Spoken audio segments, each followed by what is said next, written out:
elsewhere around North Dakota. It was 85 at Garrison. It was sunny, with a temperature of 83 at Williston, 87 at Jamestown, 85 at Fargo, and 81 at Devil's Lake. At Grand Forks, it was mostly sunny, with a temperature of 83. In northern South Dakota, skies ranged from sunny to mostly sunny. It was 89 at Mobridge, and 85 at Aberdeen.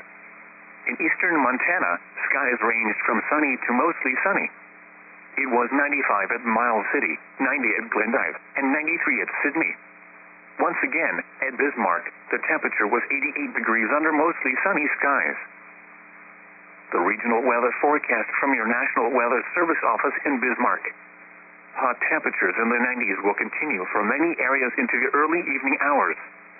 An approaching cold front will then bring a chance of thunderstorms to northern and western parts of the region this evening, and across most of the region tonight.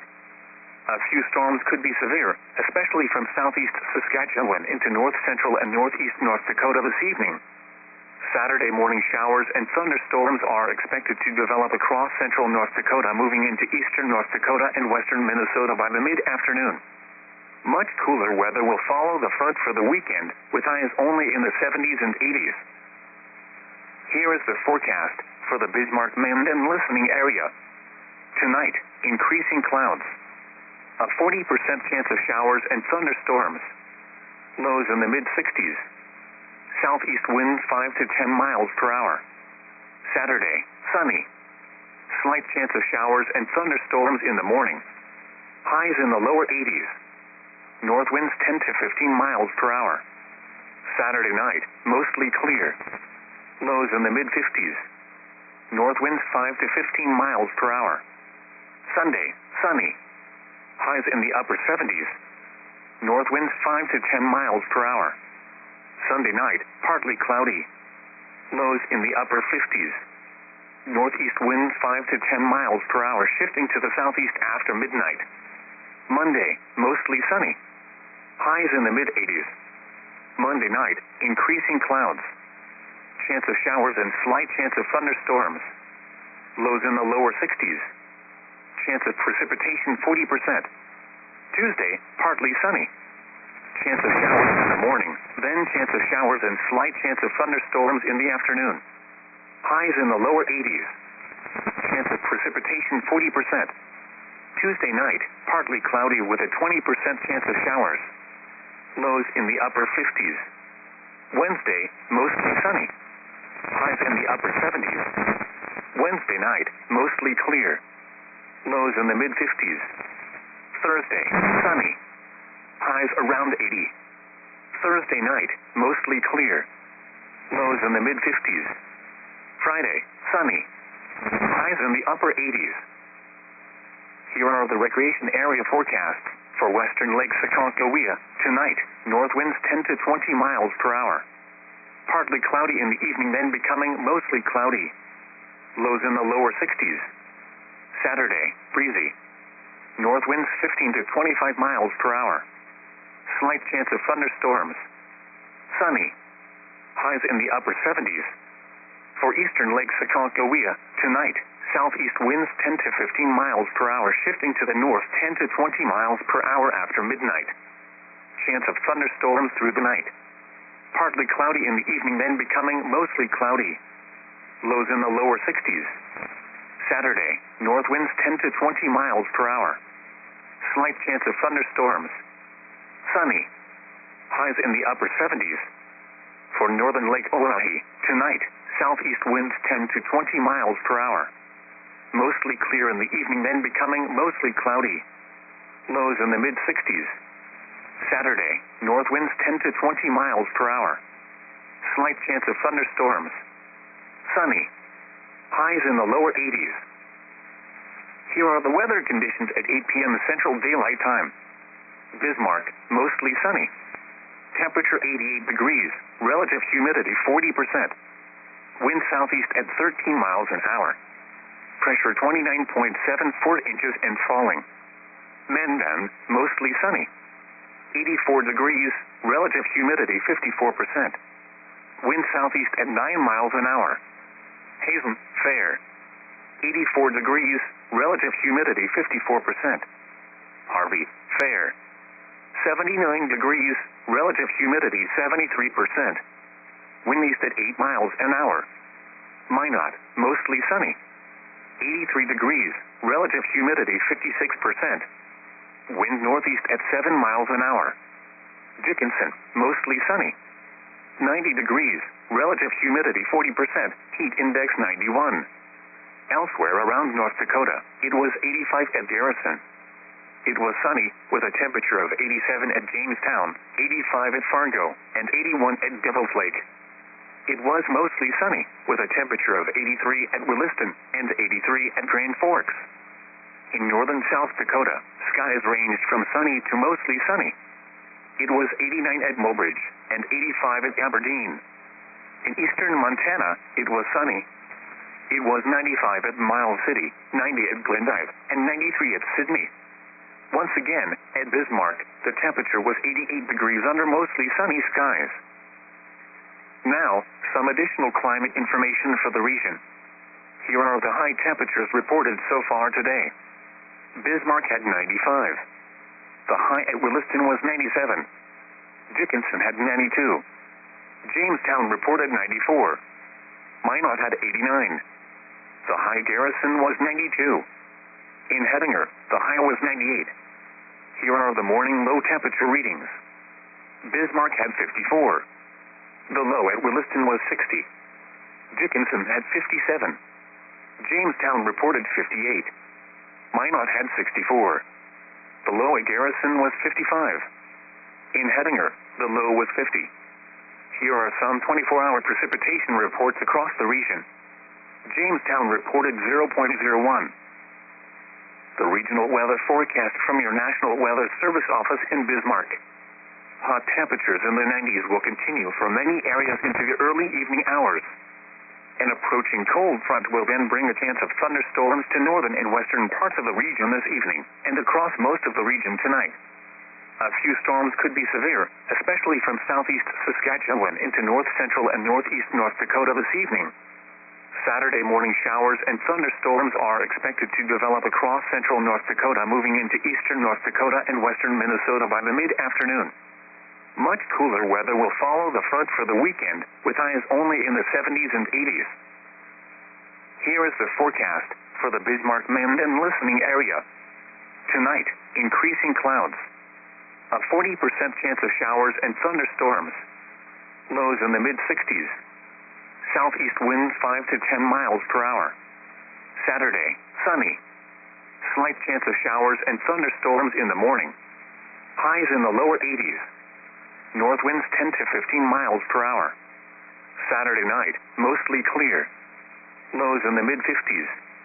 North winds 5 to 15 miles per hour. Sunday, sunny. Highs in the upper 70s. North winds 5 to 10 miles per hour. Sunday night, partly cloudy. Lows in the upper 50s. Northeast winds 5 to 10 miles per hour, shifting to the southeast after midnight. Monday, mostly sunny. Highs in the mid-80s. Monday night, increasing clouds.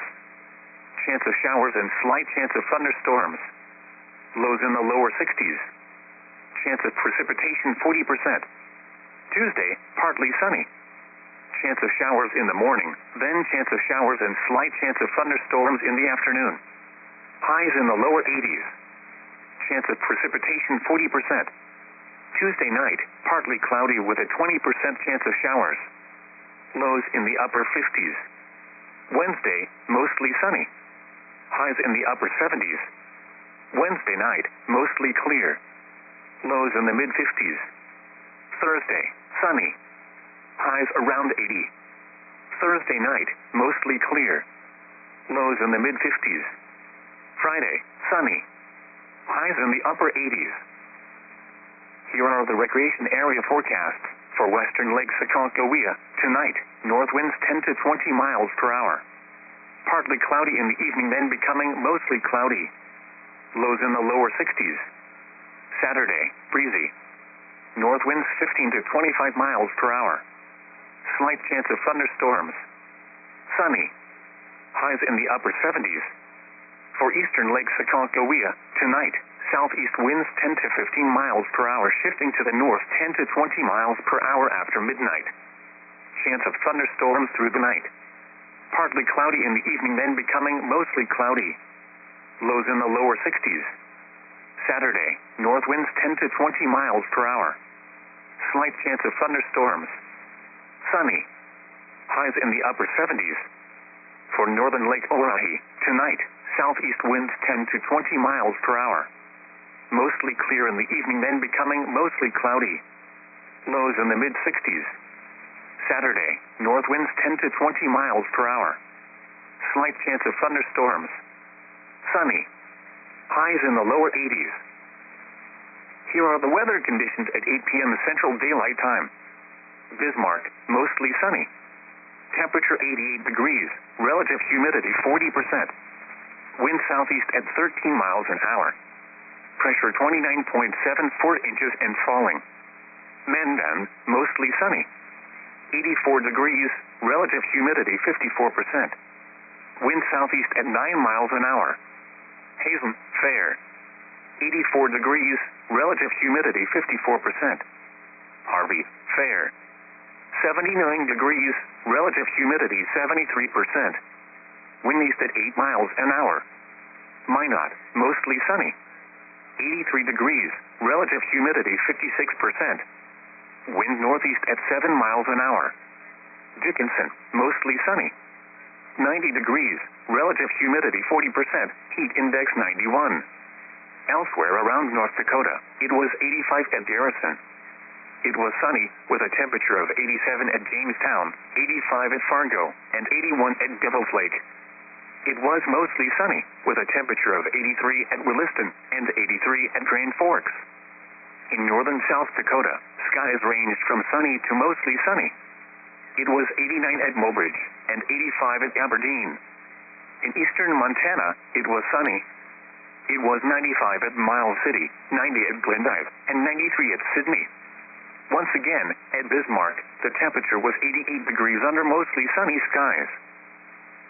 The Bismarck, North Dakota climate summary for this evening, as of 5 p.m., July 22, 2022. Today's high temperature of 95 degrees occurred at 4:26 p.m. The record high is 105 degrees, which was set in 2021. Today's low temperature of 54 degrees occurred at 5:19 a.m. The record low is 43 degrees, which was set in 1896. No precipitation fell today, which leaves the monthly total at 3.76 inches. The total precipitation for the year still stands at 11.68 inches. There were no heating degree days today. The yearly total since July 1st is 0. There were 10 cooling degree days today. The yearly total since January 1st is 358. The normal high temperature for tomorrow is 86 degrees, and the normal low is 59. The record high for tomorrow is 106, which last occurred in 1901, and the record low is 42, which occurred in 2004. Sunset tonight is at 9:27 p.m. Sunrise tomorrow is at 6:13 a.m. Now, some additional climate information for the region. Here are the high temperatures reported so far today. Bismarck had 95. The high at Williston was 97. Dickinson had 92. Jamestown reported 94. Minot had 89. The high Garrison was 92. In Hettinger, the high was 98. Here are the morning low temperature readings. Bismarck had 54. The low at Williston was 60. Dickinson had 57. Jamestown reported 58. Minot had 64. The low at Garrison was 55. In Hettinger, the low was 50. Here are some 24-hour precipitation reports across the region. Jamestown reported 0.01. The regional weather forecast from your National Weather Service office in Bismarck. Hot temperatures in the 90s will continue for many areas into the early evening hours. An approaching cold front will then bring a chance of thunderstorms to northern and western parts of the region this evening, and across most of the region tonight. A few storms could be severe, especially from southeast Saskatchewan into north central and northeast North Dakota this evening. Saturday morning showers and thunderstorms are expected to develop across central North Dakota, moving into eastern North Dakota and western Minnesota by the mid-afternoon. Much cooler weather will follow the front for the weekend, with highs only in the 70s and 80s. Here is the forecast for the Bismarck, Mend, and listening area. Tonight, increasing clouds. A 40% chance of showers and thunderstorms. Lows in the mid-60s. Southeast winds 5 to 10 miles per hour. Saturday, sunny. Slight chance of showers and thunderstorms in the morning. Highs in the lower 80s. North winds 10 to 15 miles per hour. Saturday night, mostly clear. Lows in the mid-50s. North winds 5 to 15 miles per hour. Sunday, sunny. Highs in the upper 70s. North winds 5 to 10 miles per hour. Sunday night, partly cloudy. Lows in the upper 50s. Northeast winds 5 to 10 miles per hour, shifting to the southeast after midnight. Monday, mostly sunny. Highs in the mid-80s. Monday night, increasing clouds. Chance of showers and slight chance of thunderstorms. Lows in the lower 60s. Chance of precipitation 40%. Tuesday, partly sunny. Chance of showers in the morning, then chance of showers and slight chance of thunderstorms in the afternoon. Highs in the lower 80s. Chance of precipitation 40%. Tuesday night, partly cloudy with a 20% chance of showers.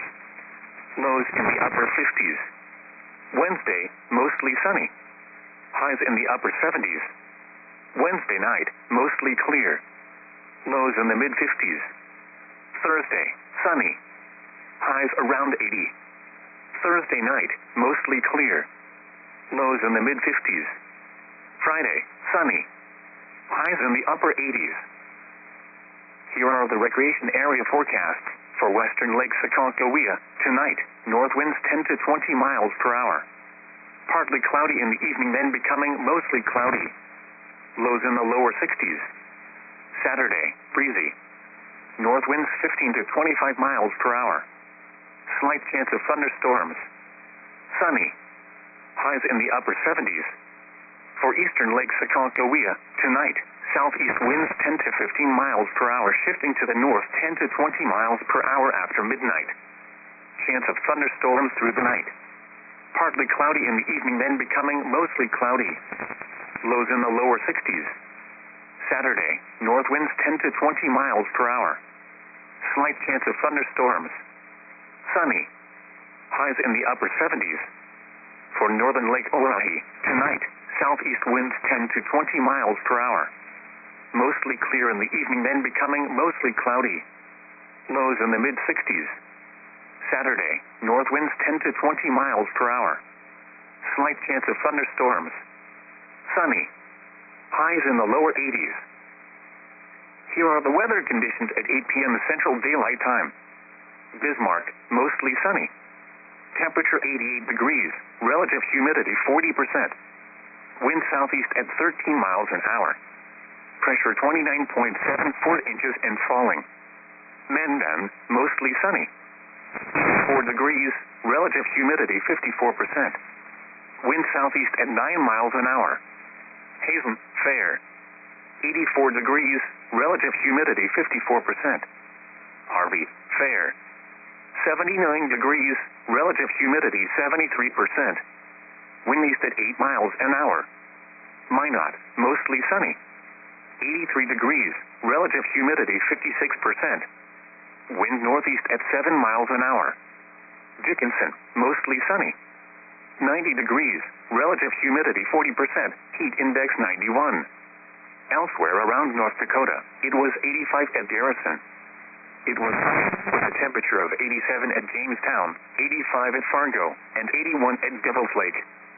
It was mostly sunny, with a temperature of 83 at Williston and 83 at Grand Forks. In northern South Dakota, skies ranged from sunny to mostly sunny. It was 89 at Mobridge and 85 at Aberdeen. In eastern Montana, it was sunny. It was 95 at Miles City, 90 at Glendive, and 93 at Sydney. Once again, at Bismarck, the temperature was 88 degrees under mostly sunny skies. The Bismarck, North Dakota climate summary for this evening, as of 5 p.m., July 22nd, 2022. Today's high temperature of 95 degrees occurred at 4:26 p.m. The record high is 105 degrees, which was set in 2021. Today's low temperature of 54 degrees occurred at 5:19 a.m. The record low is 43 degrees, which was set in 1896. No precipitation fell today, which leaves the monthly total at 3.76 inches. The total precipitation for the year still stands at 11.68 inches. There were no heating degree days today. The yearly total since July 1st is 0. There were 10 cooling degree days today. The yearly total since January 1st is 358. The normal high temperature for tomorrow is 86 degrees, and the normal low is 59. The record high for tomorrow is 106, which last occurred in 1901, and the record low is 42, which occurred in 2004. Sunset tonight is at 9:27 p.m. Sunrise tomorrow is at 6:13 a.m. Now, some additional climate information for the region. Here are the high temperatures reported so far today. Bismarck had 95. The high at Williston was 97. Dickinson had 92. Jamestown reported 94. Minot had 89. The high Garrison was 92.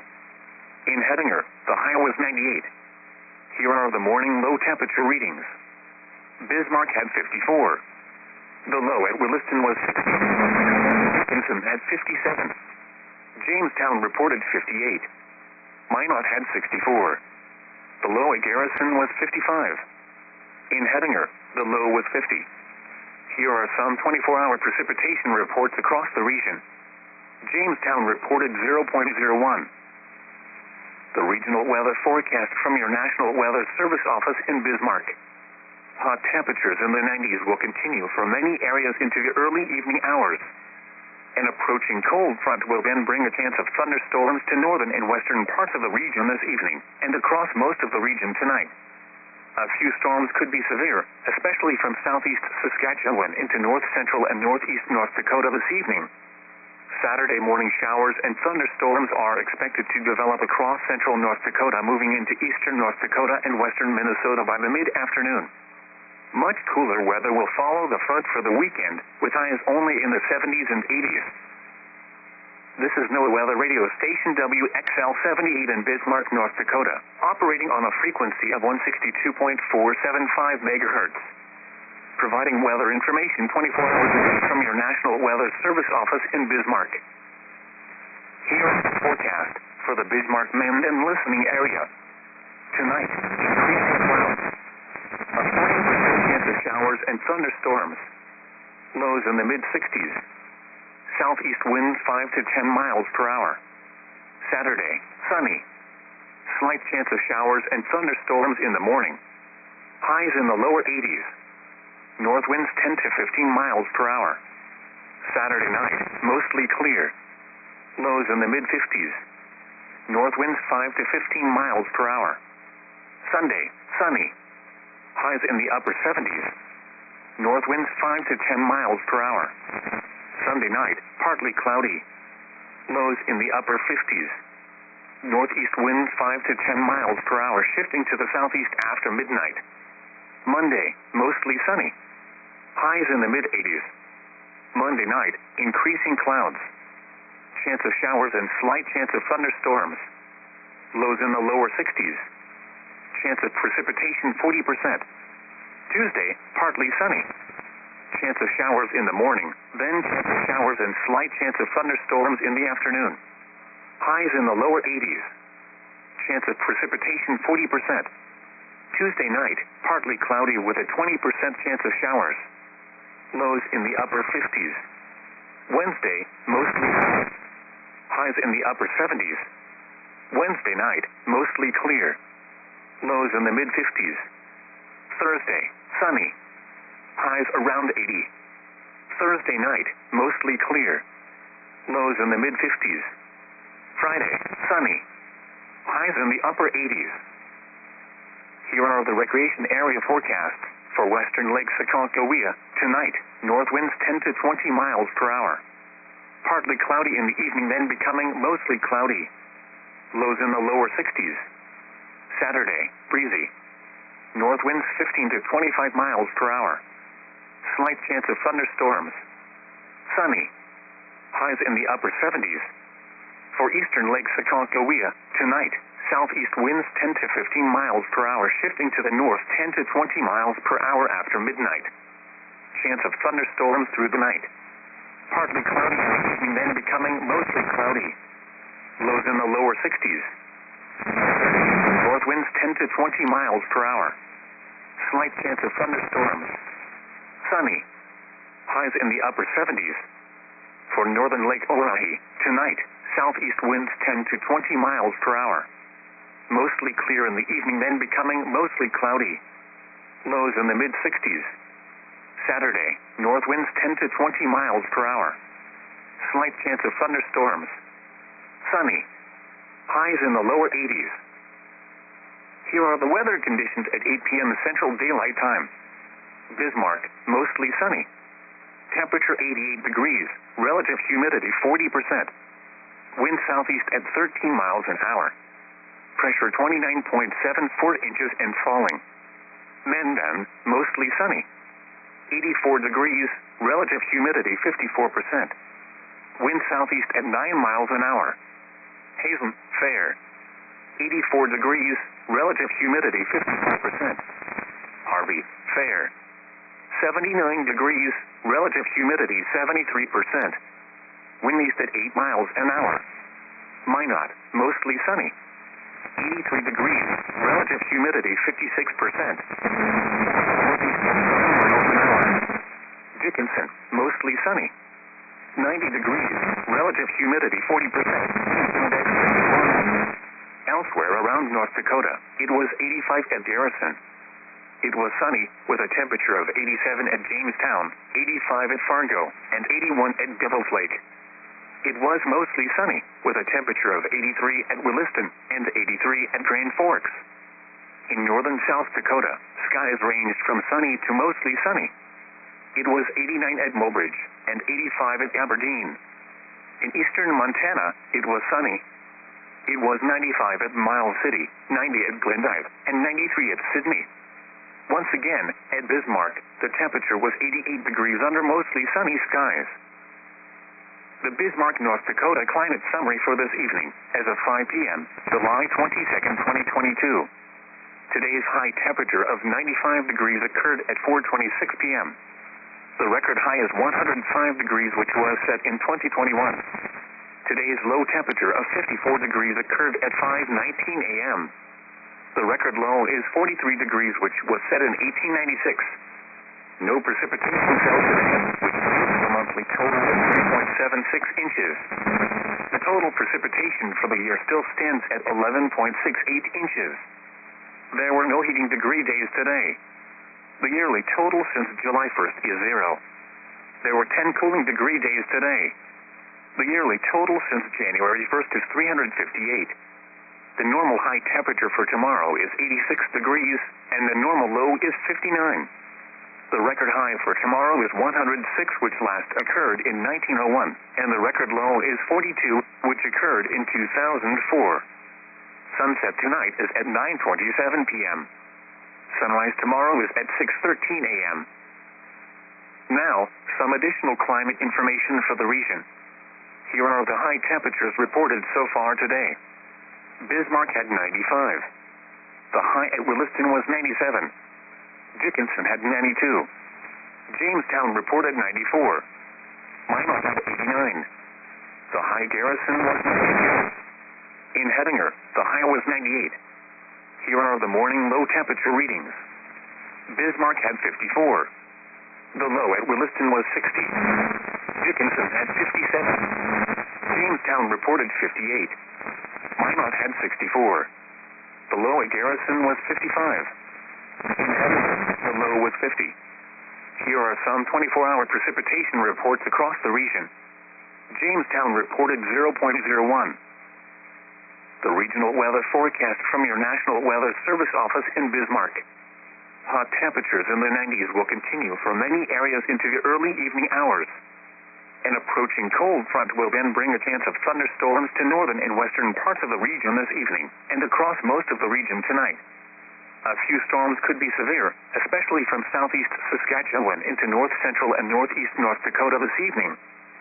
Saturday morning showers and thunderstorms are expected to develop across central North Dakota, moving into eastern North Dakota and western Minnesota by the mid-afternoon. Much cooler weather will follow the front for the weekend, only in the 70s and 80s.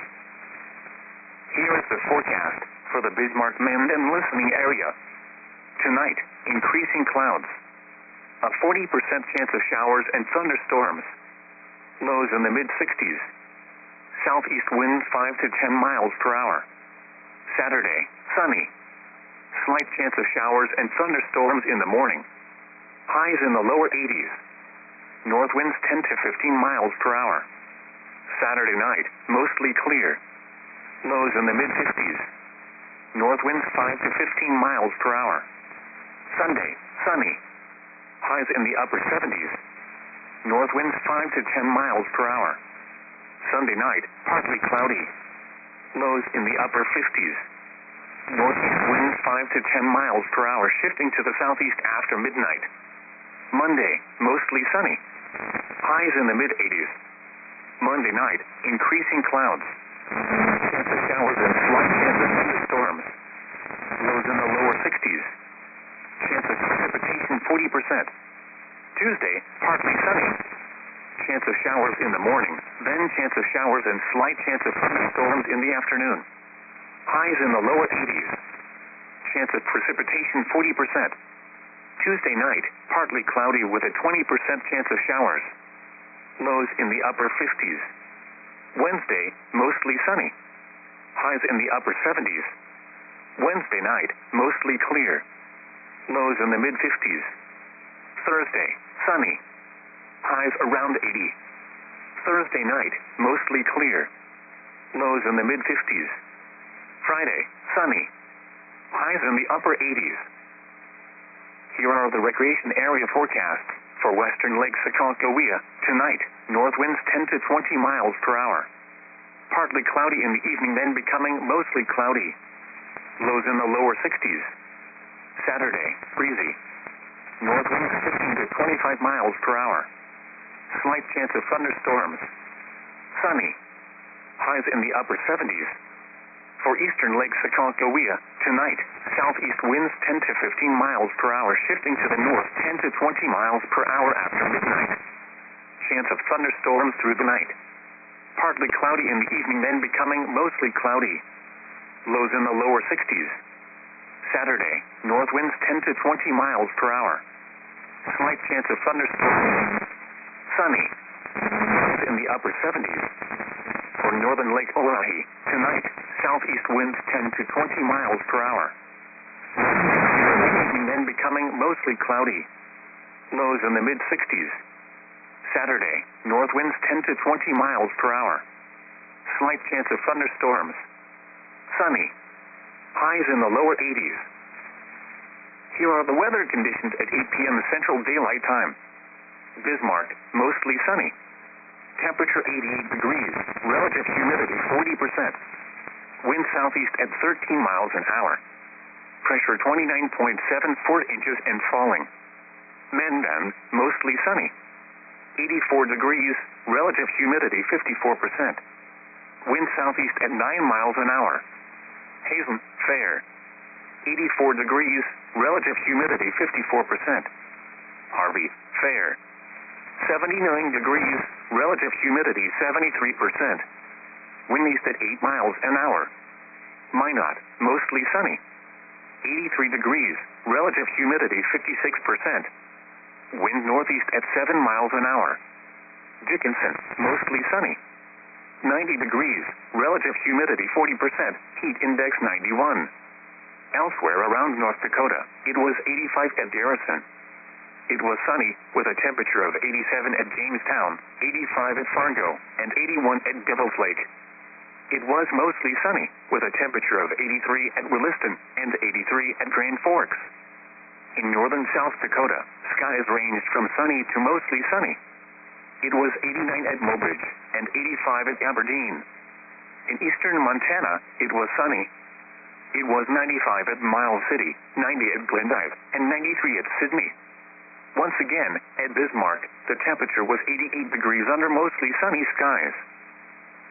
The Bismarck, North Dakota climate summary for this evening, as of 5 p.m., July 22nd, 2022. Today's high temperature of 95 degrees occurred at 4:26 p.m. The record high was 105 degrees, which was set in 2021. Today's low temperature of 54 degrees occurred at 5:19 a.m. The record low is 43 degrees, which was set in 1896. No precipitation fell today, which leaves the monthly total at 3.76 inches. The total precipitation for the year still stands at 11.68 inches. There were no heating degree days today. The yearly total since July 1st is 0. There were 10 cooling degree days today.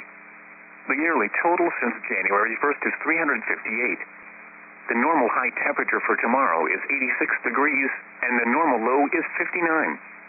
The record high for tomorrow is 106, which last occurred in 1901, and the record low is 42, which occurred in 2004. Sunset tonight is at 9:27 p.m. Sunrise tomorrow is at 6:13 a.m. Now, some additional climate information for the region. Here are the high temperatures reported so far today. Bismarck had 95. The high at Williston was 97. Dickinson had 92. Jamestown reported 94. Minot had 89. The high Garrison was 92. In Hettinger, the high was 98. Here are the morning low temperature readings. Bismarck had 54. The low at Williston was 60. Dickinson had 57. Jamestown reported 58. Minot had 64. The low at Garrison was 55. In Hettinger, the low was 50. Here are some 24-hour precipitation reports across the region. Jamestown reported 0.01. The regional weather forecast from your National Weather Service office in Bismarck. Hot temperatures in the 90s will continue for many areas into the early evening hours. An approaching cold front will then bring a chance of thunderstorms to northern and western parts of the region this evening and across most of the region tonight. A few storms could be severe, especially from southeast Saskatchewan into north central and northeast North Dakota this evening. Saturday morning showers and thunderstorms are expected to develop across central North Dakota, moving into eastern North Dakota and western Minnesota by the mid-afternoon. Much cooler weather will follow the front for the weekend, with highs only in the 70s and 80s. Here is the forecast for the Bismarck, Maine.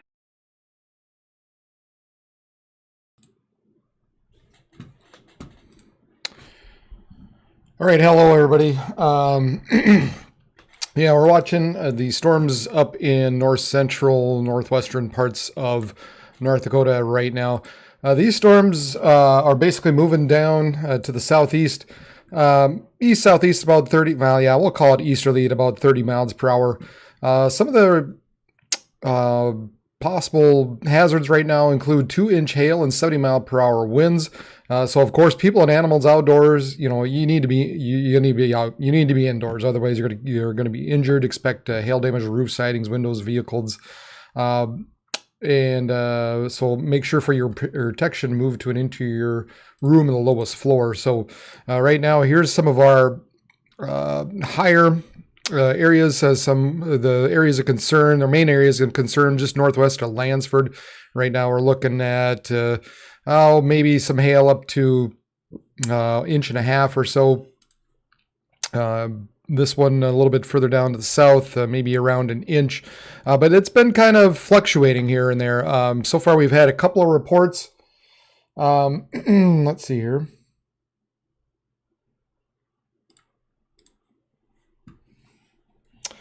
We've had a couple of reports a little bit further back, 1.5 inches by Renville, or Lorain in Renville County, 62 mile per hour in Tolly, still in Renville County, 3 northwest of Grano. That was a 65 mile per hour wind gust. So some pretty good hail running through here. These storms, again, basically moving to the east around 35 miles per hour. And along with that, obviously, we've got some pretty strong winds going with it, where we're talking 60 miles or 70 mile per hour wind gusts up to at this point. It looks like the stronger wind gusts at this point. Yeah, probably heading towards just south of Glenburn, heading towards Deering at this point, kind of bolting towards Minot. Essentially, that's that's why you're seeing this kind of a nice shelf cloud heading in towards Minot. That's a pretty looking shelf cloud. So obviously, they're going to be looking at the possibility of some winds coming in with these storms and some hail running through. As we take a look at the Minot webcam, a nice, pretty looking shelf cloud. Still high base, nothing too low, at least what I'm seeing here. There's a little bit different look. Obviously, if there was anything of concern, I believe it would probably be in there if we were thinking anything tornadic at this point. Obviously, there's a lot of rain, lot of probably some hail all in through here. So if there would be anything, it'd be really hard to see. But right now, everything looks just kind of, from what I could see, at least from this, to be high based enough that the possibility of any type of tornadic activity right now doesn't look to be a concern. So we're just dealing with some winds heading towards Deering, Minot, Granville. And then we'll take a look at the hail here. Kind of the same area, same batch. That's the main area of concern, heading towards Glenburn, Deering, Granville, Minot Air Base at this point. Looks like it's just maybe going to be heading just north of Minot. Boy, this thing is really curling up though here. Sure is kind of wrapping up here. It could be something to watch. It's nothing at this point. When we're taking a look at the velocities, it seems to be very broad still. When we're looking at these. When we're looking at the velocities here, but man, it's wrapping up here a little bit. It would be kind of a cause for concern. There is some kind of a tornado vortex signature being indicated in through there. Let's take a look, see if we can take a peek inside the storm here.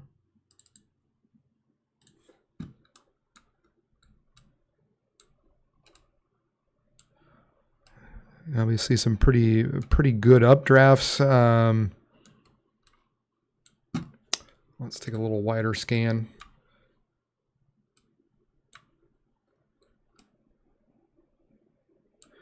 Yeah, nothing yet that really stands out yet at this point. But definitely some decent size inch to inch and a half hail in there. But just kind of a little concerning the way this is wrapping up. We'll keep an eye on it just to see here if anything does tighten up here as it heads kind of towards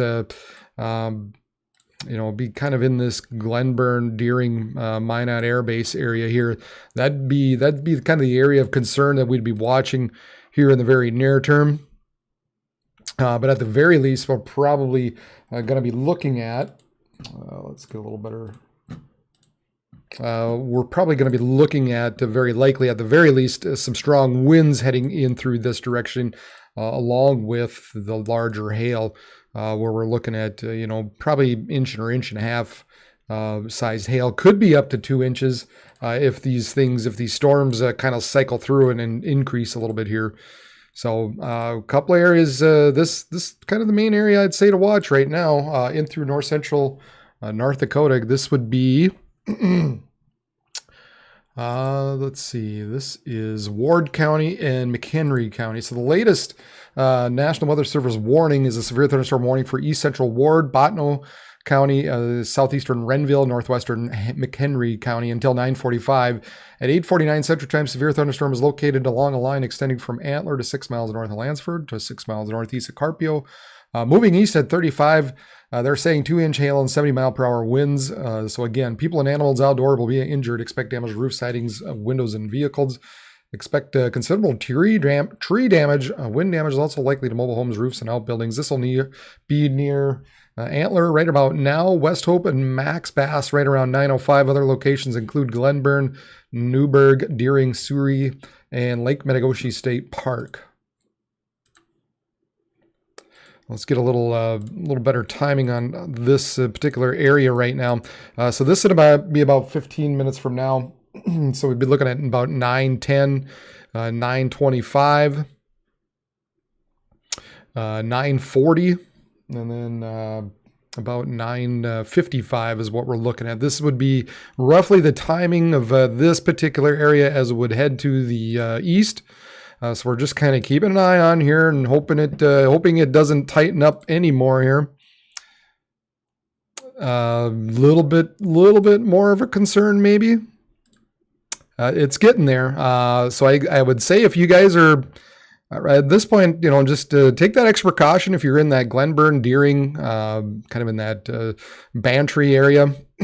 Just to be mindful, this thing's rotating up a little bit, and just a word of caution, maybe just take the extra precaution, make sure you're indoors and in the lower part of your building, just to be safe at this point. And like I said, at the very least, we're definitely going to be looking at some strong winds punching your direction, along with some of this larger hail that's going to be in place. So yeah, boy, this is stirring up to be a little bit interesting here in the short term.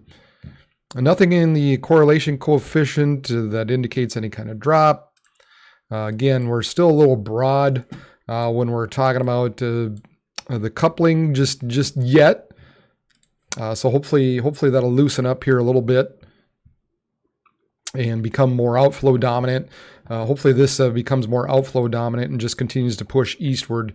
And this line hopefully that catches up instead of rotating here. So we'll just kind of keep an eye on it here over the next few minutes and see what the next couple of scans do. But yeah, we're looking at the very least, like I said, some strong winds heading that direction towards Deering, Granville, Bantry, McHenry, Towner. Eventually we're looking at Towner probably within an hour or so.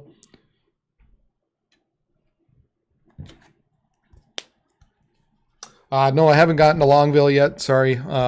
Just kind of focused on this. I'll get to the forecast here in a bit. I'm just kind of hanging in here to see what the next scan kind of looks like when it comes to this little storm here. That's a little concerning at this point. So yeah, just maybe take that precaution. Glenburn, Deering, around the airbase, Granville, Denbigh, Bantry, because we've got this area sort of tightening up just a little bit here. That's a little cause for concern, maybe. Maybe definitely some rotation in there. So we'll see if anything develops off of this. Nice, boy, just a pretty shelf cloud coming just north of Minot. So this is Minot is just to the south here, and it's likely Minot's obviously catching that outflow boundary and looking north into this.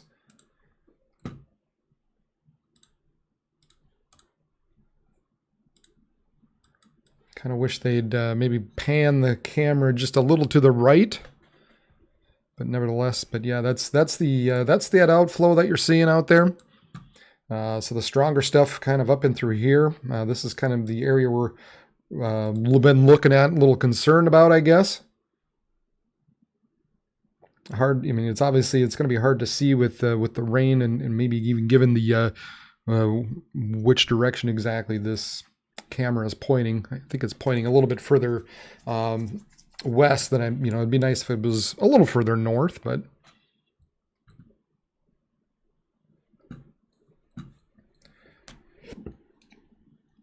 man, that is a pretty little cell there.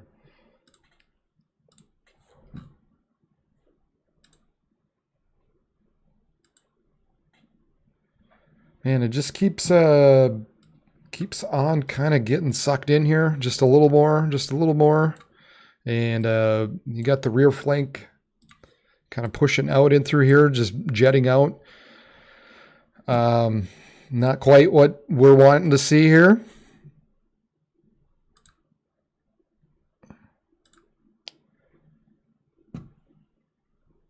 No severe thunderstorm warning yet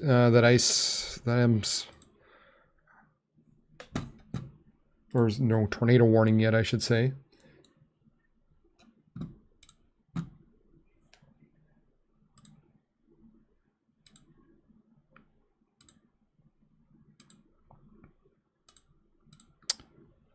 Yeah, maybe doesn't quite, not everything quite lines up.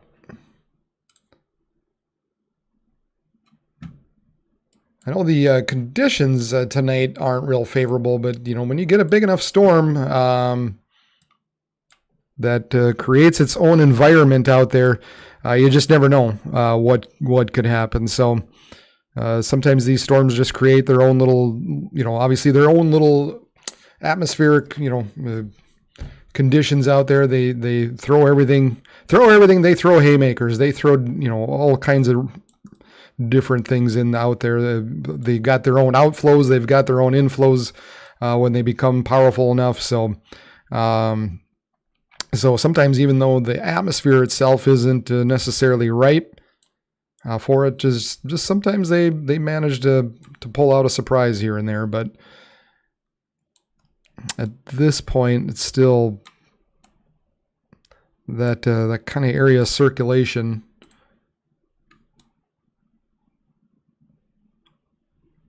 Yeah, still isn't quite good enough, but still just something bear watching at the very least for now. Just taking a look at some of this little area wrapping up in through here. I think, I think it's becoming a little more outflow dominant again. So that's good.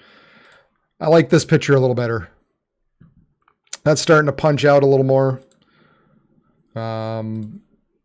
Hopefully nothing develops on the backside here, but I think at this point that this latest picture at least has gotten looking a little more favorable here. So we'll keep an eye on it here for the next minute or two, and I think that'll tell us quite a bit more what's going to happen here. But interesting nonetheless. Again, got some decent hail, inch to inch and a half. Got a latest 60 mile per hour wind gusts in Lansford in Bottineau County. And at the very least, we've got some strong winds punching in towards Deering, heading towards the Minot, the radar here, and Granville and Bantry as well. So even disregarding the possibility of some rotation, we're looking at this area getting some pretty strong winds. And also that's probably, you know, that is the kind of the area that's got some of the larger hail is up in a little bit further than just north of there. In through here, and so that's kind of heading in that direction. So you got the wind a little bit further south and the hail just a tad further north at this point. So Upham, Bantry, Deering, Granville, and McHenry all got to be watching out as the storm continues to push to the east. Yeah, thankfully the rotation continues to look a little broad. Looks very interesting on the radar. It's got that little hook that you want to see, but at this point still looks pretty broad. So that's the good thing. It's not very tight. So oftentimes with these storms, they're really much tighter than this. So that's the good thing. It looks like they're finally moving that camera.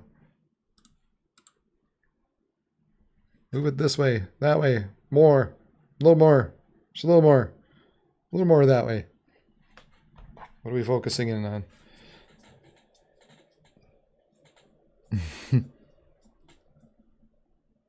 Well, look at the motion in with that though, for sure. This is punching out.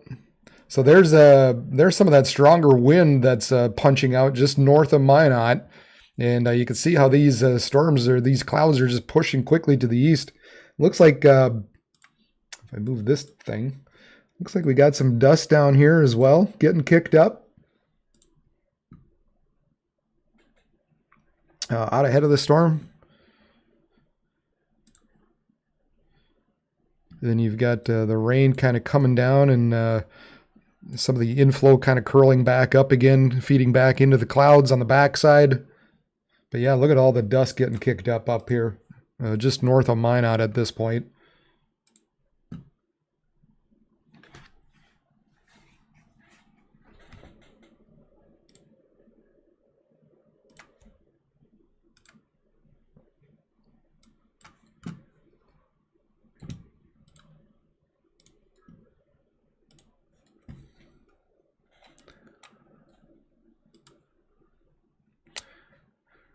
Thankfully, the rotation continues to look very broad at this point. But definitely seeing some strong winds out there. We're looking at, at least 60, 65 mile per hour wind gusts heading towards Deering, Granville, Denby. We've got some hail up to probably an inch or so heading towards Bantry, Upham, Deering as well. And then stuff further to the north, some stronger winds up there as well, the way it looks, 60 mile per hour heading towards Gardena, Botno, Upham, Bantry, Willow. So this area continues to move to the east as well. Oops, I should have it on the right page. Sorry about that. But yeah, this area in through here, that's got some 60 mile per hour winds. And so areas at Overly, Barton, Willow, Willow City, Bantry, Upham, it's kind of heading towards you. Let's put this into motion, get a better idea. Yeah, that's definitely heading down to the southeast more. So Botno, you might be more on the northern edge of it. So if you haven't gotten anything already, I think you're going to be free, but definitely making a beeline, everything kind of making a beeline for this area wind, kind of making a beeline this way. And this one kind of making its way in that kind of a direction. So you've got a couple different areas worth watching especially as far as the winds go. This in between here looks a little bit better, at least in the short term. But nevertheless, I think even there you got the possibility at least of seeing some hail as well as these storms roll through. It sure is interesting how that little cell wrapped up. But yeah, we've got some nice strong winds in there.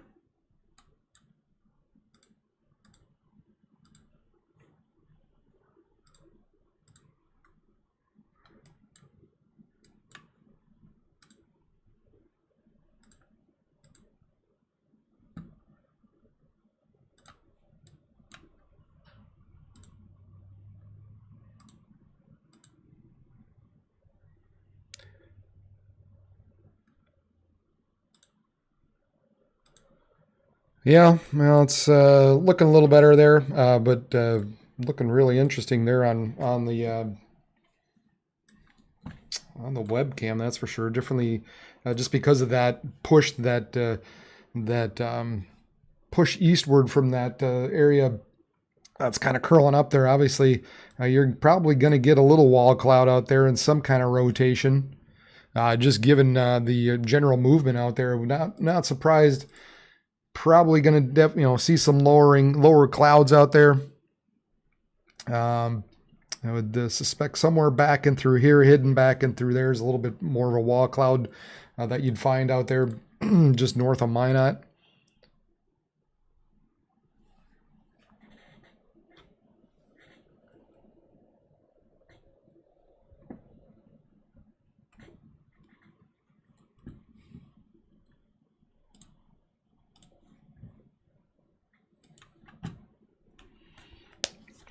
Longville, not a great chance for anything tornadic here. And like I said, we'll push over here to the model in just a bit. I just got to be patient here. We just got to keep an eye on Minot here for just a bit, and see what happens. Can't let those guys be left hanging just yet. Don't wanna ditch Minot just yet. Or areas north of Minot.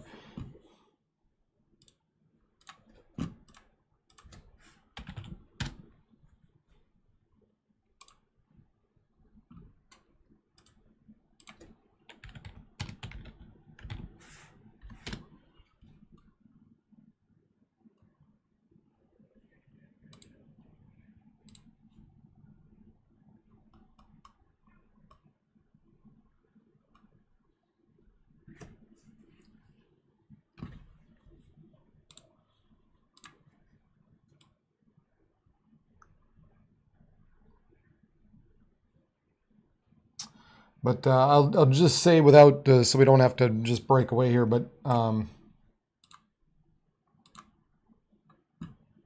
Yeah, long. Let's hear him. Longville tomorrow. You're probably going to see some storms early in the morning, probably around what is that, 3-4 a.m. But by the time they hit there, I think any type of severe type of activity at this point looks like it'd be minimal. At the very most, you'd be looking at maybe some 60-mile-per-hour winds, but that would be it. The tornadic threat will be south later in the morning, mainly south of I-94 is where the better chance for the stronger winds and the hail and the tornadic possibility will be. South of I-94, well, kind of along and south of I-94 tomorrow. So we'll get back around to that, like I said, in a bit. But yeah, Longville, a little bit of maybe some wind gusts around 3-4 a.m. Kind of as these storms are, basically these storms that are running through Minot at this point will be heading that direction, but they're expected to dissipate. So like I said, maybe a little bit of a wind gust left over, but that'd be about it.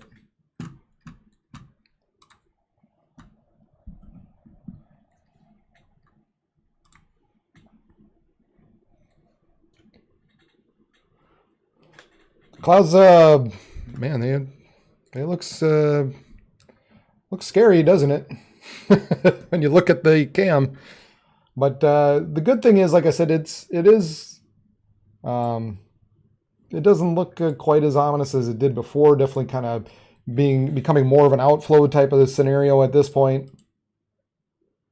There's really nothing out there that's wrapping up the way that'd be concerning. So with that said, these winds, obviously we have plenty of low clouds in there. We probably got some rotation still left in some of these areas.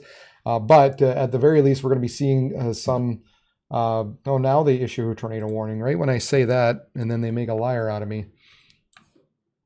All right. All right. Well, they went and issued one now. I thought it looked a little more ominous a little bit earlier, but for tornado warning for East Central Ward County, Southeast Renville, Northwest McHenry at 9:12. A severe thunderstorm capable of producing a tornado was located near Deering. We're 14 miles northeast of Minot, moving southeast at about 35 miles per hour. This is radar indicated rotation. So again, the possibility of flying debris will be dangerous to those caught without shelter. Mobile homes will be damaged or destroyed. This dangerous storm will be near Deering around 9:20. Okay, this is this is odd. Because it says around Deering at 9:20, and it's 9:15, and it's by Deering right now.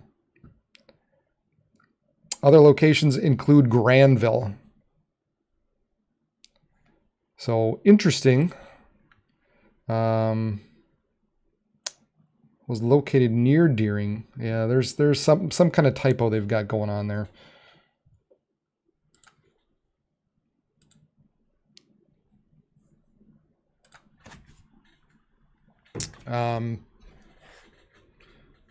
Well, at any rate, just be keeping an eye on these storms.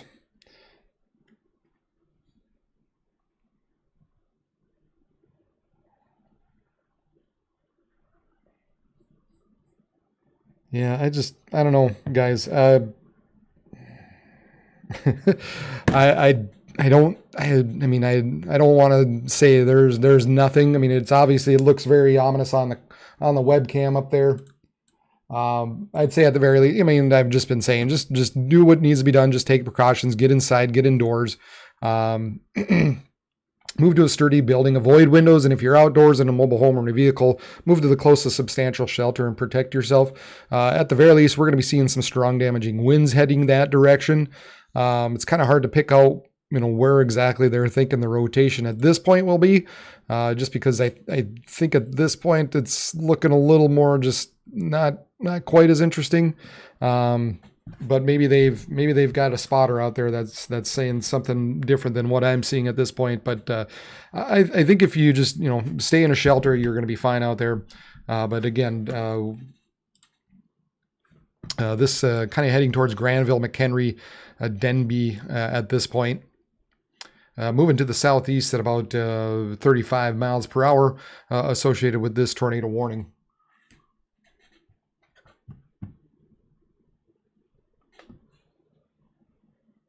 So this was just issued a few minutes ago out of Bismarck for East Central Ward County, southeast to Renville in northwest McHenry, moving southeast at about 35.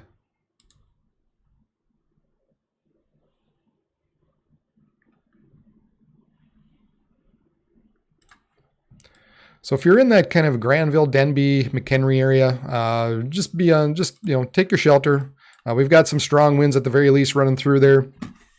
I'm going to take a look. The one other thing I need to see, need to pull up to see if there's any kind of reports out there that I'm missing.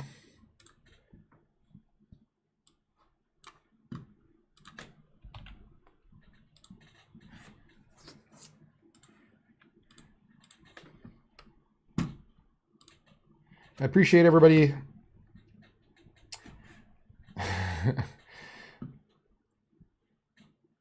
Appreciate everybody who's tuning in here. Make sure you hit the like button right now so that kind of helps the YouTube show my page to others. The more people that like or even subscribe to my page, the better.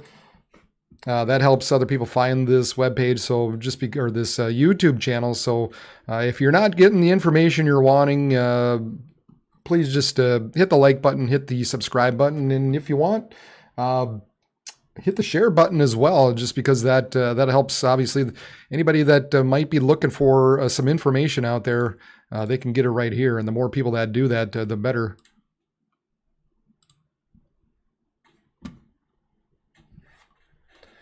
I'm just kind of peeking through here to see if there's anybody talking about a tornado or sighting or.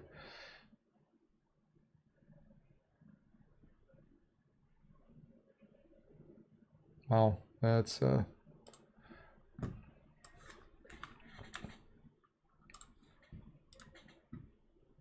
we've got this from Josh Fry, Central DAC SWXC. I'll retweet that. My Twitter handle is RegionWX, but what a beast near Glenburn at 8:52, and look at that beast. That is a pretty supercell north of Minot, near Glenburn. Wow. Look at all the striations in there. Definitely some rotation going on with that big boy. Definitely some large hail poking out of that. That is, wow, that is a pretty picture up there. You don't see pictures like that too often. Up in that neck of the woods. All right, kind of the area of concern, like I said, is really, man.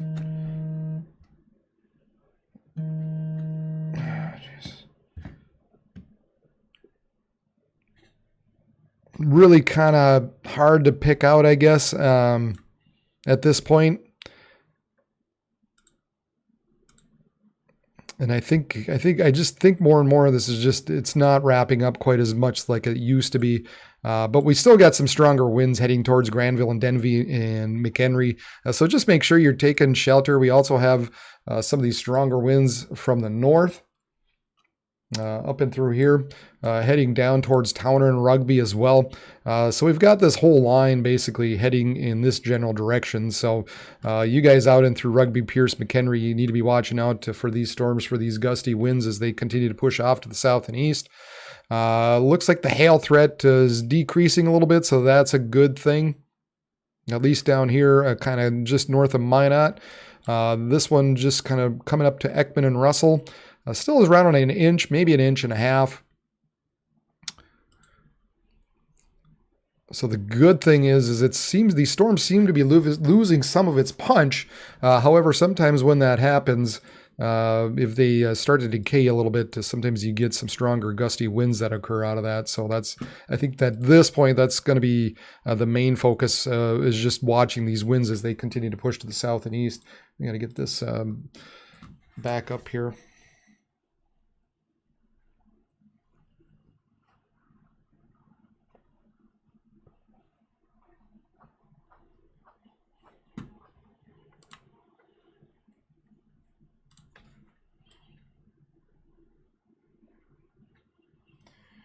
Hey, Jakey, I think you're okay. Everything's going to be south of you, so you're fine for the night.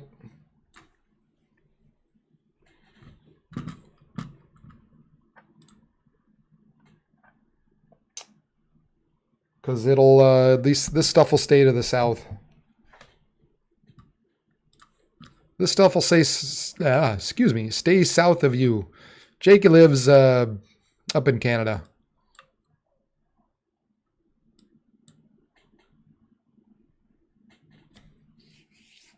And these storms actually came out of Saskatchewan earlier, and we're just kind of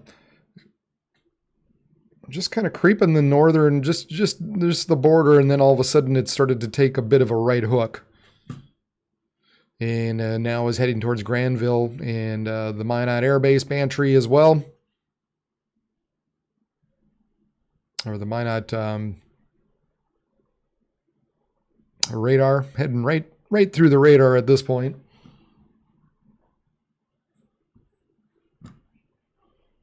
This continues to be obviously the picture out of Minot, looking north, probably northwest a little bit. Kind of losing sight of the good lowerings. We're kind of getting a look a little more at the backside of this storm at this point. Still see a little bit of dust out there, just a little bit on some of that, but the stronger stuff that was out there now earlier looks like it's probably east of where the capability of this camera is at this point.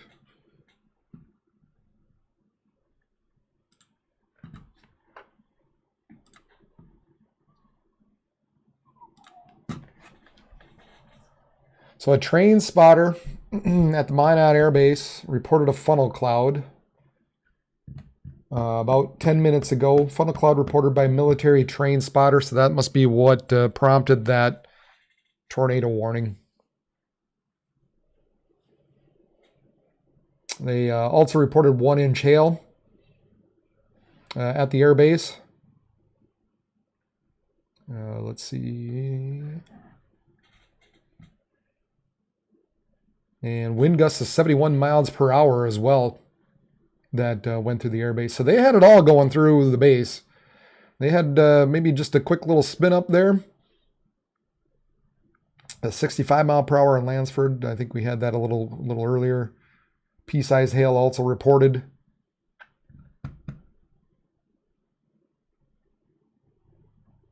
Dime size in Lansford as well.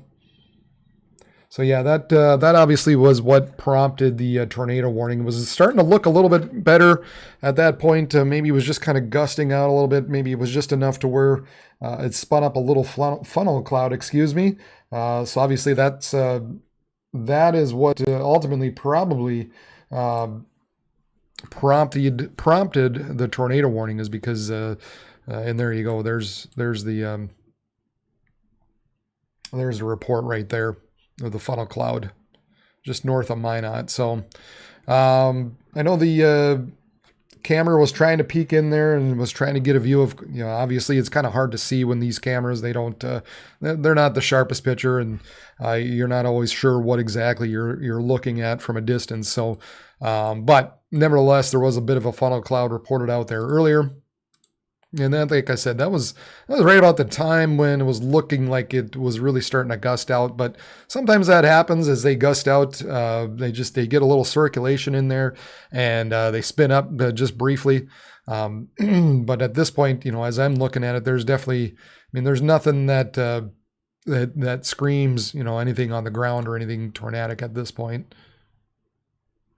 But what it does show is just we continue to have some of the stronger winds running through Bantry and coming up to Granville, McHenry, and Towner. So just at the very least, just be in your shelter anyway, just because you're going to be dealing with some strong gusty winds heading your direction. Thankfully, it looks like the hail is decreasing. So hopefully these storms will kind of weaken a little bit as they continue to push eastward.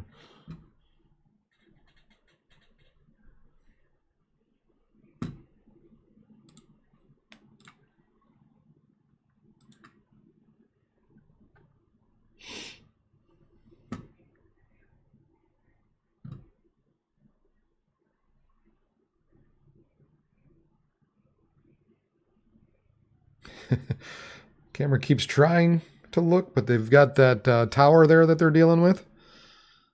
And I think that tower is right in the way of where they want to look. Their TV tower is in the way.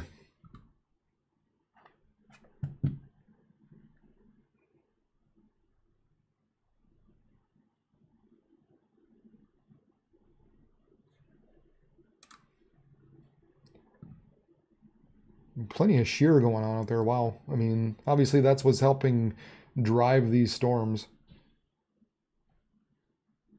We got up to 70, even 90 knots of shear.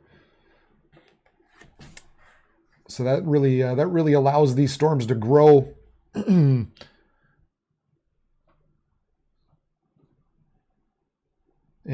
basically not rain in on itself, not collapse in on itself. It takes the updrafts and moves them, and moves the precipitation and the rain and the hail, so that essentially, the storms don't collapse in on themselves. So when there's a sufficient amount of shear, we're looking at. That's why these storms have been able to take off as well as they have been.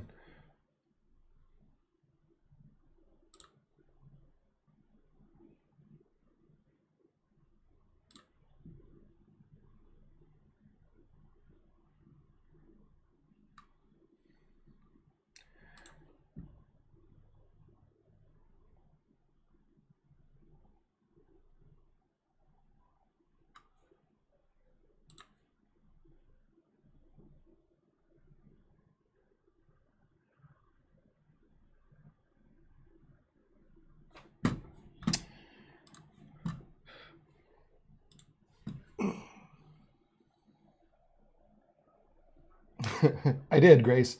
Let's just we'll poke over here to the the forecast.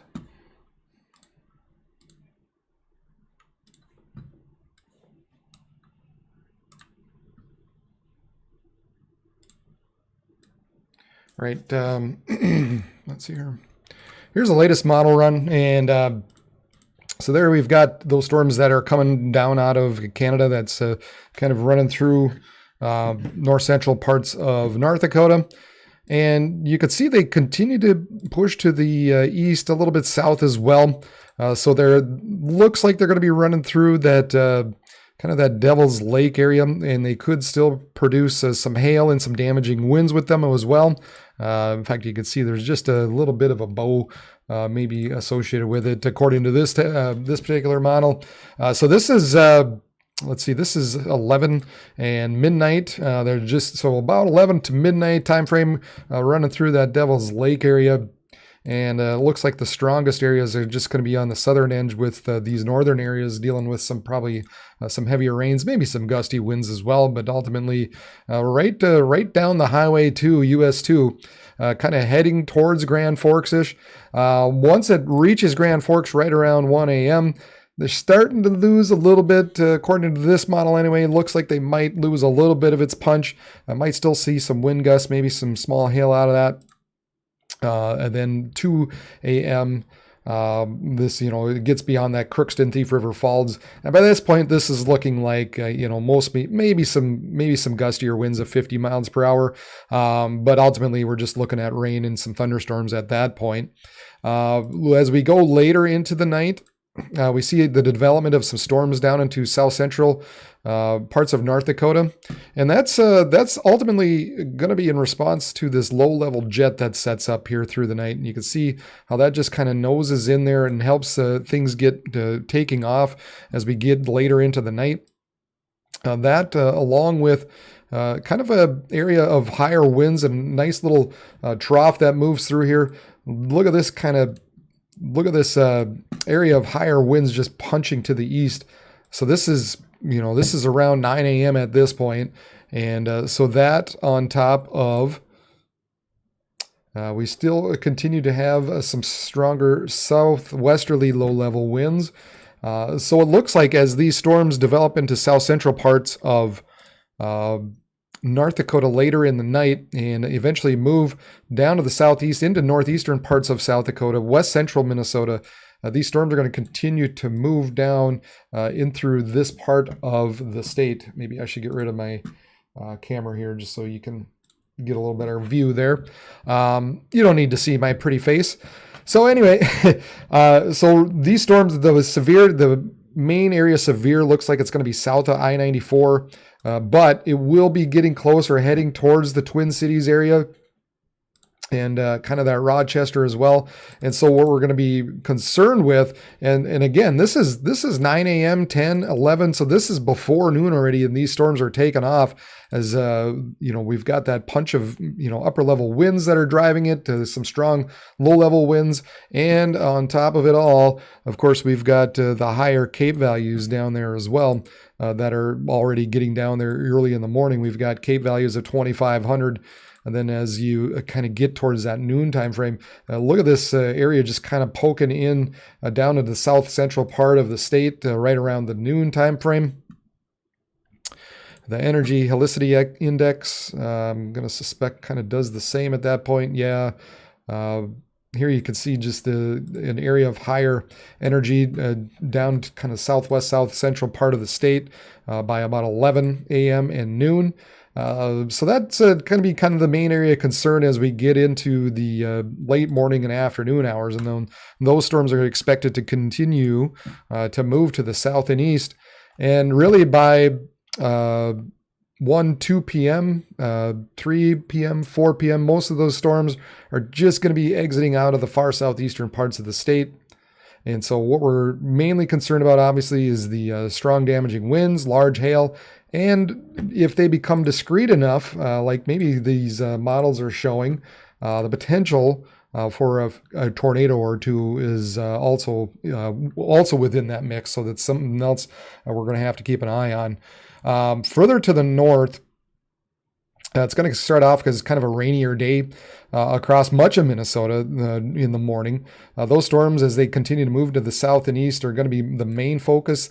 The north kind of clears off a little bit. Maybe areas in the far northern parts of Minnesota may see some lingering rain and some thunderstorms. But ultimately, as we get deeper into the afternoon, it'll actually become a decent day for Saturday. Temperature wise, it's going to be kind of tough just depending on where these showers and storms will line up. You can see the high temperatures probably are going to occur early down in the south with the mid 80s. And then as those storms move down to the southeast, temperatures are going to cool off. So areas in the north might be only in the 70s, but it's, that's not a bad temperature, I guess. I would take it, maybe not if you're out in a lake. I'm sure you're going to want it a little warmer, but it beats the 90s at least. So that's kind of what we're looking at, but definitely some 80s down and through South Dakota as well. Once we get into Sunday, the next area of concern is going to be out in the western parts of South Dakota. We can see some storms exiting out of Wyoming and moving into western parts of South Dakota right around 6 p.m. Mountain Time. And again, we're going to be dealing with some strong winds and some hail associated with those storms as well. So that's another area we'll have to keep an eye out on for Sunday evening mostly. We're going to take a look at one other model, the NAM 3 kilometer, and just see how this progresses. And yeah, that basically does the same thing, right? About midnight, running right through the Devil's Lake area with some stronger winds, maybe some hail as well. And then it looks like once it gets to the Red River Valley around 1 or 2 a.m. Really begins to lose its punch. And then after that, once it kind of gets past Crookston and Thief River, just some rain and maybe some thunderstorms associated with it. Then we've got those storms that develop after about 3, 4 a.m. in the morning down in south central, southeastern North Dakota. Start to pick up some steam into northeastern South Dakota. This is again around 9 a.m., 10, 11.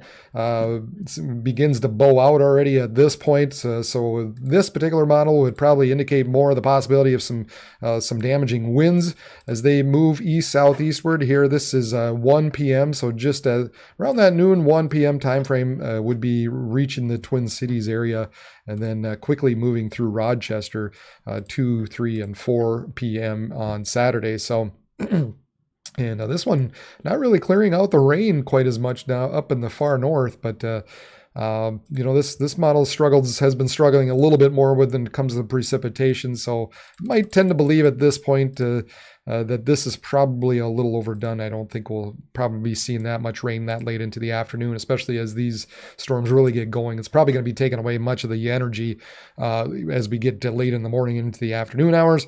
And then on Sunday, yeah, kind of the same thing. Not quite as vigorous as the HRRR, but I still think we're going to be looking at some storms just making it into the western quarter or third of South Dakota and bringing some strong winds and some hail out there. So that's the forecast right now. Here's where we're at with the latest.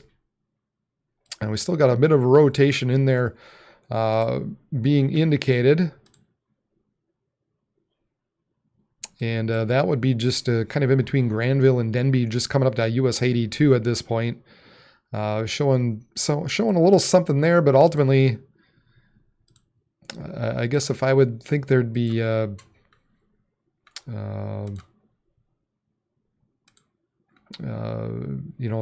might have a little something in through here, maybe a little something a little bit further north as well. Let's turn off this for now. But you definitely got some strong gusty winds running through Upham and Bantry and McHenry and Towner right now as we put this into motion. Yeah, McHenry's got some strong winds blowing towards you. Karlsruhe, Bergen. Yeah, this whole area is really blasting now, really surging eastward and a little bit south. So you guys right in through here at this point. We'll move that a little further north. Karlsruhe, Balta, Pierce, Esma, maybe Rugby. Some of this is fairly strong as well, but ultimately this is the stronger stuff. Looking like some strong wind gusts heading your direction. The hail's picking up a little bit here in McHenry once again, where we got maybe an inch and a half out there just south of Granville, just around that US 2 area. Maybe some smaller stuff back further to the north and west of there, but ultimately this looks like the strongest area right now, heading through McHenry, just coming up to Towner and Karlsruhe as well.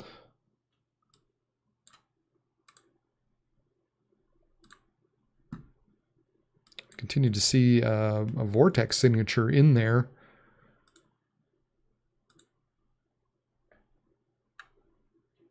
So the algorithm's still picking up some kind of rotation. It's not real evident on the velocities. Well, it's just these storms up here, they're not like down south, man. You gotta really search for them. Down south, it's like bam, there it is. I can see it. These storms.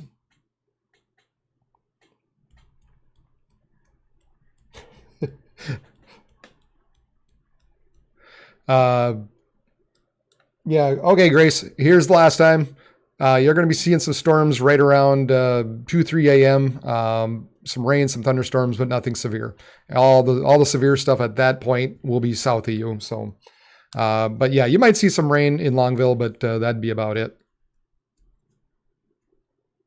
FM area looks, the main thing for the FM area is going to be later in the night. It's not so much this stuff that's rolling through at this point. You can see these storms kind of moving east and kind of running through Grand Forks and just north of Hillsboro, and then just making it past that Crookston, Thief River area by about 1-2 a.m. But ultimately by this time, you might see some gusts of 50 miles per hour still. But really by that point, you're just looking at maybe some rain and some thunder running through. But basically the area of concern later in the night becomes kind of south central, southeastern North Dakota, northeastern South Dakota after about 5 or 6 a.m. more so after 5 a.m., we'll say. And then that's really when they begin to pick up. Now, I don't think Fargo will be severe at this point. I think you're just going to be seeing some heavy rains and some thunder. At this point, I think all the severe stuff will remain south of Fargo, and then mainly south of the I-94 corridor as these storms continue to push down to the south and east.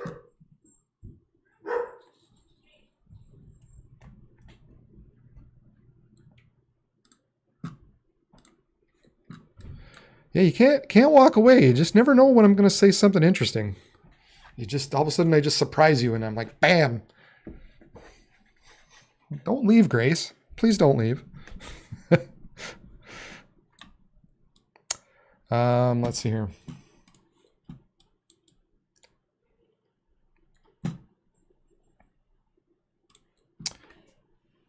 So here's our severe thunderstorm watch at this point, and this is out until 1 a.m. and that's for 2.5 inch hail and 70 mile per hour winds. Would very much expect at this point it to be extended a little bit.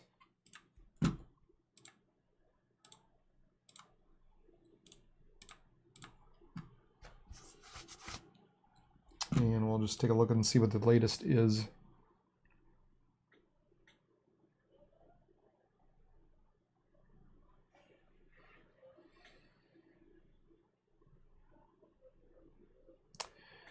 Given sizable temperature dew point to spreads evident in model forecast soundings, large hail and strong surface gusts still appear to be primary potential hazards.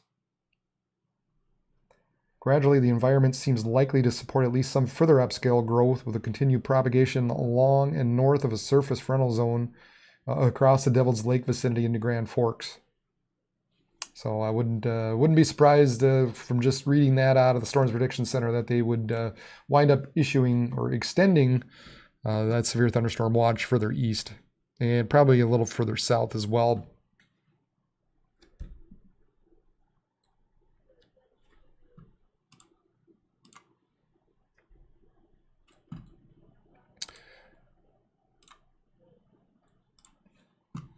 Let's see if we can get that to pop up here where exactly they're looking.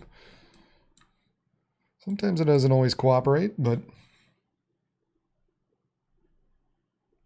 looks like tonight's one of those nights where it's not going to cooperate.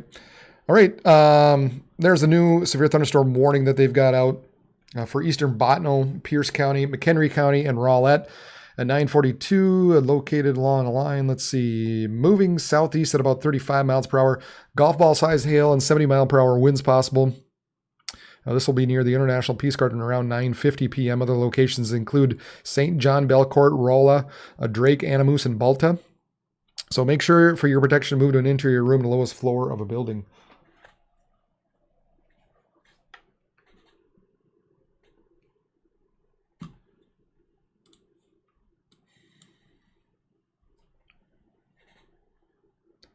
So we've got these strong winds running through Karlsruhe right now.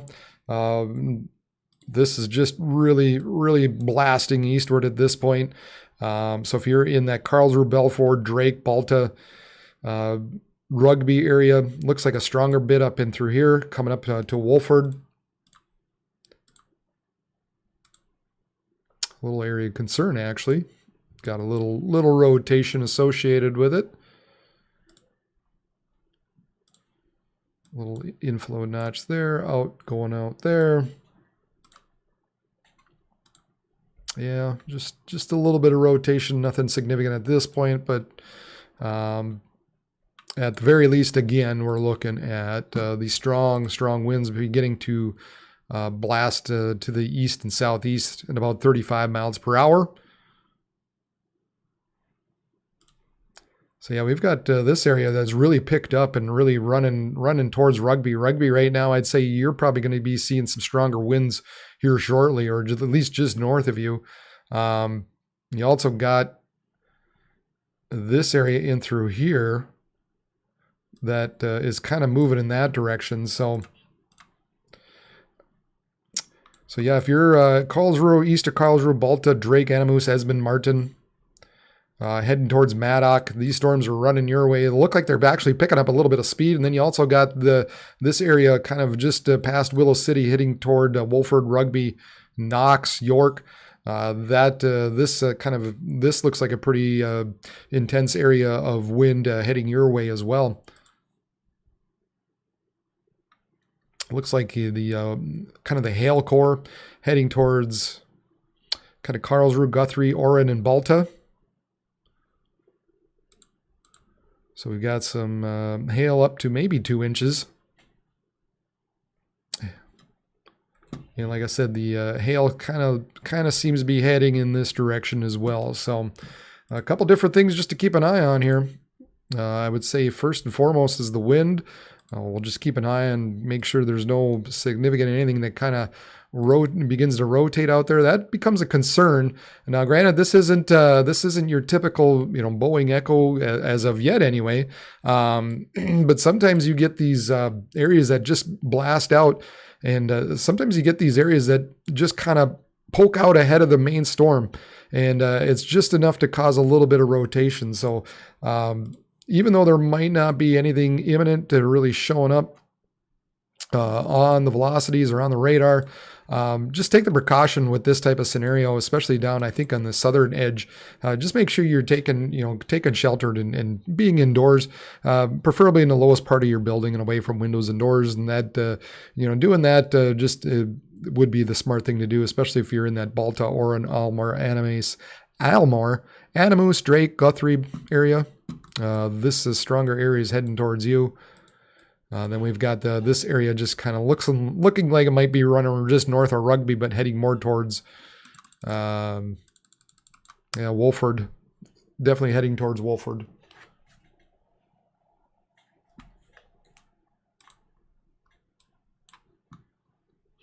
Yeah, we've got I got this little area kind of extending out in through Devil's Lake. Nothing severe. It still looks like this main line's going to be the area that bears watching.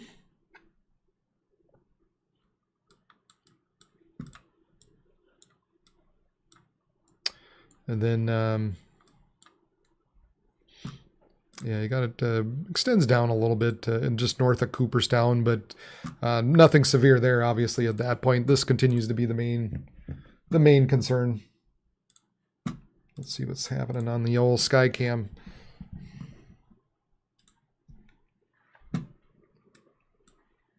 Well, picking up some lightning now on the Skycam, on the Minot Skycam. Look at the Momatis poking out of there on the backside of this storm. Plenty of lightning showing up in there, obviously. Now that it's getting a little darker, you can see the lightning. That Skycam on a Minot, that's been nice to have tonight.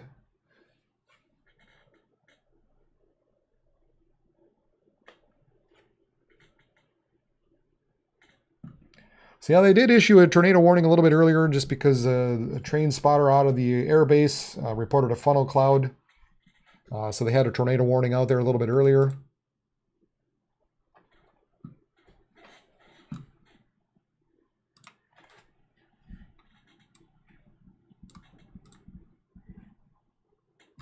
But right now, this is the main area, right? And like I said, we've got these strong winds heading towards this area here.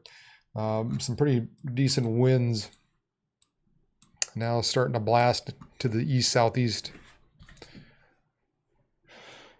So we got to be taking shelter and just making sure we're indoors. And that's the main thing. Don't love tornadoes either.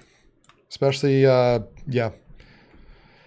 They're pretty to look at when they're just out in the open, but otherwise they can just stay away.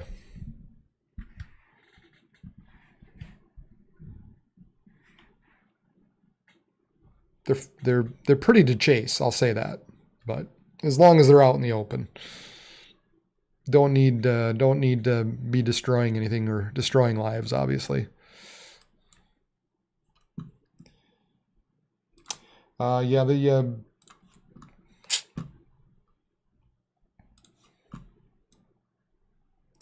yeah, so the Twin Cities area is probably going to be seeing, kind of I think the main people that are going to be asking is kind of in that Twin Cities area for tomorrow. And I do have my stream up ready to go live at 6 a.m. So I'm not sure how long I'll be on here live tonight.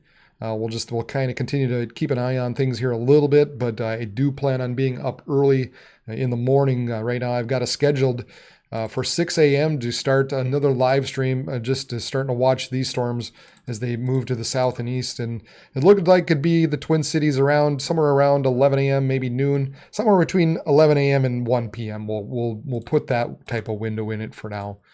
Is when we're looking at these storms running through, and that's the possibility of some strong damaging winds and some hail, maybe the possibility of a tornado. But I think the damage one will be the winds, and 1A will be the hail. So that's kind of what we're expecting with these storms. It'll be interesting to see how it carries beyond that. If they continue to move off to the south and east, and if it sort of becomes a derecho type of event as they move into Wisconsin and Iowa and Illinois. Just depending on how early some of these storms will form and how quickly they become severe in the morning. So it definitely has the potential kind of being classified as a derecho event if it picks up enough steam early enough. So that's why we're going live early in the morning, and then watching this as it moves to the southeast into the afternoon. So obviously also heading into more of a populated area down in the southern parts of Minnesota as well. So we need to be keeping an eye on that. I know they've got plenty of other TV guys and everything that are down there.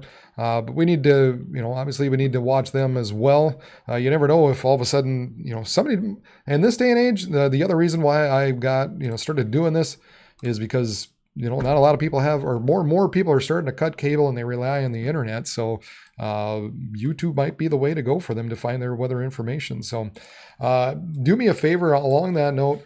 Make sure you hit the like and subscribe button down below. The more you hit the like buttons, the YouTube algorithm kind of finds my page and says, hey, there's a lot of people that seem to like this page, and would help get noticed, so that when things like today kind of develop, YouTube basically suggests my page and says, here, you're looking for weather information. You might want to find this guy here. So that would be great if you hit the thumbs up. Even better still, if you hit the subscribe button. That way you know when I'm on live. I also put out some forecasts from time to time. Well, I usually put out forecasts roughly about daily, just so you know what's going on for the days ahead. So if you hit the subscribe button as well as the little bell button down below, you'll be notified anytime I also upload videos, so that you can take a look at my forecast. But I watch the Dakotas in Minnesota. That's the area I watch. I grew up here, lived here, been working here all my life. So I kind of specialize in this area across the Dakotas and Minnesota. So that's kind of what I stick with. And not to mention, like I said, more and more people are kind of cutting the cord. So we need something that's available online, that's streaming. And then even beyond that, some of these areas just kind of get looked over. There's not a high density population, obviously, but you got plenty of areas out there that just kind of get glossed over because there's not a lot of people, but yet people are still looking for weather information. And so that's, ultimately, I remember what it was like growing up out in the farm, and it sure felt lonely out there when a storm came through, because it felt like nobody was watching out for you. So kind of the reasons why at this point where we're focusing in on the Dakotas and Minnesota. So if you're from around here, if you're from around the Dakotas, Minnesota, if you know somebody that is, just hit the like button, share it. That would be great, so that more and more people can find this page. Let's help keep everybody safe. That's the plan.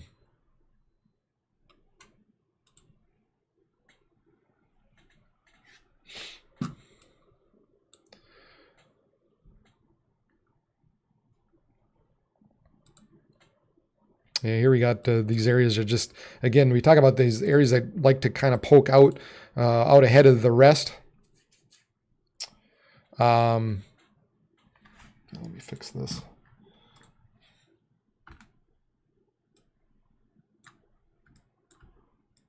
Let's get it so you see a little more of this.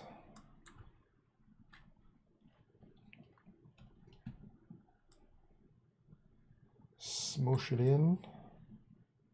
There we go.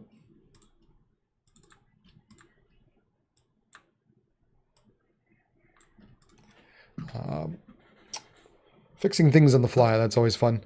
But yeah, this type of scenario, when these storms kind of poke out like that, that's kind of sometimes when you need to just keep a little extra eye on them. Just never know if something briefly is going to stir up, just kind of on the north edge of those little areas that begin to poke out. But nevertheless, as we watch this as it kind of goes towards Balta, Orrin, and Guthrie, that's kind of the area we're looking at as far as the possibility of some stronger winds heading your direction at this point. And just, be mindful, just take the precaution, take that extra precaution, be indoors, especially if you're in through here at this point. You just never know if something quickly spins up, more than likely not. But, obviously at any rate, we're going to be looking at some strong damaging winds heading your way. So just, make sure you're indoors as these storms approach. We still continue to have hail up to an inch, maybe an inch and a half. Running just north of Karlsruhe, heading through Orrin, or heading towards Orrin and Guthrie as well. We've got these stronger winds that continue to move, kind of run through Rugby, but heading mainly towards Wolford. So we're looking probably some 60 to, let's see here. Yeah, probably seeing some 60 mile per hour winds heading towards Wolford at this point.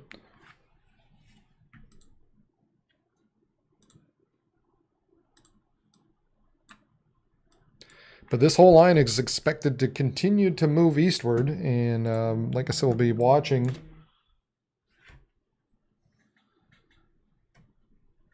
And I believe they just issued a severe thunderstorm watch.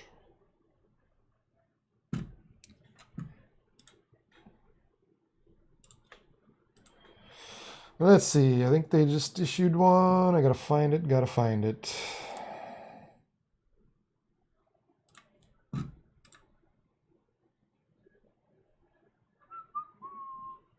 Where is it, dude?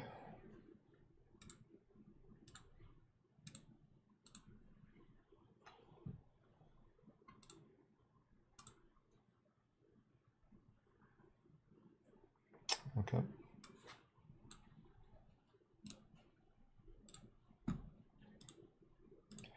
right, so there we go. A severe thunderstorm watch has been issued for parts of Minnesota and North Dakota until 4 a.m. Central Time.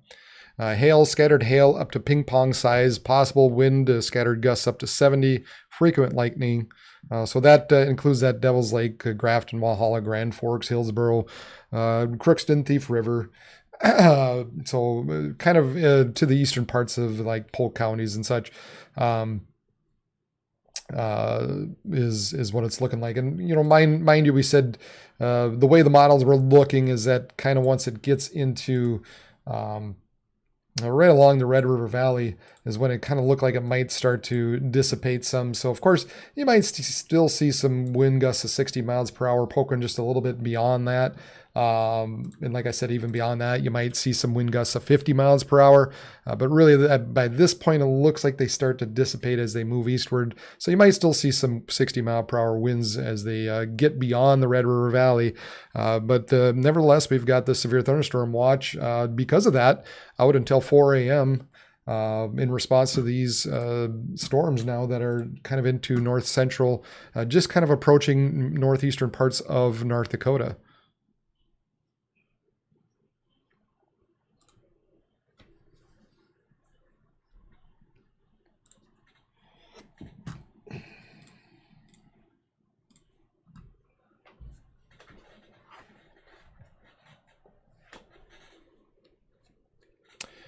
So these storms are going to be looking to kind of move off to the north, or kind of run north, mainly Hillsboro and north. Then our focus kind of shifts after that, probably mindful after 4 a.m. That's when that severe thunderstorm watch ends. And our focus then turns to the storms that are going to be developing down along the North Dakota-South Dakota border and moving into west central Minnesota. So right as these dissipate, these other ones will probably be picking up some steam. So, like I said, depends what happens here. We'll keep an eye on this. I think, we'll do a forecast here now. It's the top of the hour, and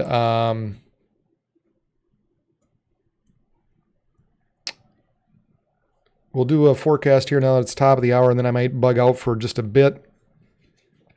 And at some point, I'm going to have to let this stream go, unfortunately, just because I've got to reset for the next one that's set to start at 6 a.m. So we'll see how far this makes it, see the timing-wise, see how things are looking.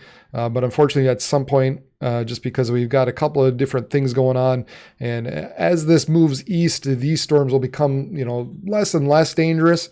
And then we have to reshift our focus south, just because those storms have the potential of being damaging tomorrow. So, wow, that was a pretty good lightning strike, cloud to ground lightning strike on there.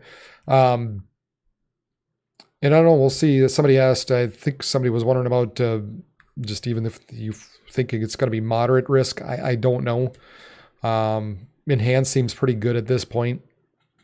And the only reason is I don't know if it'll be widespread enough, but we'll see. Maybe they include a small area in there. It's possible. I wouldn't be surprised either way, I guess, if they did. So 64 mile per hour wind gusts, McHenry County to north of Carlsruhe.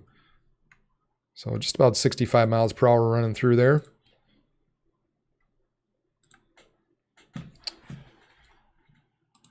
Okay, we'll jump over to the forecast here.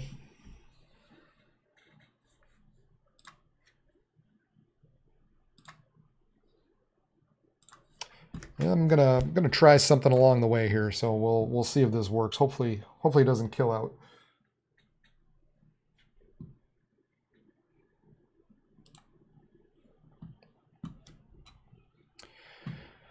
All right, so we have these storms running eastward through the overnight hours, running through Devil's Lake and kind of heading towards the Grand Forks area. Right around midnight, 1 a.m. time frame, there is that severe thunderstorm watch out basically in through here now until 4 a.m. So you can see by this point, once they get into right around that Red River Valley area, they begin to lose a little bit of its punch. You're still going to be seeing probably some 60 mile per hour winds and 1 inch hail are still possible at that point.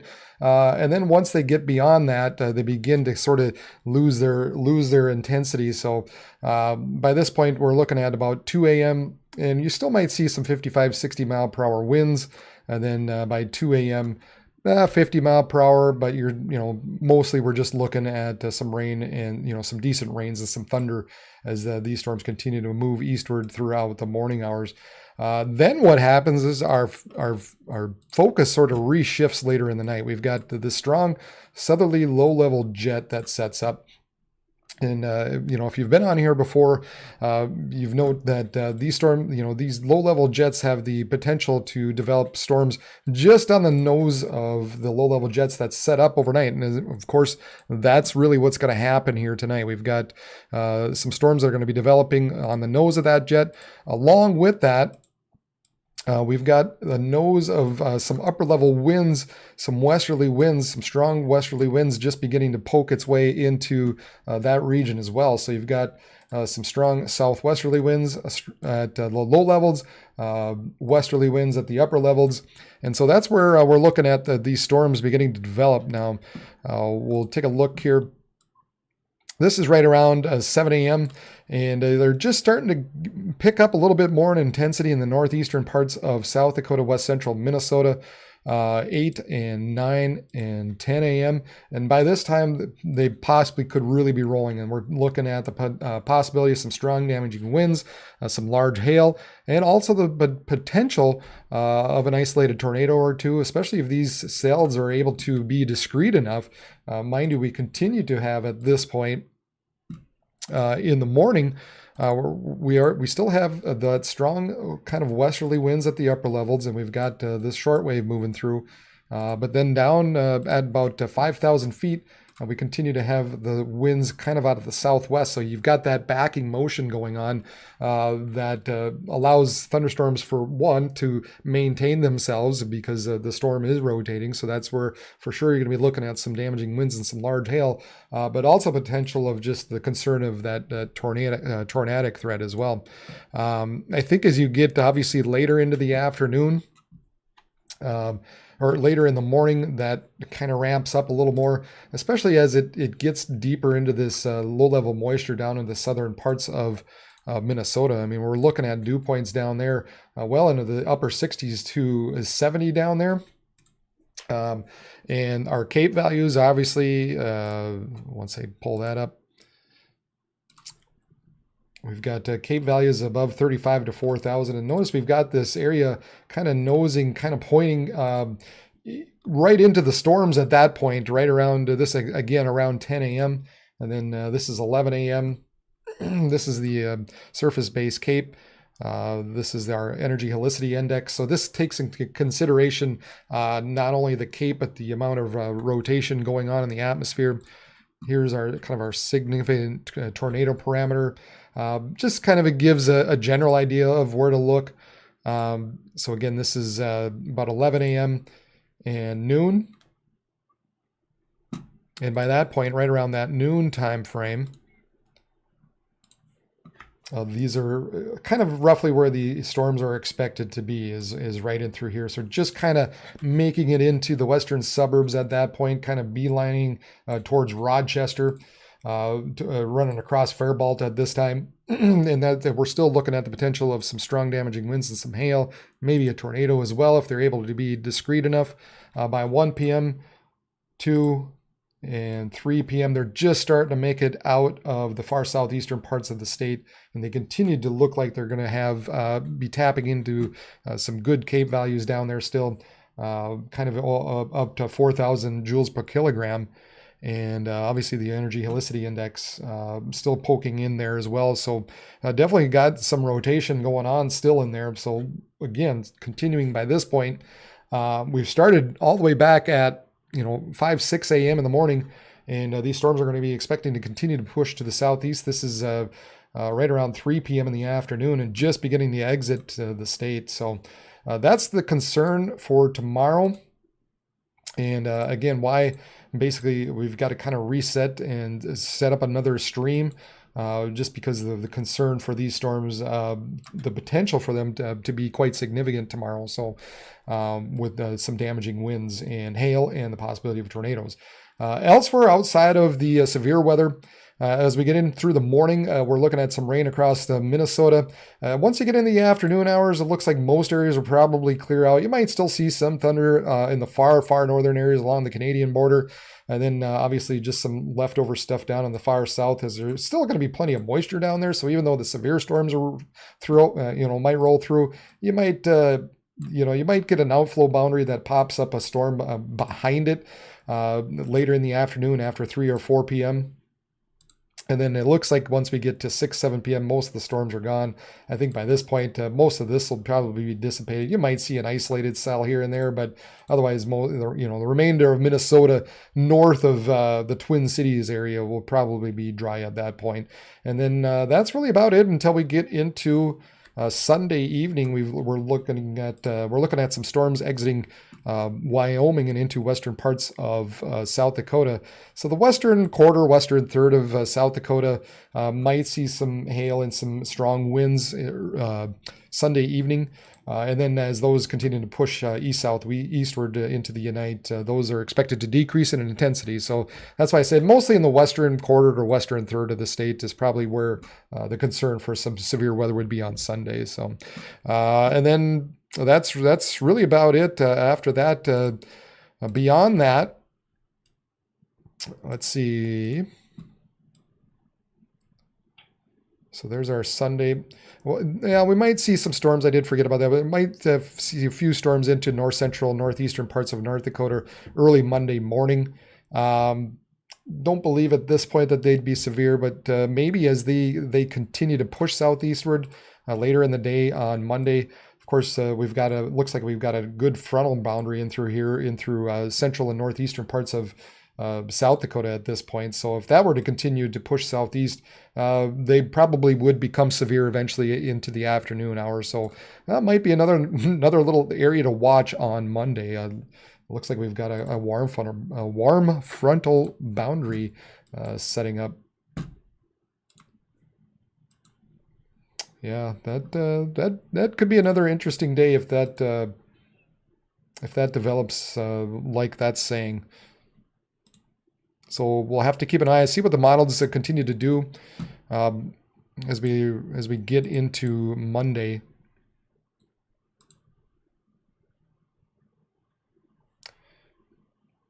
Cape values aren't great. So looks like still got some decent humidities. That could change. I think the Cape values could change a little bit further to the south as we get closer to the event. But I think it's going to be something worth noting here for Monday and keeping an eye on. So just another thing to watch as we get beyond the weekend. So that's kind of what we're looking for at least for the next few days here. So if anybody's got any questions, let me know. Please don't feel free to ask on the chat. Sometimes people say they can't figure out where the chat is. I don't know. Usually when you're on your phone, there's a little something down. You got to just kind of poke around. Usually there's something there that says chat on there. I don't know. Maybe somebody can explain it better than I can. But so that way I know if people have said, well, I wanted to chat, but I can't find it. So if anybody's got any suggestions out there, I don't know. I usually can find it. Like I said, I'm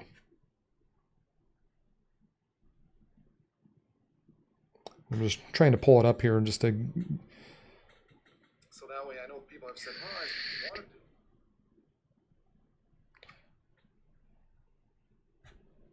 So if you don't have the chat up there and you might see my screen and you're holding it vertical like this,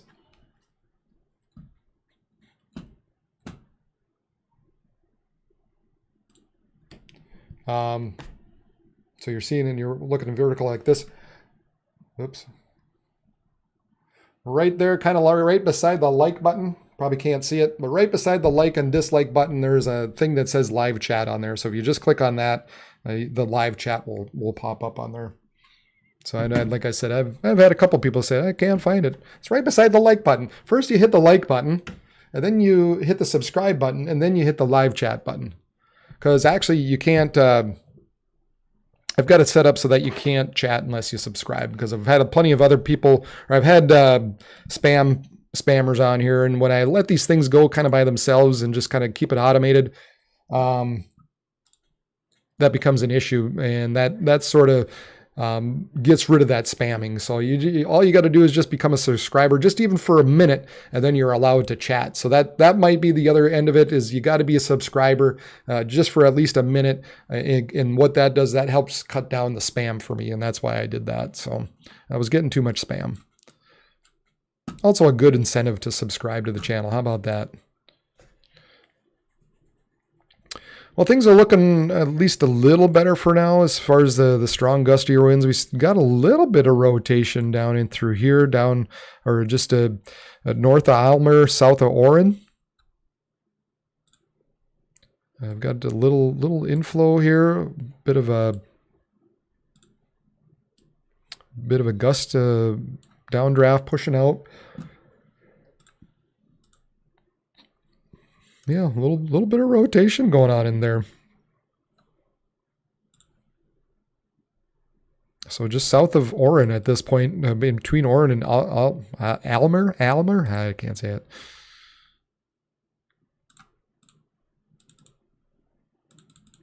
Kind of heading towards the southeast. Thankfully, not much out there at this point, or not. I mean, obviously some farms, but. Of this area, where this kind of area concern is kind of moving this way, heading generally towards Selds. We'll keep an eye and see if rotation remains in there or not. Actually, a little bit better higher up. Rotation is just a little bit better higher up in the scans. So. I would say for sure you've got a little bit of a rotating wall cloud in through there.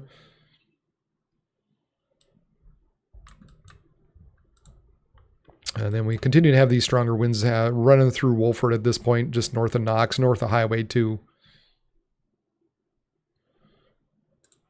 So some stronger winds heading this way. We've got continue to have this bulging area kind of moving to the south and east.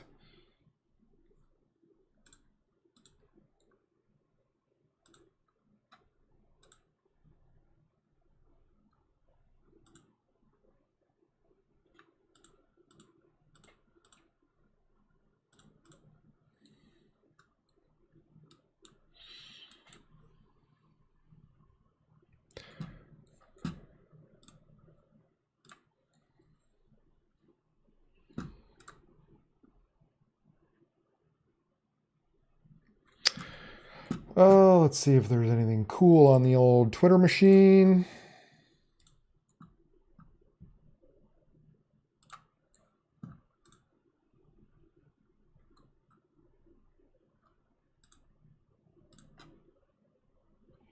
If anybody ever has any nice, cool pictures, awesome pictures out there, sure would love it if you tag me at Region WX. Make sure I find it and I can share it along with you guys out there. There are some neat videos of some neat pictures out there. This one, Shannon. Let's see, Shannon Bilisky. Shan B-I-L, SHANNBIL. We'll hit and like and retweet it. So if you find my Twitter page, you'll see this. But nice looking cell moving that's moved through. That is pretty, man. Wow, gosh, man, you don't see them like that too often. That is neat. That is so cool.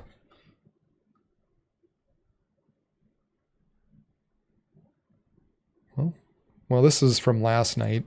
So this is last night's storm. This is near Wishick, I guess. I just saw this. Hadn't seen this yet today. Pretty large hail went through Bismarck last night. That one was... Man, that unfortunately, I'll say it, that was a surprise. That was a surprise that ran through Bismarck last night. Nothing showing up on the models, nothing really indicated the night before. Woke up the next morning, went, okay, there might be some severe storms here and there. And wow, Bismarck got nailed with that. I mean, a lot of areas got golf ball size hail right through Bismarck. Even saw a report up to 2.5 inches, but I don't know. I haven't seen anything that was confirmed on that exactly, but I did see a report up to 2.5 inches. So that I believe is tennis ball size.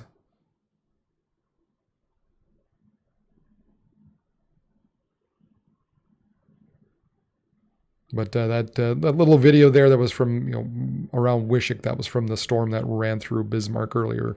And of course, that was last night, like I said.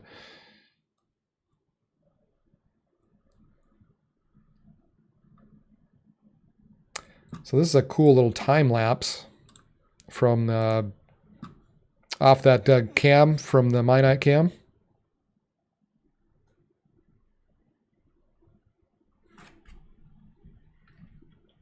Neat little time lapse. As that storm went through, and mind you, right about that point, there was a tornado warning that was issued out because somebody out at the airbase had seen a funnel cloud, so there was a tornado warning out there. It seemed like right about that time, it was becoming a little more of a outflow type of dominant type of scenario. But that can happen when those storms kind of gust out. Might spin something up real quick, and so not surprising that maybe they saw something out there where the little funnel cloud probably appeared. But thankfully, at that point, it was looking like on radar at least that. The danger was almost over at that point. So, just kind of one of those things, kind of, you got to be mindful, especially, sometimes with these stronger winds, they just, if they push out quick enough, they have the potential at least just spinning up a quick little brief small tornado. So, and that, it tried there for a bit just around the airbase, but other than that, let's see, we've got the new severe thunderstorm warning out. These are moving east now at 45 miles per hour, so picking up a little bit of speed, 60 mile per hour wind gusts and quarter-size hail. So that's for this area further to the north. I'd expect they'll probably issue one for this stuff a little bit further to the south, just because that's kind of moving more in a southeasterly direction. Severe thunderstorm will be near Leeds at 10:30, Baker, Perth, and York around 10:35. Other locations include Harlow, Mazza, Rock Lake, Churches Ferry, Brinsmead, and Egland. So just make sure you're moving for your protection, move to an interior room in the lowest floor of a building. Again, this is 1-inch hail and 60 mile per hour winds running through, kind of heading through this area: Rock Lake, Calvin, Munich, Hampton, Starkweather, Churches Ferry, Mazza, Candu, Bisbee, Perth, Leeds. We've got some strong winds heading your direction, 60 mile per hour winds and 1-inch hail. And this is the little bit stronger stuff right now. This is maybe a little more of a concern. A little stronger winds, definitely some rotation still continuing down in through here with these storms. Also some pretty decent sized hail with that, probably up to 2 inches in diameter, just southeast of Orrin, heading towards Selds, Esmond, Wellsburg. So kind of a double whammy there. You've got some rotation, a little bit of rotation in there. Definitely some stronger gusty winds, but you also have some larger hail moving towards Selds and Wellsburg at this point. Maybe just clipping Esmond and Maddock as well. So I'd expect they'll probably issue out a separate warning out for this, kind of out in this general direction.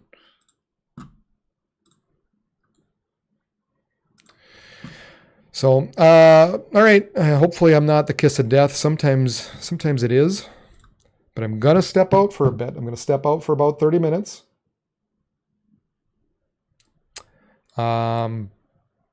Unless there is a tornado warning or something, if they do issue that, I'll jump back in. Just be mindful again. Just if you're in this area, just take precaution, be inside, stay indoors, stay down in your lowest floor of the building, just stay in the basement, stay away from windows, and just take that kind of precaution with this. You never know if something, just a brief little spin up occurs with this. But generally, if you just, if you're indoors and if you're in your basement, you're going to be just fine.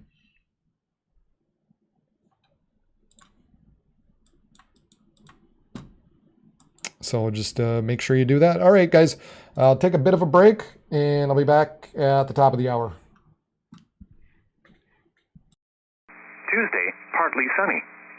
Chance of showers in the morning, then chance of showers and slight chance of thunderstorms in the afternoon. Highs in the lower 80s. Chance of precipitation 40%. Tuesday night, partly cloudy with a 20% chance of showers. Lows in the upper 50s. Wednesday, mostly sunny. Highs in the upper 70s. Wednesday night, mostly clear. Lows in the mid-50s. Thursday, sunny. Highs around 80. Thursday night, mostly clear. Lows in the mid-50s.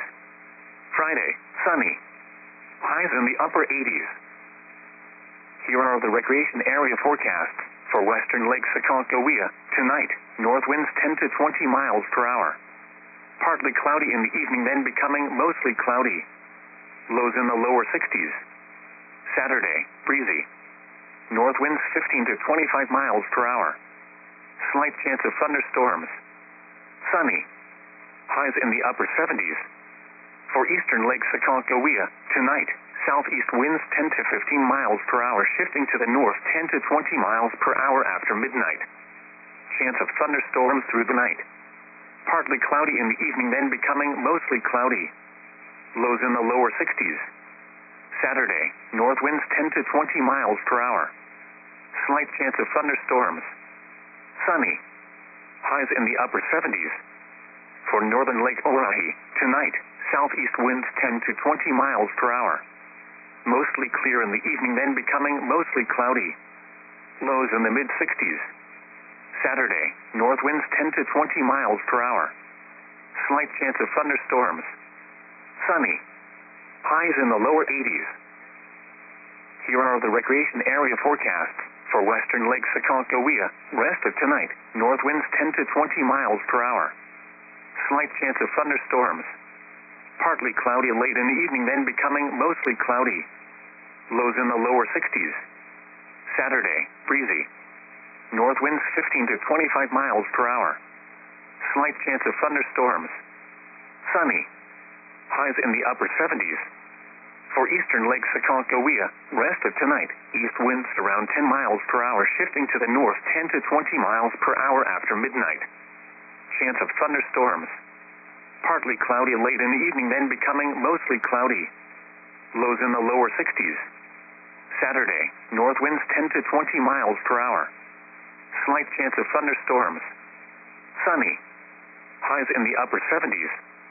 For northern Lake Orahi, rest of tonight, southeast winds 10 to 20 miles per hour. Chance of thunderstorms after midnight. Mostly clear late in the evening, then becoming mostly cloudy. Lows in the mid-60s. Saturday, north winds 10 to 20 miles per hour. Slight chance of thunderstorms. Sunny. Highs in the lower 80s. Here are the weather conditions at 10 p.m. Central Daylight Time. Bismarck, clear. Temperature 83 degrees, relative humidity 39%. Wind south at 14 miles an hour. Pressure 29.73 inches and falling. Mandan, clear. 75 degrees, relative humidity 57%. Wind south at 13 miles an hour. Hazen, fair. 79 degrees, relative humidity 61%. Wind south at 14 miles an hour. Harvey, fair. 75 degrees, relative humidity 73%. Wind southeast at 9 miles an hour, gusting to 16. Minot, partly cloudy. 73 degrees, relative humidity 65%. Wind northwest at 37 miles an hour, gusting to 48. Dickinson, clear. 76 degrees, relative humidity 41%. Elsewhere around North Dakota, it was 74 at Garrison. It was clear, with a temperature of 71 at Williston and 78 at Fargo. It was partly cloudy, with a temperature of 75 at Jamestown and 75 at Grand Forks. At Devil's Lake, it was cloudy, with a temperature of 76. In northern South Dakota, skies ranged from clear to partly cloudy. It was 80 at Mobridge and 73 at Aberdeen. In eastern Montana, it was clear, with a temperature of 77 at Glendive and 78 at Sydney. At Miles City, it was mostly cloudy, with a temperature of 85. Once again, at Bismarck, the temperature was 83 degrees under clear skies.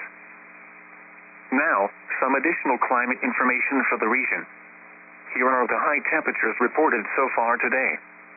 Bismarck had 95. The high at Williston was 97. Dickinson had 92. Jamestown reported 94. Minot had 89. The high Garrison was 92. In Hettinger, the high was 98. Here are the morning low temperature readings. Bismarck had 54. The low at Williston was 60. Dickinson had 57. Jamestown reported 58. Minot had 64. The low at Garrison was 55. In Hettinger, the low was 50. Here are some 24-hour precipitation reports across the region. Jamestown reported 0.01. The regional weather forecast from your National Weather Service office in Bismarck. Hot temperatures in the 90s will continue for many areas into the early evening hours.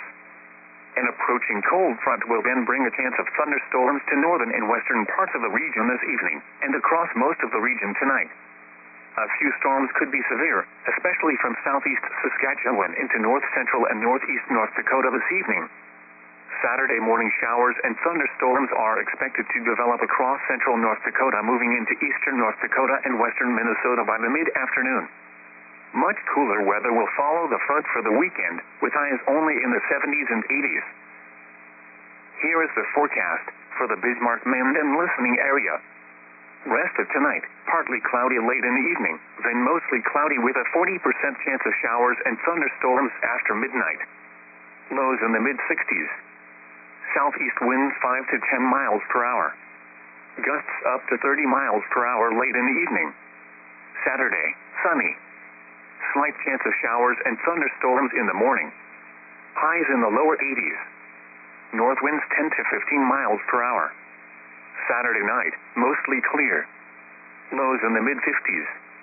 North winds 5 to 15 miles per hour. Sunday, sunny. Highs in the upper 70s. North winds 5 to 10 miles per hour. Sunday night, partly cloudy. Lows in the upper 50s. Northeast winds 5 to 10 miles per hour, shifting to the southeast after midnight. Monday, mostly sunny. Highs in the mid-80s. Monday night, increasing clouds. Chance of showers and slight chance of thunderstorms. Lows in the lower 60s. Chance of precipitation 40%. Tuesday, partly sunny. Chance of showers in the morning, then chance of showers and slight chance of thunderstorms in the afternoon. Highs in the lower 80s. Chance of precipitation 40%. Tuesday night, partly cloudy with a 20% chance of showers. Lows in the upper 50s. Wednesday, mostly sunny. Highs in the upper 70s. Wednesday night, mostly clear. Lows in the mid-50s. Thursday, sunny. Highs around 80. Thursday night, mostly clear. Lows in the mid-50s. Friday, sunny. Highs in the upper 80s. Here are the recreation area forecasts for western Lake Aconcagua. Rest of tonight, north winds 10 to 20 miles per hour. Slight chance of thunderstorms. Partly cloudy late in the evening, then becoming mostly cloudy. Lows in the lower 60s. Saturday, breezy. North winds 15 to 25 miles per hour. Slight chance of thunderstorms. Sunny. Highs in the upper 70s. For eastern Lake Aconcagua, rest of tonight, east winds around 10 miles per hour, shifting to the north 10 to 20 miles per hour after midnight. Chance of thunderstorms. Partly cloudy late in the evening, then becoming mostly cloudy. Lows in the lower 60s. Saturday, north winds 10 to 20 miles per hour. Slight chance of thunderstorms. Sunny. Highs in the upper 70s. For northern Lake Oahe, rest of tonight, southeast winds 10 to 20 miles per hour. Chance of thunderstorms after midnight. Mostly clear late in the evening, then becoming mostly cloudy. Lows in the mid-60s. Saturday, north winds 10 to 20 miles per hour. Slight chance of thunderstorms. Sunny. Highs in the lower 80s. Here are the weather conditions at 10 p.m. Central Daylight Time. Bismarck, clear. Temperature 83 degrees, relative humidity 39%. Wind south at 14 miles an hour. Pressure 29.73 inches and falling. Mandan, clear. 75 degrees, relative humidity 57%. Wind south at 13 miles an hour. Hazen, fair. 79 degrees, relative humidity 61%. Wind south at 14 miles an hour. Harvey, fair. 75 degrees, relative humidity 73%. Wind southeast at 9 miles an hour, gusting to 16. Minot, partly cloudy. 73 degrees, relative humidity 65%. Wind northwest at 37 miles an hour, gusting to 48. Dickinson, clear. 76 degrees, relative humidity 41%. Elsewhere around North Dakota, it was 74 at Garrison. It was clear, with a temperature of 71 at Williston and 78 at Fargo. It was partly cloudy, with a temperature of 75 at Jamestown and 75 at Grand Forks. At Devil's Lake, it was cloudy, with a temperature of 76. In northern South Dakota, skies ranged from clear to partly cloudy. It was 80 at Mobridge and 73 at Aberdeen. In eastern Montana, it was clear, with a temperature of 77 at Glendive and 78 at Sydney. At Miles City, it was mostly cloudy, with a temperature of 85. Once again, at Bismarck, the temperature was 83 degrees under clear skies. This is NOAA Weather Radio Station WXL-78 in Bismarck, North Dakota, operating on a frequency of 162.475 megahertz. Providing weather information 24 hours a day from your National Weather Service office in Bismarck. Now, some additional climate information for the region. Here are the high temperatures reported so far today. Bismarck had 95. The high at Williston was 97. Dickinson had 92. Jamestown reported 94. Minot had 89. The high Garrison was 92. In Hettinger, the high was 98. Here are the morning low temperature readings. Bismarck had 54. The low at Williston was 60. Dickinson had 57. Jamestown reported 58. Minot had 64. The low at Garrison was 55. In Hettinger, the low was 50. Here are some 24-hour precipitation reports across the region. Jamestown reported 0.01. The regional weather forecast from your National Weather Service office in Bismarck. Hot temperatures in the 90s will continue for many areas into the early evening hours. An approaching cold front will then bring a chance of thunderstorms to northern and western parts of the region this evening and across most of the region tonight. A few storms could be severe, especially from southeast Saskatchewan into north central and northeast North Dakota this evening. Saturday morning showers and thunderstorms are expected to develop across central North Dakota, moving into eastern North Dakota and western Minnesota by the mid-afternoon. Much cooler weather will follow the front for the weekend, with highs only in the 70s and 80s. Here is the forecast for the Bismarck Mend and listening area. Rest of tonight, partly cloudy late in the evening, then mostly cloudy with a 40% chance of showers and thunderstorms after midnight. Lows in the mid-60s. Southeast winds 5 to 10 miles per hour. Gusts up to 30 miles per hour late in the evening. Saturday, sunny. Slight chance of showers and thunderstorms in the morning. Highs in the lower 80s. North winds 10 to 15 miles per hour. Saturday night, mostly clear. Lows in the mid-50s. North winds 5 to 15 miles per hour. Sunday, sunny. Highs in the upper 70s. North winds 5 to 10 miles per hour. Sunday night, partly cloudy. Lows in the upper 50s. Northeast winds 5 to 10 miles per hour, shifting to the southeast after midnight. Monday, mostly sunny. Highs in the mid-80s. Monday night, increasing clouds. Chance of showers and slight chance of thunderstorms. Lows in the lower 60s. Chance of precipitation 40%. Tuesday, partly sunny. Chance of showers in the morning, then chance of showers and slight chance of thunderstorms in the afternoon. Highs in the lower 80s. Chance of precipitation 40%.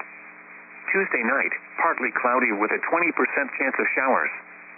Lows in the upper 50s. Wednesday, mostly sunny. Highs in the upper 70s. Wednesday night, mostly clear. Lows in the mid-50s. Thursday, sunny. Highs around 80. Thursday night, mostly clear. Lows in the mid-50s. Friday, sunny. Highs in the upper 80s. Here are the recreation area forecasts for western Lake Sakonkohia. Rest of tonight, north winds 10 to 20 miles per hour. Slight chance of thunderstorms. Partly cloudy late in the evening, then becoming mostly cloudy. Lows in the lower 60s. Saturday, breezy. North winds 15 to 25 miles per hour. Slight chance of thunderstorms. Sunny. Highs in the upper 70s. For eastern Lake Sakonkohia, rest of tonight, east winds around 10 miles per hour, shifting to the north 10 to 20 miles per hour after midnight. Chance of thunderstorms. Partly cloudy late in the evening, then becoming mostly cloudy. Lows in the lower 60s. Saturday, north winds 10 to 20 miles per hour. Slight chance of thunderstorms. Sunny. Highs in the upper 70s. For northern Lake Oahe, rest of tonight, southeast winds 10 to 20 miles per hour. Chance of thunderstorms after midnight.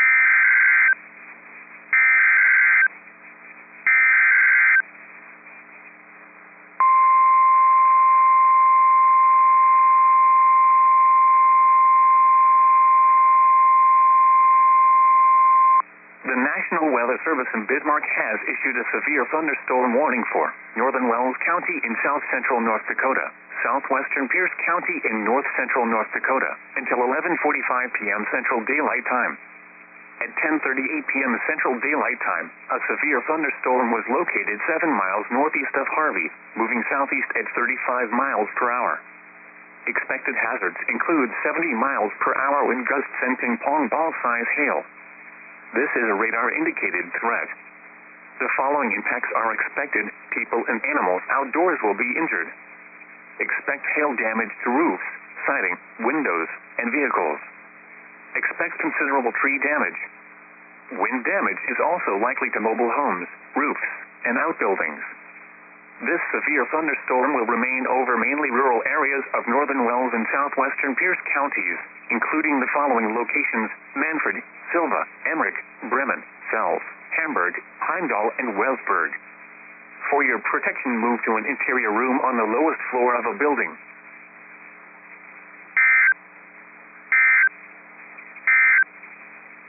The National Weather Service in Bismarck has issued a severe thunderstorm warning for northern Wells County in south-central North Dakota, southwestern Pierce County in north-central North Dakota, until 11:45 p.m. Central Daylight Time.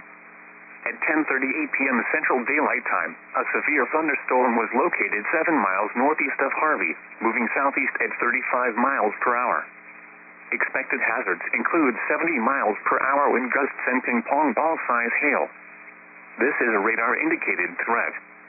The following impacts are expected. People and animals outdoors will be injured.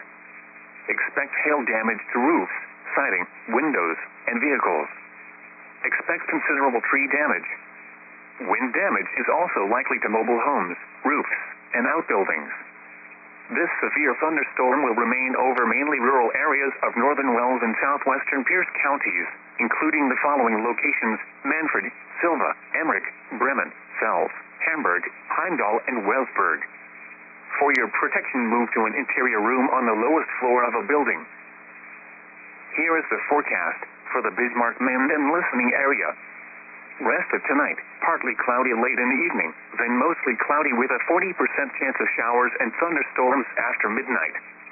Lows in the mid-60s. Southeast winds 5 to 10 miles per hour.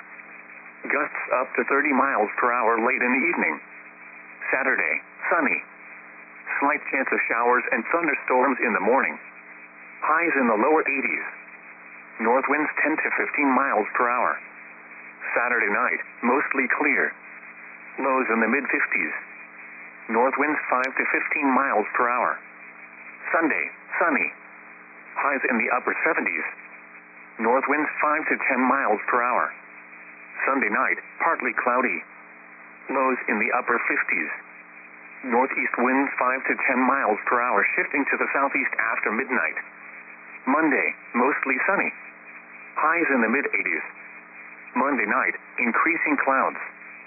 Chance of showers and slight chance of thunderstorms. Lows in the lower 60s. Chance of precipitation 40%. Tuesday, partly sunny. Chance of showers in the morning, then chance of showers and slight chance of thunderstorms in the afternoon. Highs in the lower 80s. Chance of precipitation 40%. Tuesday night, partly cloudy with a 20% chance of showers. Lows in the upper 50s. Wednesday, mostly sunny. Highs in the upper 70s. Wednesday night, mostly clear. Lows in the mid-50s. Thursday, sunny. Highs around 80. Thursday night, mostly clear. Lows in the mid-50s. Friday, sunny. Highs in the upper 80s. Here are the weather conditions at 10 p.m. Central Daylight Time. At Bismarck, it was clear.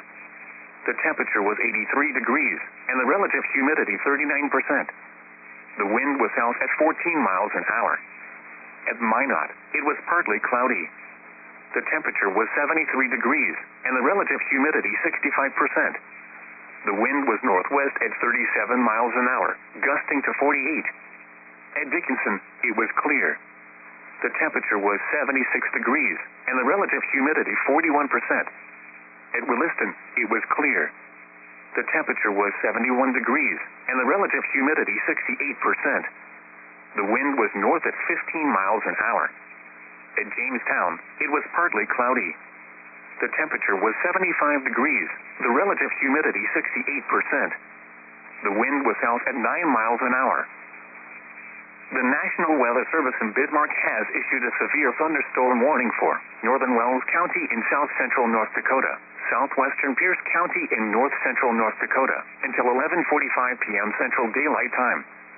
At 10:38 p.m. Central Daylight Time, a severe thunderstorm was located 7 miles northeast of Harvey, moving southeast at 35 miles per hour. Expected hazards include 70 miles per hour wind gusts and ping-pong ball-size hail. This is a radar-indicated threat. The following impacts are expected. People and animals outdoors will be injured. Expect hail damage to roofs, siding, windows, and vehicles. Expect considerable tree damage. Wind damage is also likely to mobile homes, roofs, and outbuildings. This severe thunderstorm will remain over mainly rural areas of northern Wells and southwestern Pierce counties, including the following locations: Manfred, Silva, Emmerich, Bremen, Fels, Hamburg, Heimdall, and Wellsburg. For your protection, move to an interior room on the lowest floor of a building. Here is the forecast for the Bismarck Mend and listening area. Rest of tonight, partly cloudy late in the evening, then mostly cloudy with a 40% chance of showers and thunderstorms after midnight. Lows in the mid-60s. Southeast winds 5 to 10 miles per hour. Gusts up to 30 miles per hour late in the evening. Saturday, sunny. Slight chance of showers and thunderstorms in the morning. Highs in the lower 80s. North winds 10 to 15 miles per hour. Saturday night, mostly clear. Lows in the mid-50s. North winds 5 to 15 miles per hour. Sunday, sunny. Highs in the upper 70s. North winds 5 to 10 miles per hour. Sunday night, partly cloudy. Lows in the upper 50s. Northeast winds 5 to 10 miles per hour, shifting to the southeast after midnight. Monday, mostly sunny. Highs in the mid-80s. Monday night, increasing clouds. Chance of showers and slight chance of thunderstorms. Lows in the lower 60s. Chance of precipitation 40%. Tuesday, partly sunny. Chance of showers in the morning, then chance of showers and slight chance of thunderstorms in the afternoon. Highs in the lower 80s. Chance of precipitation 40%. Tuesday night, partly cloudy with a 20% chance of showers. Lows in the upper 50s. Wednesday, mostly sunny. Highs in the upper 70s. Wednesday night, mostly clear. Lows in the mid-50s. Thursday, sunny. Highs around 80. Thursday night, mostly clear. Lows in the mid-50s. Friday, sunny. Highs in the upper 80s. Here are the weather conditions at 10 p.m. Central Daylight Time. At Bismarck, it was clear. The temperature was 83 degrees, and the relative humidity 39%. The wind was south at 14 miles an hour. At Minot, it was partly cloudy. The temperature was 73 degrees, and the relative humidity 65%. The wind was northwest at 37 miles an hour, gusting to 48. At Dickinson, it was clear. The temperature was 76 degrees, and the relative humidity 41%. At Williston, it was clear. The temperature was 71 degrees, and the relative humidity 68%. The wind was north at 15 miles an hour. At Jamestown, it was partly cloudy. The temperature was 75 degrees, the relative humidity 68%. The wind was south at 9 miles an hour. The National Weather Service in Bismarck has issued a severe thunderstorm warning for northern Wells County in south-central North Dakota, southwestern Pierce County in north-central North Dakota, until 11:45 p.m. Central Daylight Time. At 10:38 p.m. Central Daylight Time, a severe thunderstorm was located 7 miles northeast of Harvey, moving southeast at 35 miles per hour. Expected hazards include 70 miles per hour wind gusts and ping-pong ball-size hail. This is a radar-indicated threat. The following impacts are expected. People and animals outdoors will be injured. Expect hail damage to roofs, siding, windows, and vehicles. Expect considerable tree damage. Wind damage is also likely to mobile homes, roofs, and outbuildings. This severe thunderstorm thunderstorm will remain over mainly rural areas of northern Wells and southwestern Pierce counties, including the following locations: Manfred, Silva, Emmerich, Bremen, Sells, Hamburg, Heimdall, and Wellsburg. For your protection, move to an interior room on the lowest floor of a building. Here is the forecast for the Bismarck Mend and listening area. Rest of tonight, partly cloudy late in the evening, then mostly cloudy with a 40% chance of showers and thunderstorms after midnight. Lows in the mid-60s. Southeast winds 5 to 10 miles per hour. Gusts up to 30 miles per hour late in the evening. Saturday, sunny. Slight chance of showers and thunderstorms in the morning. Highs in the lower 80s. North winds 10 to 15 miles per hour. Saturday night, mostly clear. Lows in the mid-50s. North winds 5 to 15 miles per hour. Sunday, sunny. Highs in the upper 70s. North winds 5 to 10 miles per hour. Sunday night, partly cloudy. Lows in the upper 50s. Northeast winds 5 to 10 miles per hour, shifting to the southeast after midnight. Monday, mostly sunny. Highs in the mid-80s. Monday night, increasing clouds. Chance of showers and slight chance of thunderstorms. Lows in the lower 60s. Chance of precipitation 40%. Tuesday, partly sunny. Chance of showers in the morning, then chance of showers and slight chance of thunderstorms in the afternoon. Highs in the lower 80s. Chance of precipitation 40%. Tuesday night, partly cloudy with a 20% chance of showers. Lows in the upper 50s. Wednesday, mostly sunny. Highs in the upper 70s. Wednesday night, mostly clear. Lows in the mid-50s. Thursday, sunny. Highs around 80. Thursday night, mostly clear. Lows in the mid-50s. Friday, sunny. Highs in the upper 80s. Here are the weather conditions at 10 p.m. Central Daylight Time.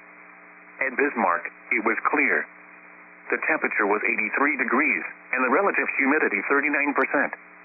The wind was south at 14 miles an hour. At Minot, it was partly cloudy. The temperature was 73 degrees, and the relative humidity 65%. The wind was northwest at 37 miles an hour, gusting to 48. At Dickinson, it was clear. The temperature was 76 degrees, and the relative humidity 41%. At Williston, it was clear. The temperature was 71 degrees, and the relative humidity 68%. The wind was north at 15 miles an hour. At Jamestown, it was partly cloudy. The temperature was 75 degrees, the relative humidity 68%. The wind was south at 9 miles an hour. The National Weather Service in Bismarck has issued a severe thunderstorm warning for northern Wells County in south-central North Dakota, southwestern Pierce County in north-central North Dakota, until 11:45 p.m. Central Daylight Time. At 10:38 p.m. Central Daylight Time, a severe thunderstorm was located 7 miles northeast of Harvey, moving southeast at 35 miles per hour. Expected hazards include 70 miles per hour wind gusts and ping-pong ball-size hail. This is a radar-indicated threat. The following impacts are expected: people and animals outdoors will be injured. Expect hail damage to roofs, siding, windows, and vehicles. Expect considerable tree damage. Wind damage is also likely to mobile homes, roofs, and outbuildings. This severe thunderstorm will remain over mainly rural areas of northern Wells and southwestern Pierce counties, including the following locations: Manfred, Silva, Emmerich, Bremen, Sells, Hamburg, Heimdall, and Wellsburg. For your protection, move to an interior room on the lowest floor of a building. Here is the forecast for the Bismarck Mend and listening area. Rest of tonight, partly cloudy late in the evening, then mostly cloudy with a 40% chance of showers and thunderstorms after midnight. Lows in the mid-60s.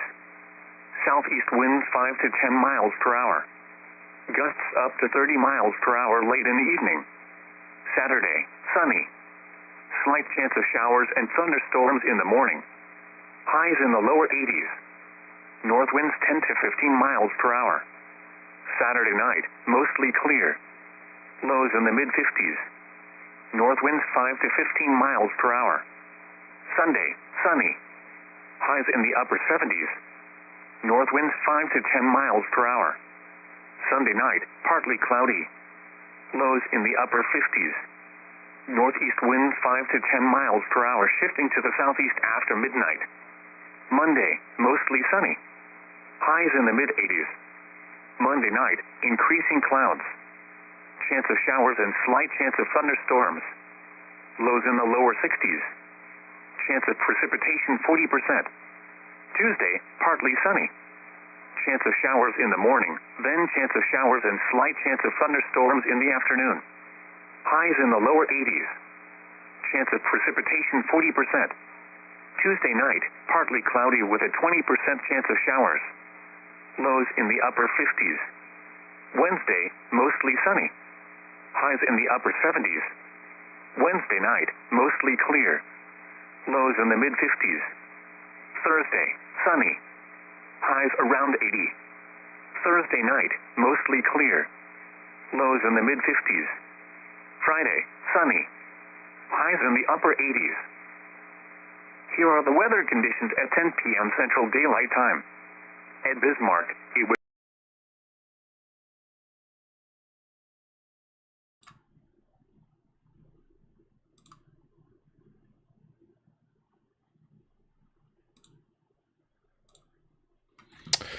All right, everybody. Take a look at what is currently going on. We've got the Minot. Continuing to look at the Minot radar here. Had a little bit of rotation just southeast of Welds or east of Weldsburg, roughly there for a while. Looks like that is not as pronounced as it was a little bit ago. If we put this back into motion, you can kind of see the triangles as they continued to push down to the south and east, kind of heading towards that Cheyenne, New Rockford area. But at this point, it doesn't look like maybe it's rotating quite as much as it was earlier. Nevertheless, we've got some stronger winds that are continuing to push eastward, just coming up to Devil's Lake and Candu. And we had a 68 mile per hour wind gust for east of Wolford. Remember earlier we talked about those winds that were heading towards Wolford, and of course they did manage to pick up a 68 mile per hour wind gust, 55 miles per hour just southwest of Rolla, one northeast of Shell Valley in Rowlett County. Looks like we got some power outage here in McHenry County, 6 southwest of Orrin, and a 1.5 inch hail around that same area. So as it kind of passed that Karlsruhe area, just between that Orrin and Elmer. Remember, we had a little bit of rotation showing up in there for a bit. And so who knows? I mean, for sure, we had a good punch of stronger winds that were moving eastward at that point. So, and it looks like they picked up some hail and a little bit of power loss as well. Speaking of power loss, well, I'm going to jump over to that page. And I will show you that. So this is a page that shows kind of an idea of some power loss in Pierce County right now. We have over 1,000 people out of power right now. Up in Bottineau County, 353. In Benson County, 43 locations without power. So certainly as it passed through Pierce, looked like the winds really have done a number as these storms continue to push through to the east. So over 1,000 people right now without power across Pierce County as these storms move to the east. So doing a little bit of taking out some power as these storms have moved through. So now Pierce County is just, I believe, just just kind of in through here. This is Pierce County in through here. So as these storms move through, looks like the winds have kind of knocked out some power as these storms have moved to the east throughout the nighttime hours. Still looking at some decent winds running through the Ramsey, Devil's Lake area. Let's see if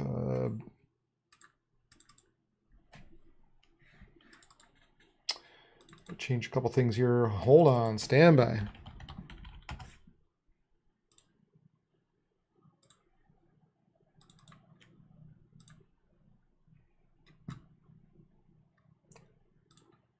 Come on. Where is it? On the fly. Always doing things on the fly.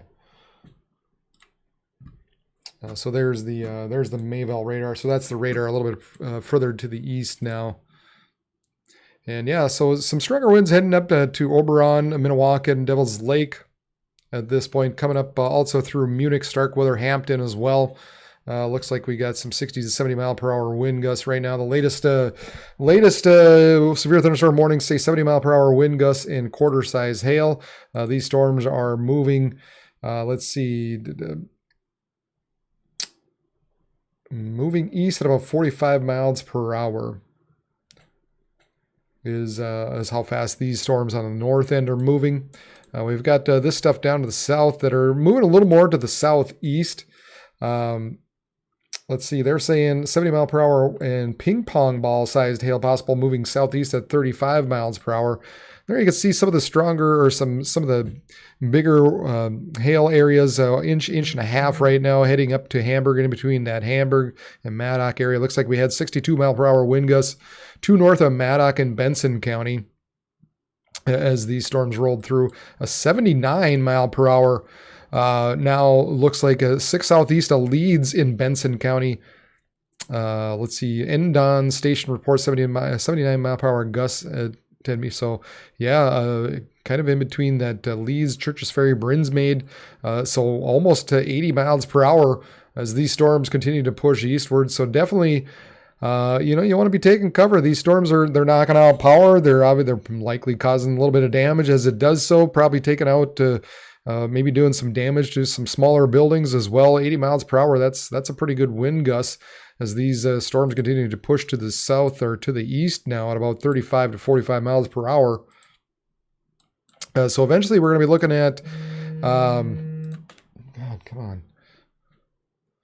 We're going to be looking at these storms rolling kind of into Fairdale, kind of in through here basically is going to be the areas we're going to be watching out for as the night goes along. Adams, Lankin, Piesig, Forest River, Gilbert, Larimer, Michigan, Lakota, Devil's Lake, Mickville, Northwood, all you guys in through there. Eventually, we're going to be watching these storms as they move to the south and east, Grand Forks as well. We'll have to keep an eye on these storms as they move your direction at this point. So we're seeing some pretty significant wind gusts out of these as they continue to push east now. As we take a look at the latest model run and see what the latest model has for us, it looks like for what they've been showing so far tonight is there's our storms that are rolling through that Devil's Lake area and coming into the Grand Forks area by about midnight, 1 a.m. or so.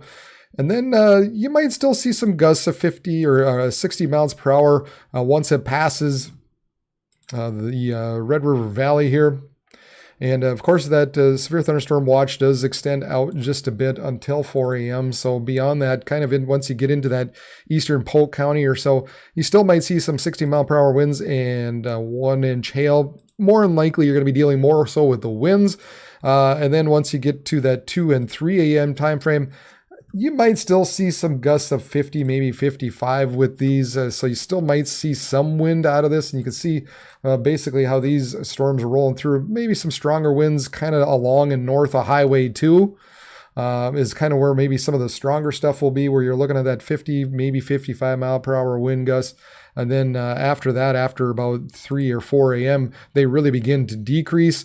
And then we reshift our focus down into southeastern parts of North Dakota as we get later into the morning or into the very early mornings of Saturday. We've got this low-level jet that begins to set up.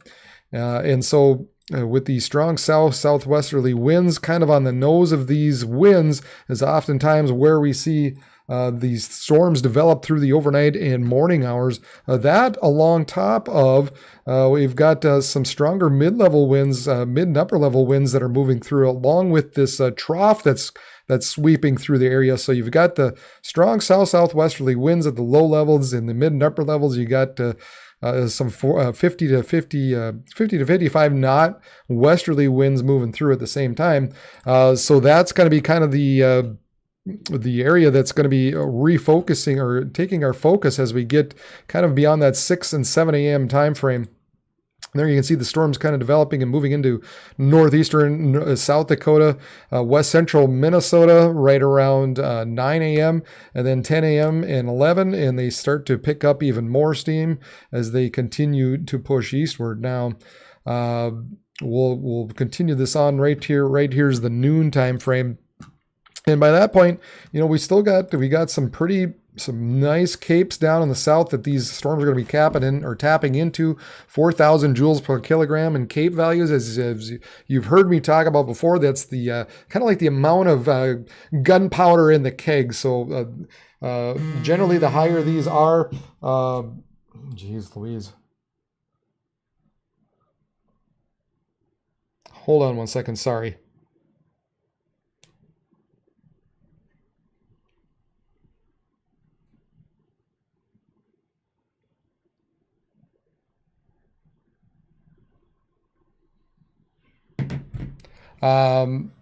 These storms are going to be tapping into these higher values of cape, and generally, you know, once you get into that 3,000, 35, 4,000, that's really, you've got some pretty high cape values rolling in through there.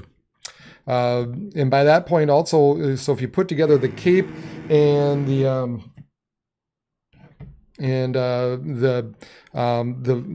amount of spin going on in the air.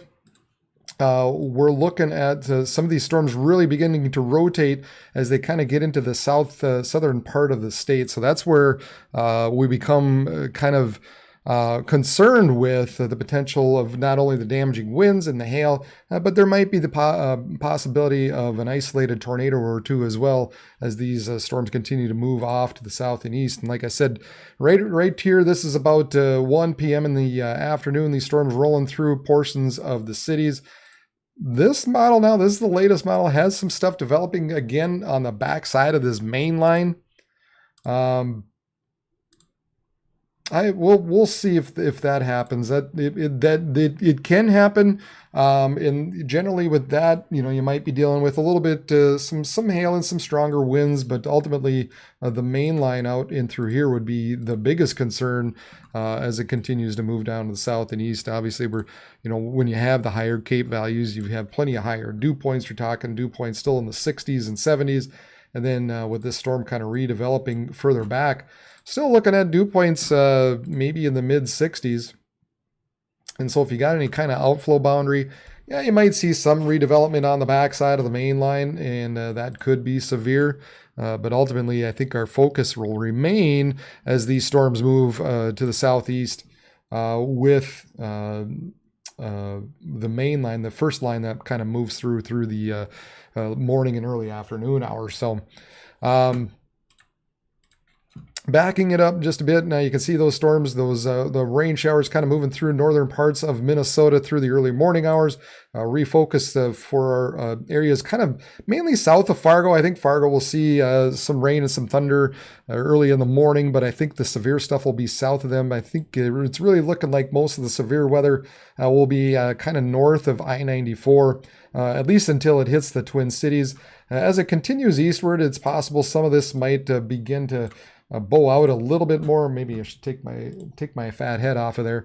Might bow a little more into central parts of Wisconsin if it is able to kind of push that direction. But ultimately, that's kind of what we're looking for the setup. But then as we get into the afternoon hours, most of these showers in the north and north central will clear out throughout the late morning hours and into the afternoon. So that's kind of the setup that we're looking for tomorrow. I've got a live stream set up and ready to go beginning at 6 a.m. So I can't stay on here, unfortunately, all night just because we're going to have to reshift some of our focus and kind of get ready for tomorrow again down in through Minnesota. And just because it's got the potential of having some large hail, damaging winds, and also the possibility of tornado, we'll have to keep an eye on these storms as they move to the southeast. So just if you're in that area tomorrow, make sure you have a plan, especially through the morning and early afternoon hours, and just be aware that these storms could be rolling through your area. Latest severe thunderstorm warning covers a lot of ground right now. Let's see. A Mesonet reported 62-mile-per-hour winds near Maddock. These are moving southeast now at 55 miles per hour, 70-mile-per-hour wind gusts and quarter-size hail. Hail damage to vehicles is expected. Expect considerable tree damage. Wind damage is also likely to mobile homes, roofs, and outbuildings. Severe thunderstorms will be near Vang at around 11:05. So that's, I guess it's 11:10. Concrete in Tokyo at 11:20. Other areas include Mountain, Accra, Warwick. For your protection, move to an interior room, the lowest floor of a building. So these storms are continuing to push off to the south or to the east now, picking up some steam at 55 miles per hour, they're saying. We're still seeing plenty of lightning rolling through Devil's Lake.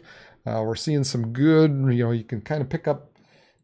Let's flip over to this. You can see the rain in the street light here. The camera kind of starting to shake a little bit. As these storms are rolling through Devil's Lake at this point.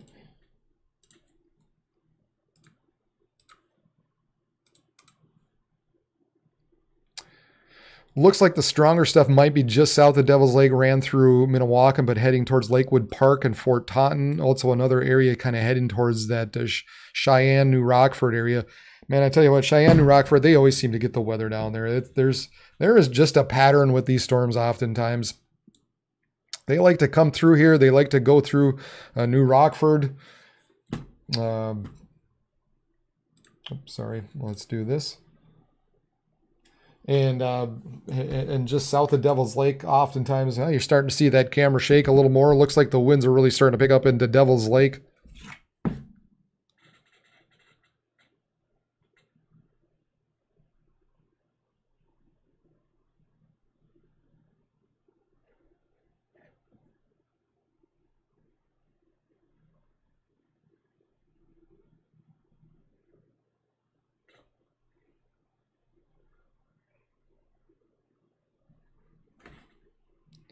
And the rain's starting to pick up now as well. So that is the cam in Devil's Lake. You can see all the rain running through that street lamp. Things kind of shaking and jiving and bumping and moving as these winds. Look at the trees out here starting to bend a little bit. I think we'll just keep it here and just keep an eye and just keep an eye on these trees out here and see how much they really begin to bend over. Man, look at that rain just become horizontal type of rain. Wind's really whipping through there now.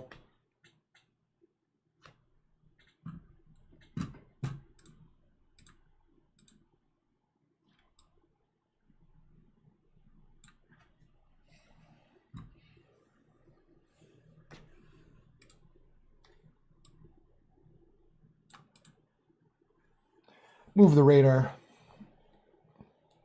Put it up here. You can see the ground a little bit better.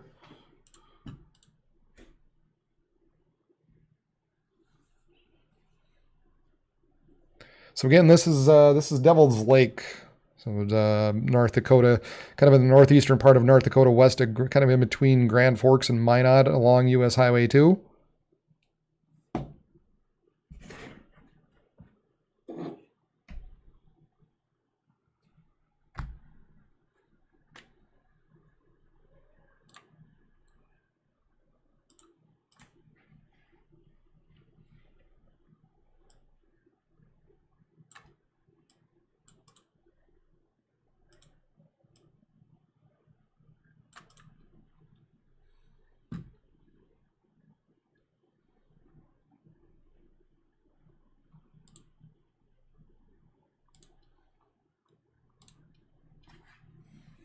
Yeah.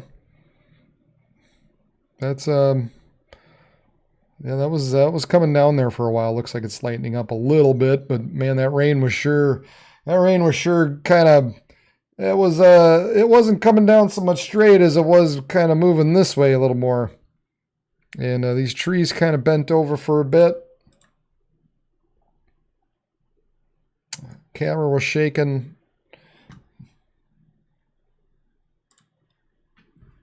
But that's running through Devil's Lake right now. Thanks to the Home of Economy. Thanks to the Home of Economy camera out there in Devil's Lake. And then again, we've got continuing to have some of these storms running into Cheyenne, New Rockford, some of these stronger storms with some hail up to, let's see, 1.5 inches or so. And so, yeah, we're starting to, we continue to see these winds as they move eastward as well. 60 to 70, even had an 80-mile-per-hour wind gust earlier southwest of Churches Ferry in Benson County. So these storms rolling kind of in through, coming up to Cavalier and Grafton and Lakota, New Rockford, Cooperstown, Findlay, eventually Grand Forks as well.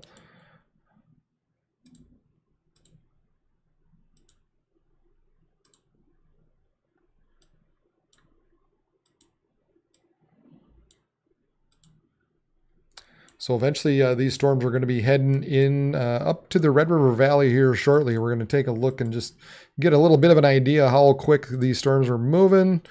And we'll put that there. Kind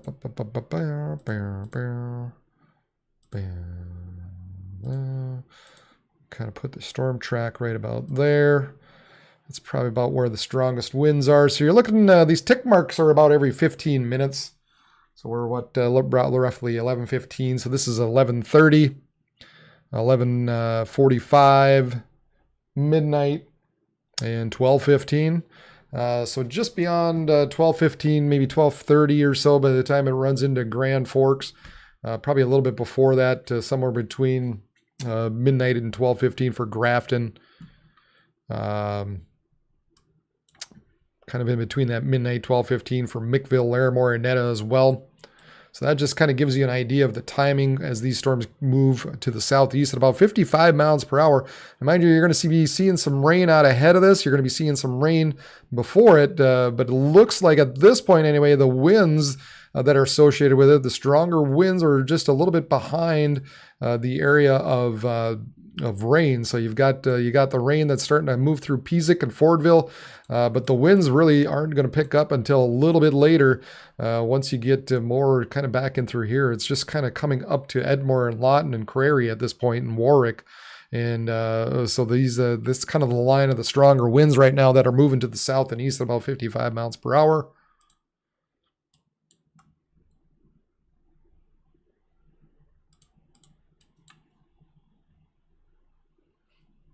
And then we also have the Severe Thunderstorm Watch that's out until 4 a.m. And there you can kind of get an idea how far east that watch goes. So it goes, just beyond Polk and Pennington and Red Lake County, just into Marshall, Kitson, Mahnomen and Norman County as well is kind of the counties that these storms include, or that this Severe Thunderstorm Watch includes. And again, that's valid until 4 a.m. And so we're looking at Grand Forks just beyond midnight or so by the time these storms kind of roll through there, the way the timing is working out. So it might reach this eastern edge, obviously, before 4 a.m. Looks like they're moving a little bit quicker than that 4 a.m. time frame, but nevertheless. So we'll see if they get anything added on. Like I said before, the model's kind of painting that most of these storms will probably be decreasing as they continue to move eastward. And really, as we continue to see this rain out ahead of it, that's usually a good thing when we're talking about, especially the stronger winds and the hail. Just because it's going to be robbing more of that energy, especially in these area up to the north here, going to be taking away some of that energy as this main line moves into it. So you already have some of this rain basically eating up some of that energy, and then if eventually the main line kind of runs into it, well, some of that energy is now used up already. So that's kind of always a good thing if you can get some rain to develop out ahead of it. Now, some of this a little bit further to the south, there's a little bit more of a clearing down through here. So this southern edge might last just a little bit longer as it continues to move to the south and east here. Taking a look at the satellite. in the I don't know, the oranges, I guess, the yellows and oranges is kind of indicates the higher, the stronger updrafts associated with the storm. And then as you kind of get back into that yellow and green, kind of the lighter shadings is usually the warmer tops. So the darker colors are the colder tops. And you can see what I've also got overlaid on here is the lightning. So plenty of lightning still showing up, starting to decrease a little bit. Maybe some of that lightning is as it's moving eastward, but still plenty of cold tops associated with it. Plenty of good updrafts continuing to push to the east. So it doesn't look like, at least at this point, overlay the counties here just to give a little better idea. It doesn't look at this point anything's decreasing too much, but the thought is, once again, once we kind of get into the Red River Valley area, they'll begin to kind of dissipate some. So we'll keep an eye on that as it moves eastward. I lost the camera there.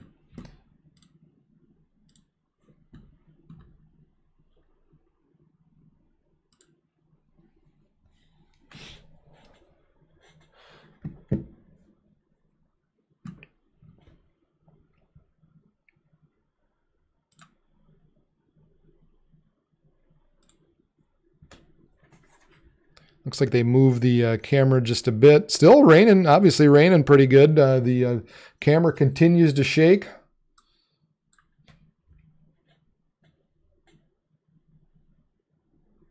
I don't know my Devil's Lake too well, so I'm not sure where exactly, what direction this is pointing.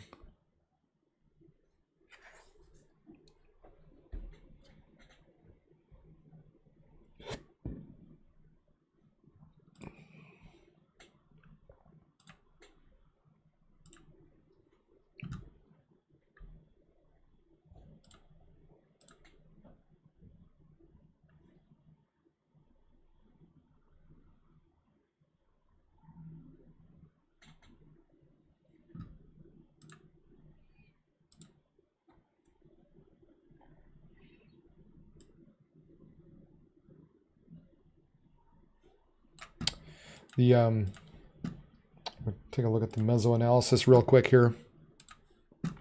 So here's kind of where the higher Cape values right now are as these storms are moving through. So you got 2,000 joules per kilogram, 1,500. That's still pretty good, obviously.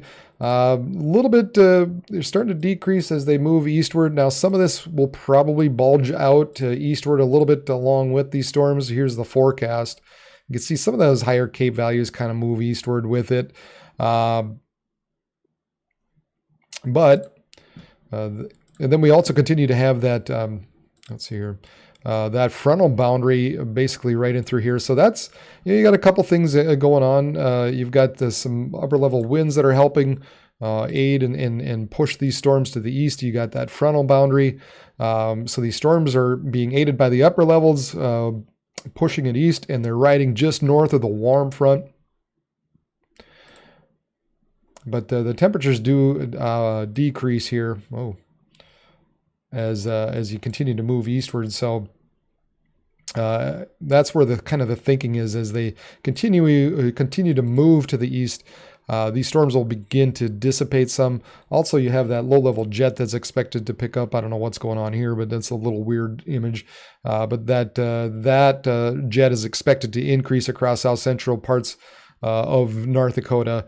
And really this area here, those storms then begin to outrun that jet, and the focus kind of shifts back further to the west as we get late into tonight, into early parts of tomorrow morning. Still plenty of wind shear involved with these storms, so that's helping aid in keeping these storms going for a little while. So yeah, all that helping and keeping these storms rolling as they move eastward. Kind of along that, kind of saw earlier how far east the current watch goes. So you might still pick up some 60-mile-per-hour winds just on the edge of that, and then beyond that, maybe an isolated wind gust of 60. But generally, by that point, as they move kind of east of that, I think you're going to be more into that 50-mile-per-hour or less. And most of these storms, the heavier storms, I would expect anyway, to kind of be along and north of Highway 2 anyway, where you might still continue to see some of those gusts through the overnight hours. But all in all, like I said, as they continue to move east, there's going to be that gradual decrease as it does so. So it's just a matter of how long before, where exactly will it be before these storms are just not severe anymore. That'll be the main question. Where exactly? We know it's going to decrease. It's just, where exactly is that line going to wind up being?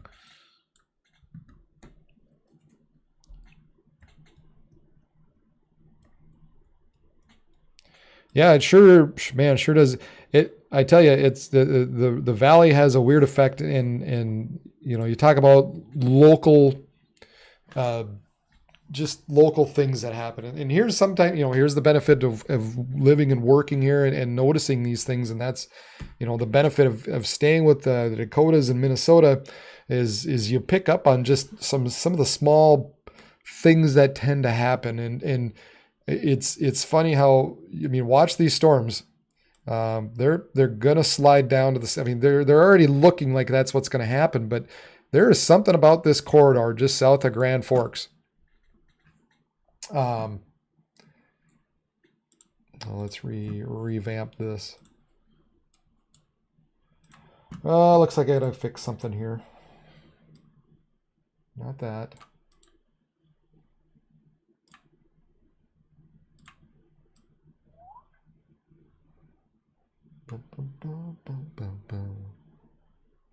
That's better.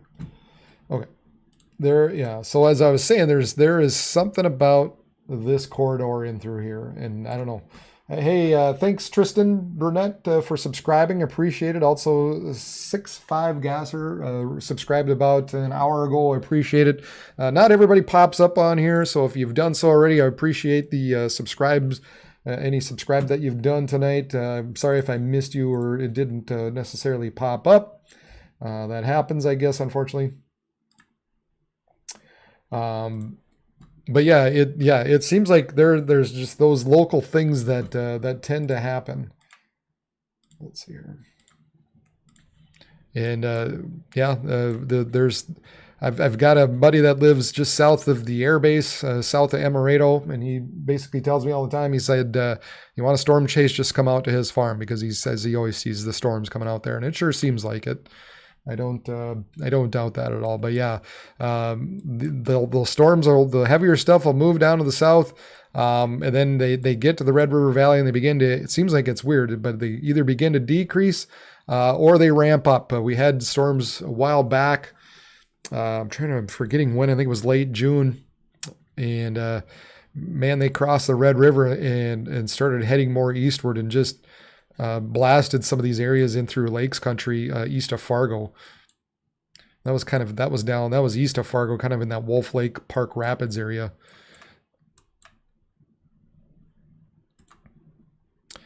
So here we got the winds just coming up to Edmore, Lawton, Brockett, just moving past Crary, Warwick.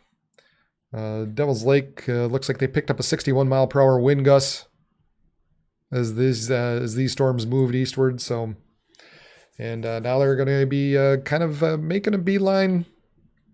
The strongest stuff probably heading south of Grand Forks, but still looking at.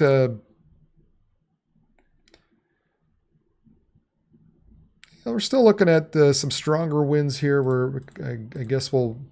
Up and through here, this area is kind of just it's going to be close. And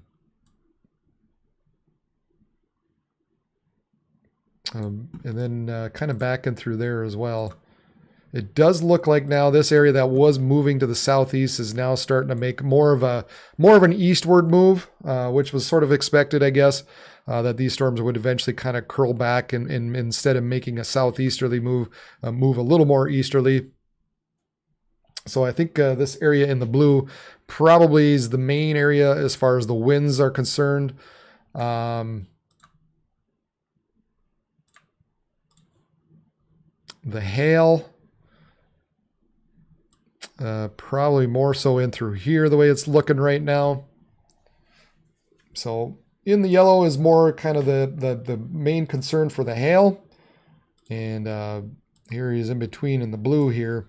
That's kind of the area's concern, at least for the 60 mile per hour winds or greater. How do you like my John Madden type telestrators?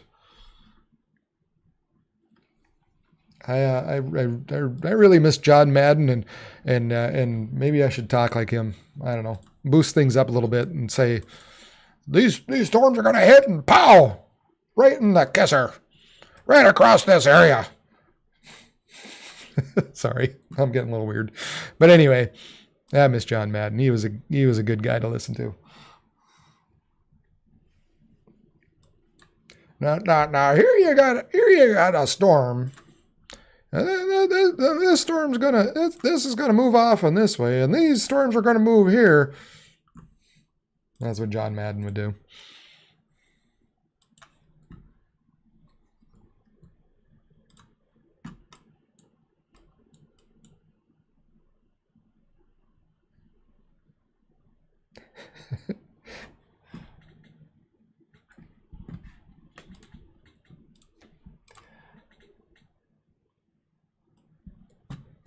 All right. Okay, 11:30. I'm going to bug out for a half hour again. I'll be back at the top of the hour to take a look at another analysis, and we'll see what's going on beyond that. Like I said, at some point I'm gonna have to probably end the stream and just get to bed and kind of reload for tomorrow, because tomorrow is gonna be a busy day.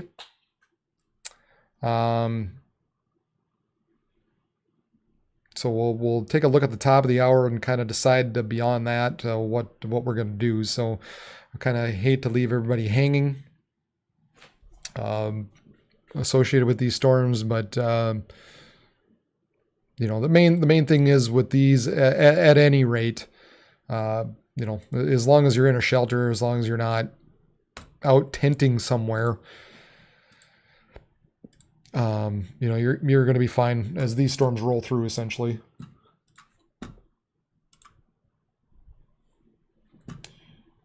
One quick look anyway. So 43 out in Benson County. Now Ramsey County's got 79, what do they call it? Customers out. Still over 1,000 in Pierce, 136 in Botno. So some of these, you know, they're knocking out some power here and there. 43 in Benson, 79 in Ramsey. Really got nailed in Pierce, the way it looks.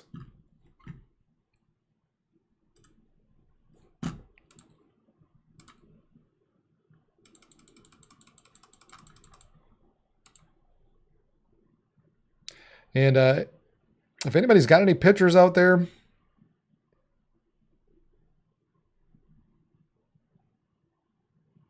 yeah, even though the Storms Prediction Center say storms weaken east of the Red River after 1 a.m. So even the Storms Prediction Center is saying these storms are going to weaken. Hey, the other thing, if we can get rid of these storms, there's a heck of an aurora going on out there apparently. It's a great night to catch the aurora. I just noticing this here, the aurora forecast, and look at that, the green kind of stretching all the way down across the Dakotas and Minnesota here, and some yellows is kind of pushing down to the southeast. So, so yeah, if you manage to get any clearing skies tonight, if you're out and about, and there's the satellite. So once these storms move through, hopefully some of the stuff on the back end west of here stays out at least for a little bit. That maybe if you guys are around Minot and eventually coming up to Devil's Lake, I guess take a look outside. Otherwise, if you're in the remainder parts of South Dakota and into Minnesota, go ahead and take a look, because apparently there's could be a pretty nice aurora outside at this point. All right, I'm gonna bug out for a little bit. We'll see you at the top of the hour, everybody.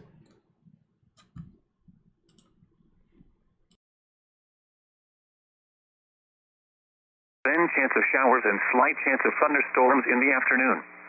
Highs in the lower 80s. Chance of precipitation 40%. Tuesday night, partly cloudy with a 20% chance of showers. Lows in the upper 50s. Wednesday, mostly sunny. Highs in the upper 70s. Wednesday night, mostly clear. Lows in the mid-50s. Thursday, sunny. Highs around 80. Thursday night, mostly clear. Lows in the mid-50s. Friday, sunny. Highs in the upper 80s. This is NOAA Weather Radio Station WXL-78 in Bismarck, North Dakota, operating on a frequency of 162.475 megahertz.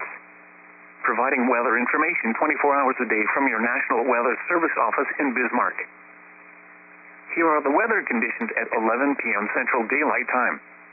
At Bismarck, it was clear. The temperature was 82 degrees and the relative humidity 36%. The wind was south at 12 miles an hour, gusting to 26. At Minot, it was partly cloudy. The temperature was 65 degrees and the relative humidity 75%. The wind was northeast at 13 miles an hour, gusting to 23. At Dickinson, it was partly cloudy. The temperature was 66 degrees and the relative humidity 75%. The wind was south at 6 miles an hour. At Williston, it was clear. The temperature was 69 degrees and the relative humidity 73%. The wind was northeast at 17 miles an hour. At Jamestown, it was partly cloudy. The temperature was 77 degrees, the relative humidity 61%. The wind was south at 13 miles an hour. The severe thunderstorm warning for northeastern Wells County is canceled. The storm which prompted the warning has moved out of the area. Therefore, the warning has been canceled. Here is the forecast for the Bismarck Mend and listening area.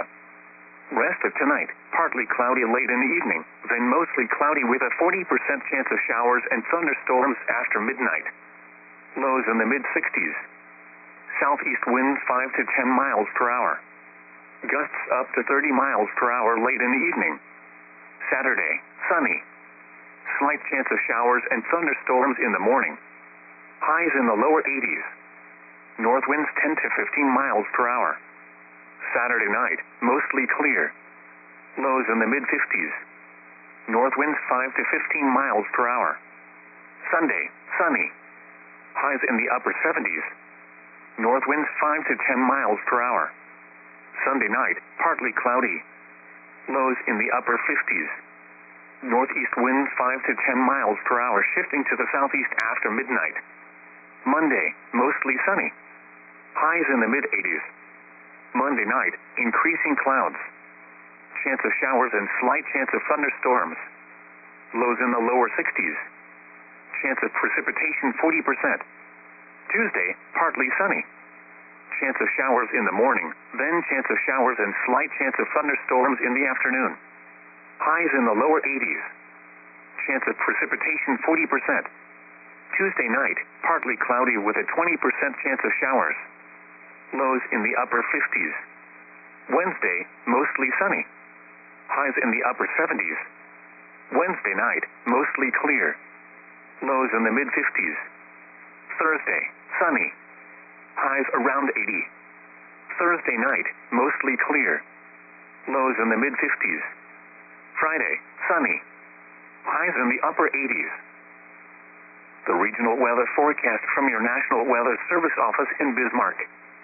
Hot temperatures in the 90s will continue for many areas into the early evening hours. An approaching cold front will then bring a chance of thunderstorms to northern and western parts of the region this evening and across most of the region tonight. A few storms could be severe, especially from southeast Saskatchewan into north central and northeast North Dakota this evening. Saturday morning showers and thunderstorms are expected to develop across central North Dakota, moving into eastern North Dakota and western Minnesota by the mid-afternoon. Much cooler weather will follow the front for the weekend, with highs only in the 70s and 80s. Here is the forecast for the Bismarck Mend and listening area. Rest of tonight, partly cloudy late in the evening, then mostly cloudy with a 40% chance of showers and thunderstorms after midnight. Lows in the mid-60s. Southeast winds 5 to 10 miles per hour. Gusts up to 30 miles per hour late in the evening. Saturday, sunny. Slight chance of showers and thunderstorms in the morning. Highs in the lower 80s. North winds 10 to 15 miles per hour. Saturday night, mostly clear. Lows in the mid-50s. North winds 5 to 15 miles per hour. Sunday, sunny. Highs in the upper 70s. North winds 5 to 10 miles per hour. Sunday night, partly cloudy. Lows in the upper 50s. Northeast winds 5 to 10 miles per hour, shifting to the southeast after midnight. Monday, mostly sunny. Highs in the mid-80s. Monday night, increasing clouds. Chance of showers and slight chance of thunderstorms. Lows in the lower 60s. Chance of precipitation 40%. Tuesday, partly sunny. Chance of showers in the morning, then chance of showers and slight chance of thunderstorms in the afternoon. Highs in the lower 80s. Chance of precipitation 40%. Tuesday night, partly cloudy with a 20% chance of showers. Lows in the upper 50s. Wednesday, mostly sunny. Highs in the upper 70s. Wednesday night, mostly clear. Lows in the mid-50s. Thursday, sunny. Highs around 80. Thursday night, mostly clear. Lows in the mid-50s. Friday, sunny. Highs in the upper 80s. Here are the recreation area forecasts for western Lake Aconcagua. Rest of tonight, north winds 10 to 20 miles per hour. Slight chance of thunderstorms. Partly cloudy late in the evening, then becoming mostly cloudy. Lows in the lower 60s. Saturday, breezy. North winds 15 to 25 miles per hour. Slight chance of thunderstorms. Sunny. Highs in the upper 70s. For eastern Lake Aconcagua, rest of tonight, east winds around 10 miles per hour, shifting to the north 10 to 20 miles per hour after midnight. Chance of thunderstorms. Partly cloudy late in the evening, then becoming mostly cloudy. Lows in the lower 60s. Saturday, north winds 10 to 20 miles per hour. Slight chance of thunderstorms. Sunny. Highs in the upper 70s. For northern Lake Orohi, rest of tonight, southeast winds 10 to 20 miles per hour. Chance of thunderstorms after midnight. Mostly clear late in the evening, then becoming mostly cloudy. Lows in the mid-60s. Saturday, north winds 10 to 20 miles per hour. Slight chance of thunderstorms. Sunny. Highs in the lower 80s. Here are the weather conditions at 11 p.m. Central Daylight Time. Bismarck, clear. Temperature 82 degrees, relative humidity 36%. Wind south at 12 miles an hour, gusting to 26. Pressure 29.74 inches and rising. Mandan, clear. 77 degrees, relative humidity 50%. Wind south at 14 miles an hour, gusting to 21. Hazen, fair. 73 degrees, relative humidity 73%. Wind southwest at 6 miles an hour. Harvey, thunder was reported. 77 degrees, relative humidity 57%. Wind north at 20 miles an hour, gusting to 43. Minot, partly cloudy. 65 degrees, relative humidity 75%. Wind northeast at 13 miles an hour, gusting to 23. Dickinson, partly cloudy. 66 degrees, relative humidity 75%. Wind south at 6 miles an hour. Elsewhere around North Dakota, at Devil's Lake, thunder was reported with a temperature of 74. It was 72 at Garrison. It was clear with a temperature of 69 at Williston and 77 at Fargo. At Jamestown, it was partly cloudy with a temperature of 77. At Grand Forks, it was cloudy with a temperature of 76. In northern South Dakota, it was clear. It was 79 at Mobridge and 71 at Aberdeen. In eastern Montana, at Sydney, it was clear with a temperature of 74. At Miles City, it was partly cloudy with a temperature of 81. At Glendive, it was mostly cloudy with a temperature of 76. Once again, at Bismarck, the temperature was 82 degrees under clear skies. The regional weather forecast from your National Weather Service office in Bismarck. Hot temperatures in the 90s will continue for many areas into the early evening hours. An approaching cold front will then bring a chance of thunderstorms to northern and western parts of the region this evening and across most of the region tonight. A few storms could be severe, especially from southeast Saskatchewan into north central and northeast North Dakota this evening. Saturday morning showers and thunderstorms are expected to develop across central North Dakota, moving into eastern North Dakota and western Minnesota by the mid-afternoon. Much cooler weather will follow the front for the weekend, with highs only in the 70s and 80s. Here is the forecast for the Bismarck Mend and listening area. Rest of tonight, partly cloudy late in the evening, then mostly cloudy with a 40% chance of showers and thunderstorms after midnight. Lows in the mid-60s. Southeast winds 5 to 10 miles per hour. Gusts up to 30 miles per hour late in the evening. Saturday, sunny. Slight chance of showers and thunderstorms in the morning. Highs in the lower 80s. North winds 10 to 15 miles per hour. Saturday night, mostly clear. Lows in the mid-50s. North winds 5 to 15 miles per hour. Sunday, sunny. Highs in the upper 70s. North winds 5 to 10 miles per hour. Sunday night, partly cloudy. Lows in the upper 50s. Northeast winds 5 to 10 miles per hour, shifting to the southeast after midnight. Monday, mostly sunny. Highs in the mid-80s. Monday night, increasing clouds. Chance of showers and slight chance of thunderstorms. Lows in the lower 60s. Chance of precipitation 40%. Tuesday, partly sunny. Chance of showers in the morning, then chance of showers and slight chance of thunderstorms in the afternoon. Highs in the lower 80s. Chance of precipitation 40%. Tuesday night, partly cloudy with a 20% chance of showers. Lows in the upper 50s. Wednesday, mostly sunny. Highs in the upper 70s. Wednesday night, mostly clear. Lows in the mid-50s. Thursday, sunny. Highs around 80. Thursday night, mostly clear. Lows in the mid-50s. Friday, sunny. Highs in the upper 80s. Here are the recreation area forecasts for western Lake Sakonkohia. Rest of tonight, north winds 10 to 20 miles per hour. Slight chance of thunderstorms. Partly cloudy late in the evening, then becoming mostly cloudy. Lows in the lower 60s. Saturday, breezy. North winds 15 to 25 miles per hour. Slight chance of thunderstorms. Sunny. Highs in the upper 70s. For eastern Lake Sakonkohia, rest of tonight, east winds around 10 miles per hour, shifting to the north 10 to 20 miles per hour after midnight. Chance of thunderstorms. Partly cloudy late in the evening, then becoming mostly cloudy. Lows in the lower 60s. Saturday, north winds 10 to 20 miles per hour. Slight chance of thunderstorms. Sunny. Highs in the upper 70s. For northern Lake Orohi, rest of tonight, southeast winds 10 to 20 miles per hour. Chance of thunderstorms after midnight. Mostly clear late in the evening, then becoming mostly cloudy. Lows in the mid-60s.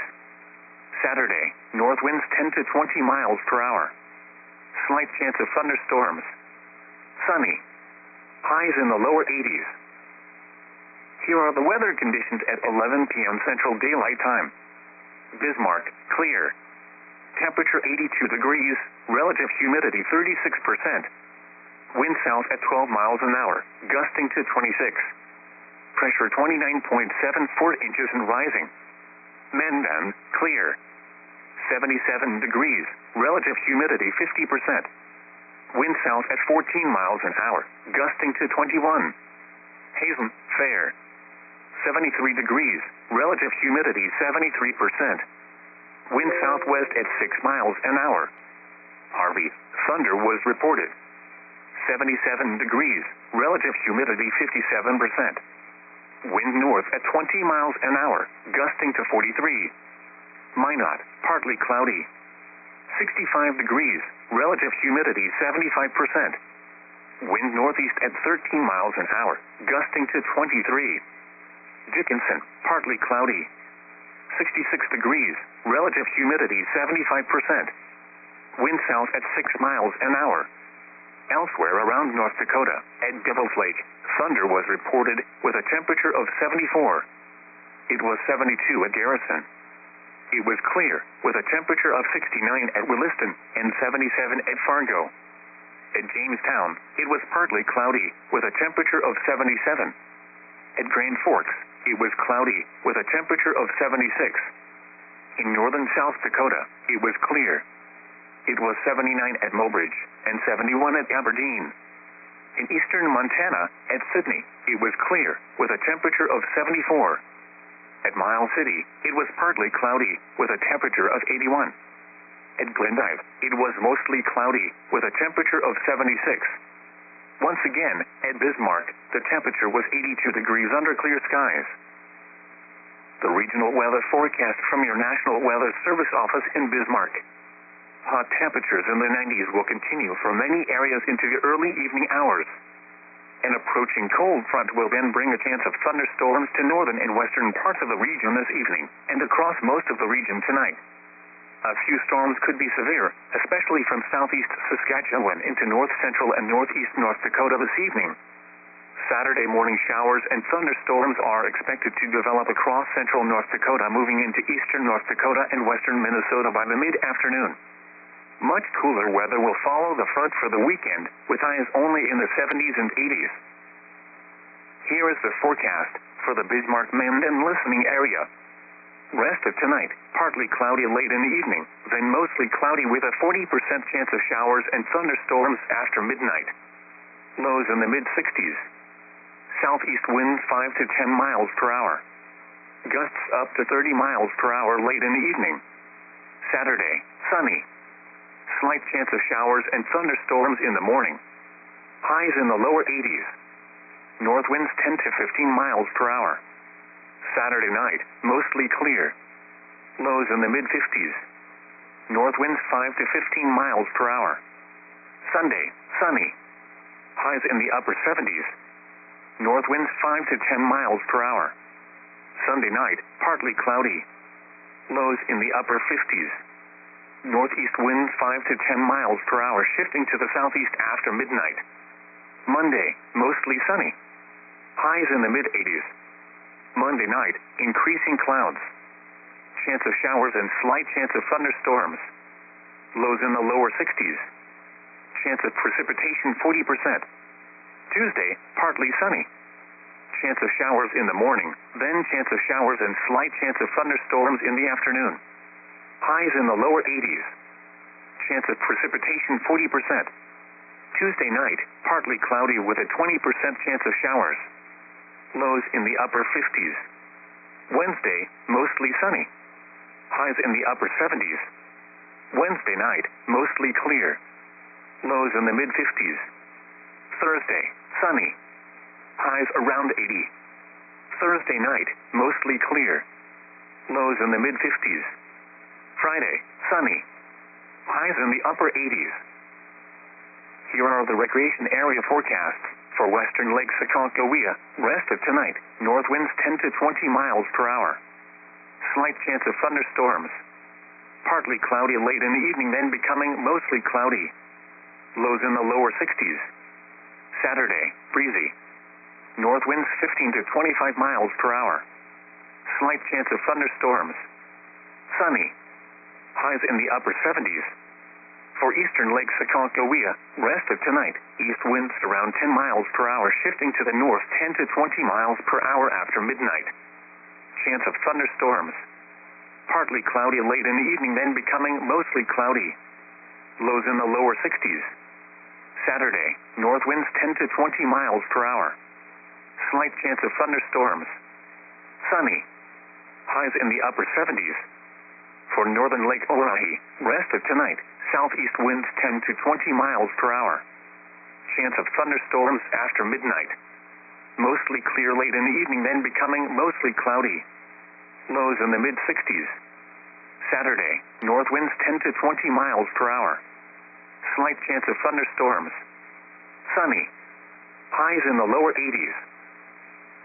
Here are the weather conditions at 11 p.m. Central Daylight Time. Bismarck, clear. Temperature 82 degrees, relative humidity 36%. Wind south at 12 miles an hour, gusting to 26. Pressure 29.74 inches and rising. Mandan, clear. 77 degrees, relative humidity 50%. Wind south at 14 miles an hour, gusting to 21. Hazen, fair. 73 degrees, relative humidity 73%. Wind southwest at 6 miles an hour. Harvey, thunder was reported. 77 degrees, relative humidity 57%.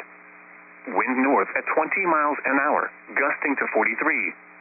Minot, partly cloudy. 65 degrees, relative humidity 75%. Wind northeast at 13 miles an hour, gusting to 23. Dickinson, partly cloudy. 66 degrees, relative humidity 75%. Wind south at 6 miles an hour. Elsewhere around North Dakota, at Devil's Lake, thunder was reported with a temperature of 74. It was 72 at Garrison. It was clear with a temperature of 69 at Williston and 77 at Fargo. At Jamestown, it was partly cloudy with a temperature of 77. At Grand Forks, it was cloudy with a temperature of 76. In northern South Dakota, it was clear. It was 79 at Mobridge and 71 at Aberdeen. In eastern Montana, at Sydney, it was clear with a temperature of 74. At Miles City, it was partly cloudy with a temperature of 81. At Glendive, it was mostly cloudy with a temperature of 76. Once again, at Bismarck, the temperature was 82 degrees under clear skies. The regional weather forecast from your National Weather Service office in Bismarck. Hot temperatures in the 90s will continue for many areas into the early evening hours. An approaching cold front will then bring a chance of thunderstorms to northern and western parts of the region this evening and across most of the region tonight. A few storms could be severe, especially from southeast Saskatchewan into north central and northeast North Dakota this evening. Saturday morning showers and thunderstorms are expected to develop across central North Dakota, moving into eastern North Dakota and western Minnesota by the mid-afternoon. Much cooler weather will follow the front for the weekend, with highs only in the 70s and 80s. Here is the forecast for the Bismarck Mandan listening area. Rest of tonight, partly cloudy late in the evening, then mostly cloudy with a 40% chance of showers and thunderstorms after midnight. Lows in the mid-60s. Southeast winds 5 to 10 miles per hour. Gusts up to 30 miles per hour late in the evening. Saturday, sunny. Slight chance of showers and thunderstorms in the morning. Highs in the lower 80s. North winds 10 to 15 miles per hour. Saturday night, mostly clear. Lows in the mid-50s. North winds 5 to 15 miles per hour. Sunday, sunny. Highs in the upper 70s. North winds 5 to 10 miles per hour. Sunday night, partly cloudy. Lows in the upper 50s. Northeast winds 5 to 10 miles per hour, shifting to the southeast after midnight. Monday, mostly sunny. Highs in the mid-80s. Monday night, increasing clouds. Chance of showers and slight chance of thunderstorms. Lows in the lower 60s. Chance of precipitation 40%. Tuesday, partly sunny. Chance of showers in the morning, then chance of showers and slight chance of thunderstorms in the afternoon. Highs in the lower 80s. Chance of precipitation 40%. Tuesday night, partly cloudy with a 20% chance of showers. Lows in the upper 50s. Wednesday, mostly sunny. Highs in the upper 70s. Wednesday night, mostly clear. Lows in the mid-50s. Thursday, sunny. Highs around 80. Thursday night, mostly clear. Lows in the mid-50s. Friday, sunny. Highs in the upper 80s. Here are the recreation area forecasts for western Lake Sakonkohia. Rest of tonight, north winds 10 to 20 miles per hour. Slight chance of thunderstorms. Partly cloudy late in the evening, then becoming mostly cloudy. Lows in the lower 60s. Saturday, breezy. North winds 15 to 25 miles per hour. Slight chance of thunderstorms. sunny. Highs in the upper 70s. For eastern Lake Aconcagua, rest of tonight, east winds around 10 miles per hour, shifting to the north 10 to 20 miles per hour after. All right, guys. Latest warnings out there right now. Looks like just the one warning out there at this point. A little surprised maybe that we don't have stuff for this area down and through here yet.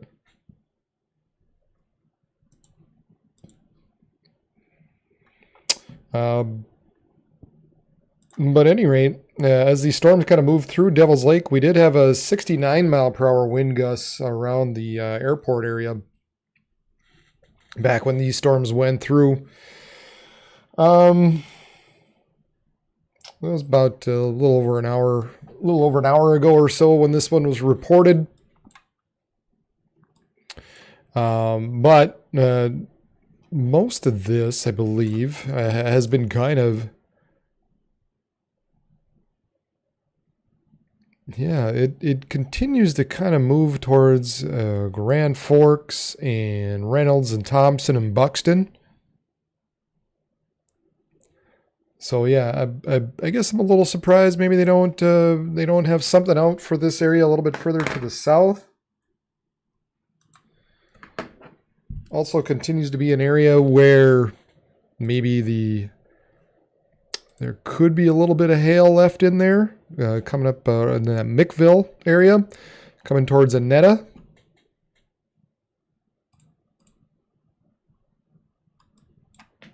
But it does look to be decreasing at the very least. Looks like these are kind of starting to wane some. There's still plenty of lightning in with them.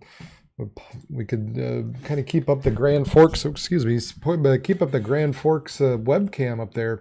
And you can see the lightning out in the distance. So still plenty of lightning showing up. Some of this... some of the tops at this point, you can see it kind of getting congealed in this area, more in the south end, kind of the one that's maybe moving just a little bit south of Grand Forks right now, has probably got the most lightning. Still, maybe some of the better updrafts still just, yeah, it might be coming more towards Grand Forks is where maybe some of the better updraft continues to be. But even with that said, it just doesn't look quite as impressive as it was a little bit ago. And yeah, you can see a little bit better on the wave imagery, and you can get a feel for how some of these storms just kind of bubble up. And then the last few frames there just doesn't have that look like these storms are kind of overshooting their tops. So they do seem to be decreasing more as these storms continue to push to the east. As expected, we just weren't, I guess the thing was I wasn't exactly sure how quick they would die off.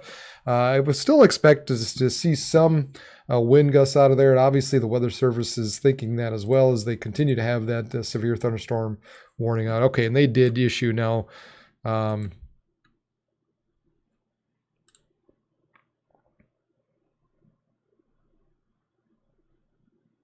Okay, they did issue this a little bit further.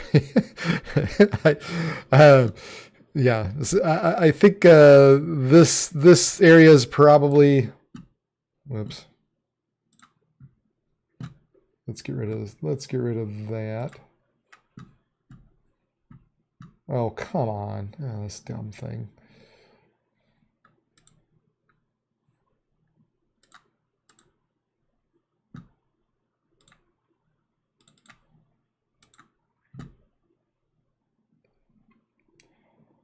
Still learning, guys. I'm just, it floors me sometimes. I make a little change on a different page and then this one goes crazy. So, yeah, anyway.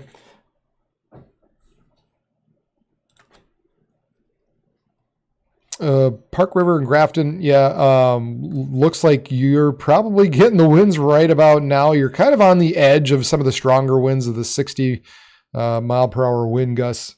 Maybe 70. There might be some 70 in there. I think you're probably closer to that 60 mile per hour wind gust in that Park River Grafton area.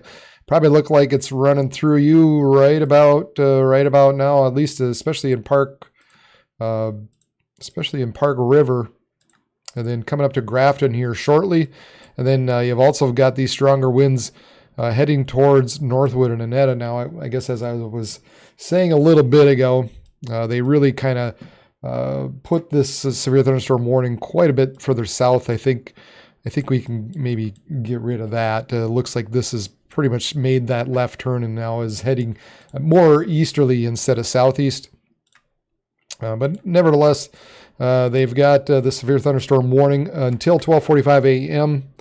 Moving east at about 60 miles per hour. 80 mile per hour wind gusts and quarter-size hail is possible with these destructive storms.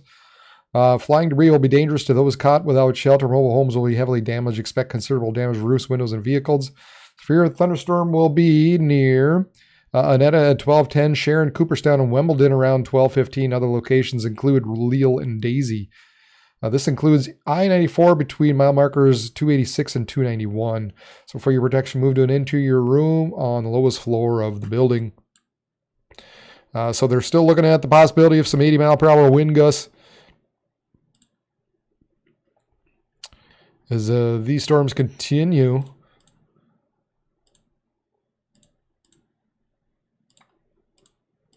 To make their way eastward here through the overnight hours.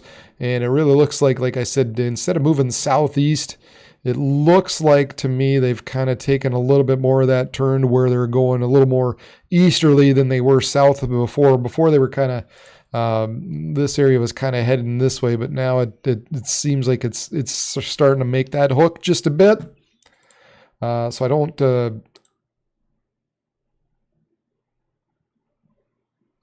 Let's pull that off. And yeah, I might still be taking a bit of a southeasterly track, I guess.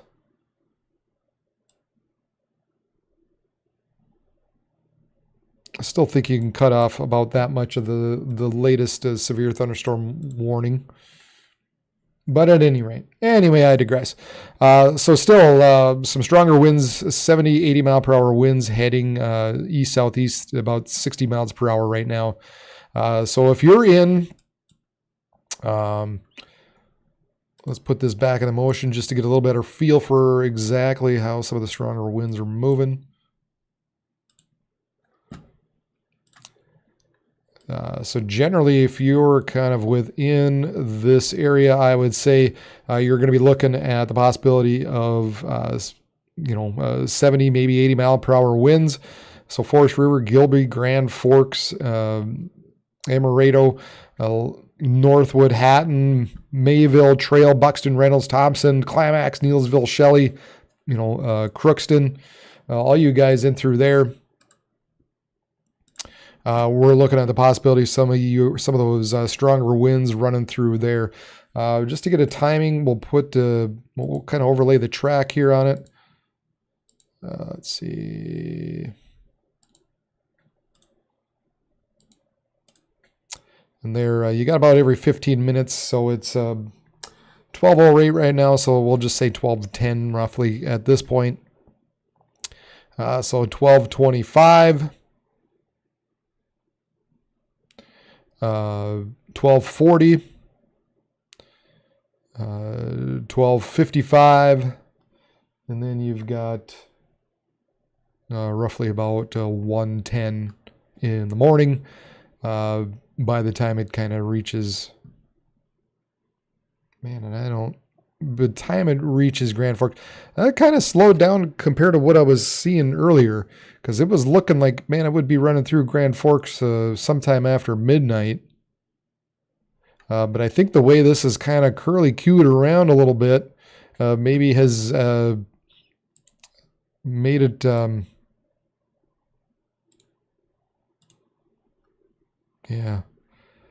has made it a little more, I don't know, trickier, I guess, as to get the timing down of some of this stuff.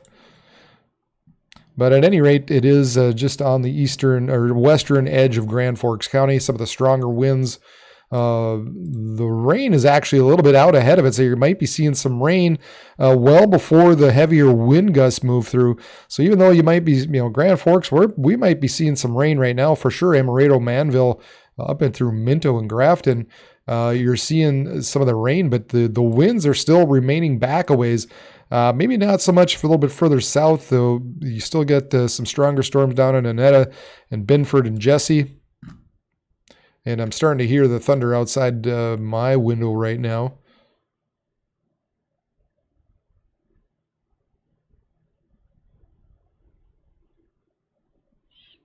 And I really think this is gonna take more of an easterly turn and head towards Buxton, Hillsboro, Needlesville, climax.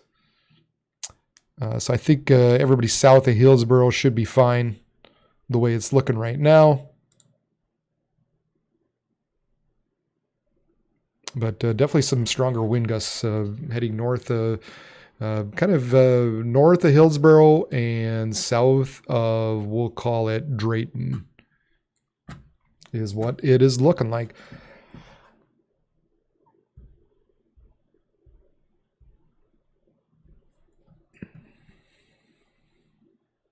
Yeah, and the stronger stuff really continues to be kind of in between that Fordville and Sharon right now. So Grand Forks is going to be interesting here in a bit.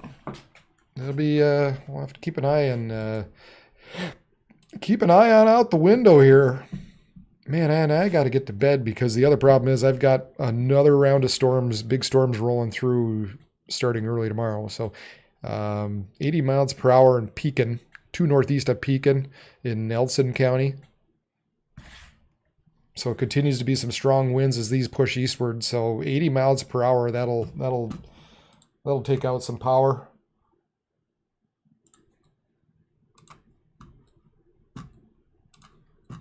Yeah, and sure enough, there's the current latest.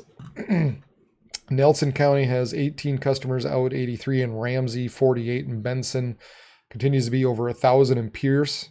So man, when it ran through Pierce County, it really did some damage as far as the electricity goes anyway.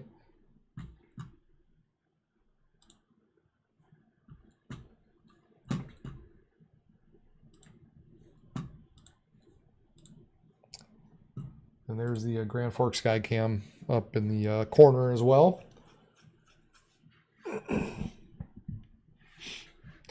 All right, there's a good flash. We're going to take a look real fast at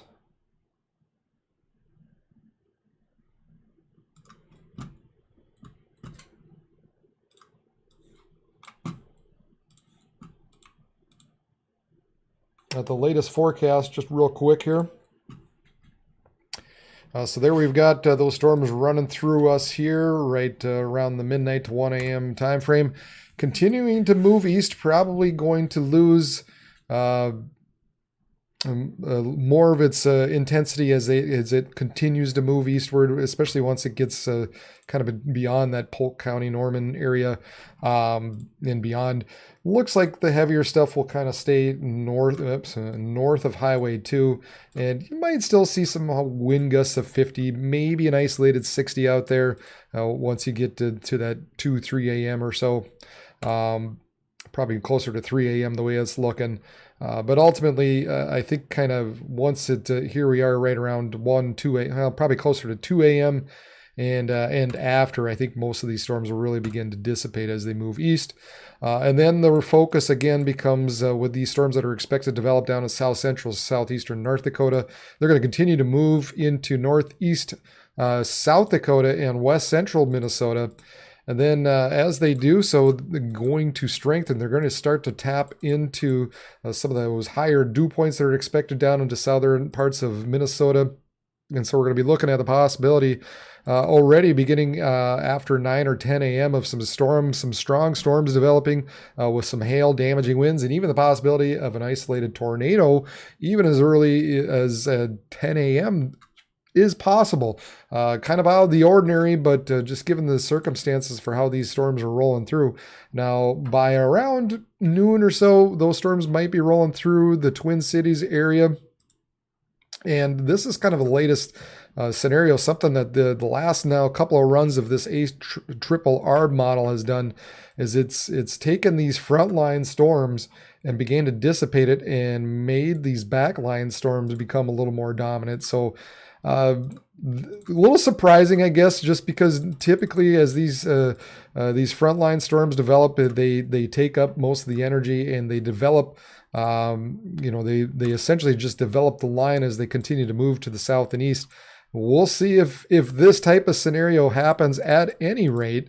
We're looking at storms rolling through down to south central, southeastern parts of the state through the afternoon hours, early afternoon hours. Again, damage one will be the winds, 1A will be the large hail, and then you have the possibility of a tornado or two as these storms move down to the southeast. And if you can remain an isolated, kind of a discrete cell like this, and it continues to tap into some of this higher moisture, the higher dew points that are expected to be down there, where we're looking at 65 to 70 degree dew points.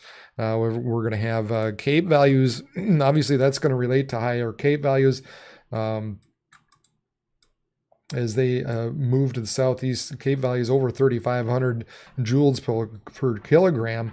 So we'll see if these storms, what happens as these storms continue to move to the southeast and tap more into this very deep moisture, the low level moisture that is needed for the severe storm. So, and then as the afternoon goes along, we're looking at essentially after probably about 3 or 4 p.m. most of the storms are going to be gone. We're probably looking at a little bit just far into the far southeastern parts of Minnesota before they exit out. Now, again, most of this is going to be south of the I-94 corridor right up until you get to kind of that Minneapolis area. Then you might see some that kind of cross and begin to push a little more eastward. And you might get a bit of a line that develops and pushes more into the central parts of Minnesota, or Wisconsin rather. But ultimately, this main line here that's going to be traveling in that direction will be kind of the main area to watch as they continue to move to the southeast. Probably going to be this line. But we'll see. We'll see if this model knows what it's talking about. At any rate, there will be a line of storms, some damaging winds that are going to be pushing off to the southeast as we go into the afternoon hours. Then beyond that, beyond Saturday, we've got the potential of some storms rolling out of Wyoming and into western parts of South Dakota. Late Sunday into Sunday evening. Again, maybe some winds and some hail associated with that. And I would think most of the severe stuff will kind of remain kind of in the southwestern third or so of the state. They'll probably move to the south and east and decrease as they do so throughout the evening hours on Sunday. But just another area to watch out for as we get into Sunday evening. Metro, they could be, we're looking at the metro area, looking at kind of around that noon time frame. I think the main threat, the way it seems to be panning out, will be the damaging winds. So you're going to be looking at 70 mile per hour winds or greater running through the Twin Cities area.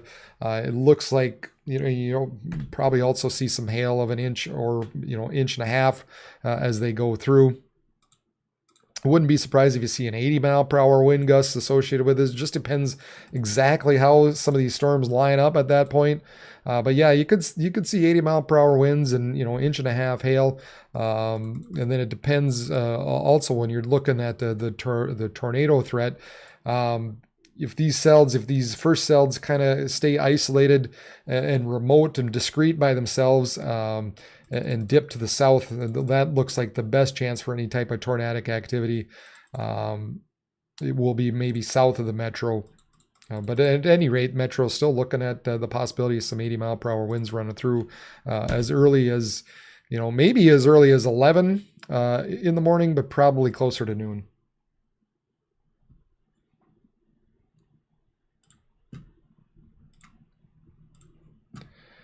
And there's where we got our current winds right now.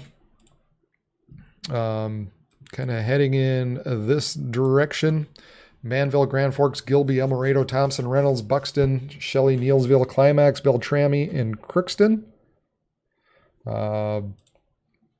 there you're going to be looking at the potential of 70 to 80 mile per hour winds. Looks like the strongest winds right now are heading in towards that Larimore, Hatton, Thompson, Reynolds, Buxton area. So if you're living in that region, let's make this a little different color here.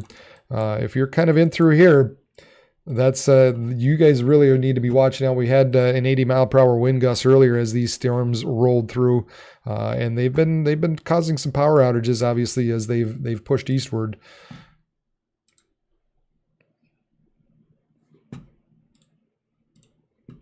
There you can see the clouds starting to roll into Grand Forks here.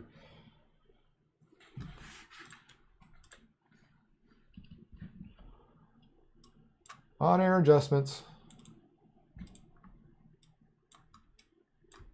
Ooh, that's some good lightning. Yeah, some good lightning.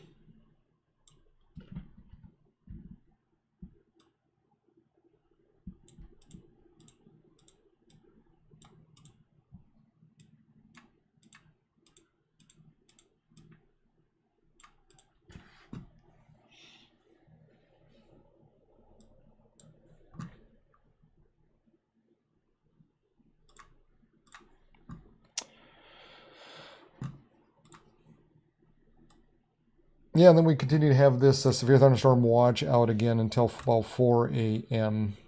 Central Time for 1.5 inch hail. Saying 70 mile per hour winds. Yeah, looking like we got some 80s possible still in there. But they are expected to decrease as they move to the east. We've got some rain now entering into southwestern parts of North Dakota, northwest Minnesota, or South Dakota as well.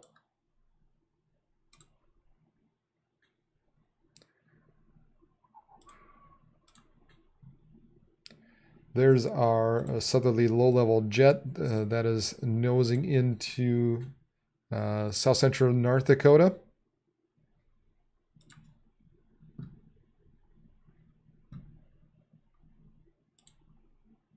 There you've got some stronger 500 millibar winds pushing these eastward. And so, yeah, we'll continue to monitor these storms that are going to develop later on tonight down into south central parts of the state. And our day 2 outlook kind of looks like this with a slight risk. So the 1 out of 5, the marginal, is kind of up in through here, up into the northeastern parts of the state. It's possible you might see an isolated storm up there, but really, we're looking at these storms developing and then pushing southeast, and as they do so, tapping into some of that deeper moisture, and so kind of a 1 out of 5 up and through here, and there's your 2 out of 5 and your 3 out of 5 when it comes to severe weather. Probability of tornado 5%.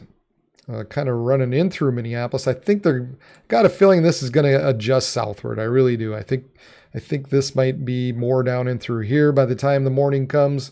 We'll see, but that's kind of where the current tornado risk is according to the Storms Prediction Center. Hail, basically, all across the south, and of course the wind about in the same area. So that's kind of the outlook, the current outlook for the Storms Prediction Center. Oh, we've got a tornado warning. Yeah, we've got a tornado warning. Let's see here.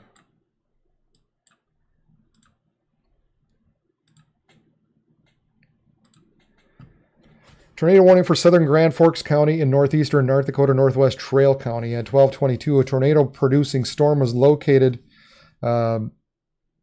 over northward or 27 miles west of Grand Forks, moving east at 60 miles per hour, damaging tornado and quarter-size hail. This is a radar-confirmed tornado.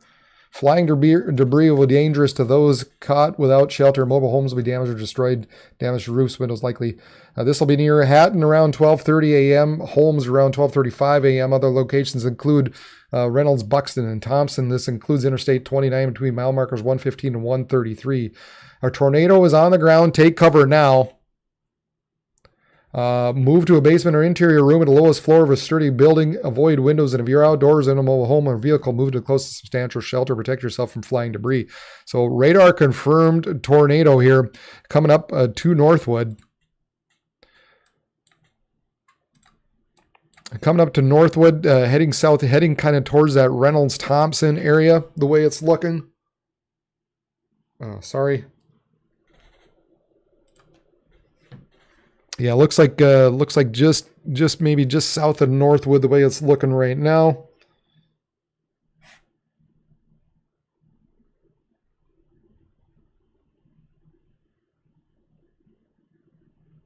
Yeah, we got just this little area that kind of bowed out here. And so we've got a little bit of inflow, just a little notch in through there.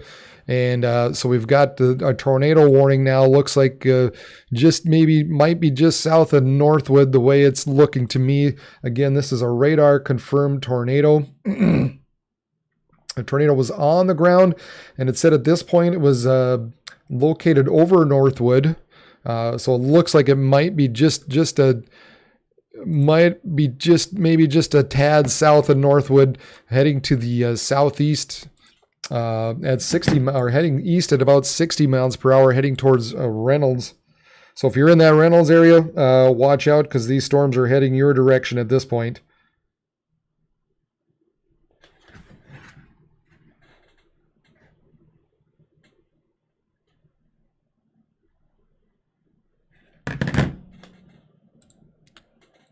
Oh yeah, and yeah, there is a drop in the CC there. Okay, folks. Yeah, there's a definitely is a tornado on the ground at this point. It looks like 24. Yeah, just passing over just south of Northwood. So it is absolutely showing up here on the correlation coefficient. You can see it back and through here, just northwest of Northwood. And then one click further, just kind of passing just over or just south of Northwood. As we take a look at the reflectivity here, yeah, it's real close. Maybe just passing just a tad south, kind of heading towards that Reynolds area.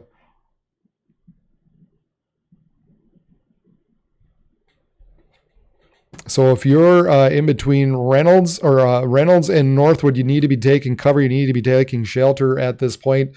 Looks like there is a tornado on the ground still. Still some correlation coefficient showing up. A drop in through here just southeast now of Northwood. So that is a new scan here.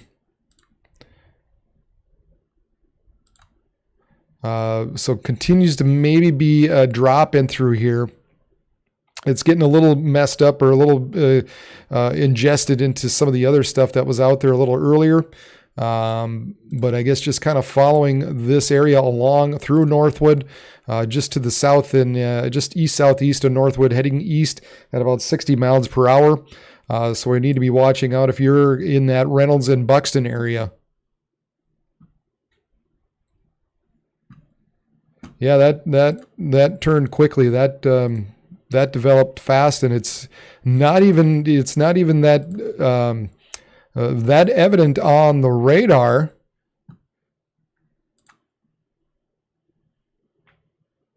You know, it's tight, but it's not as tight as you would maybe see it some other times.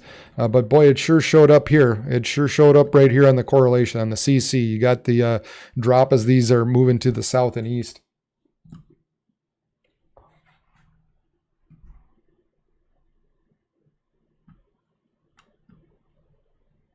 Oh my God.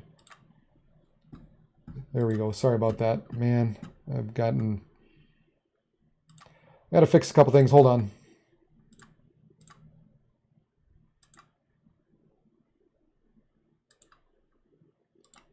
Yeah, I guess my camera doesn't want to work. But yeah, here just southeast of Northwood, east-southeast of Northwood. Sorry about that, man. Gosh. Heading towards Reynolds. But as we take a look here we've got that correlation drop. just to the west, northwest, or Northwood. And then it just kind of went right over Northwood and is now just east, southeast of Northwood.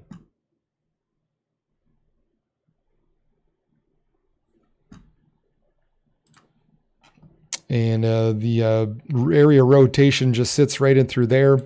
Hopefully we get another little scan here shortly just to see if there's anything else as far as the CC goes.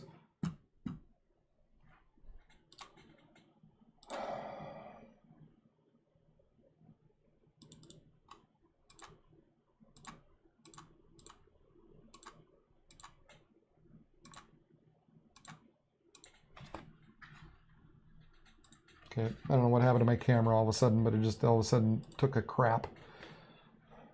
I swear these things, these types of things just seem to happen to me at the worst time. It is unbelievable how often this happens.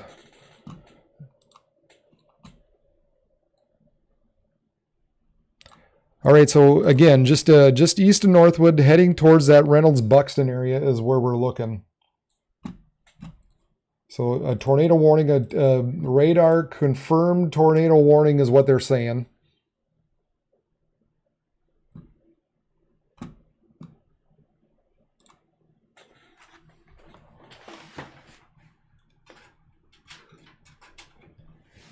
So we need to be making sure we're taking shelter now. If you're in that Reynolds-Buxton area, as these storms are moving to the south, kind of an east-southeast at about 60 miles per hour. So they're moving quickly. You're not going to have a lot of time as these storms approach.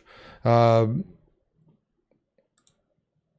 see here, storm for motion. We're going to take that, put that there. And there we've got our 15. So Reynolds, you got about 15 minutes before it gets to you at this point.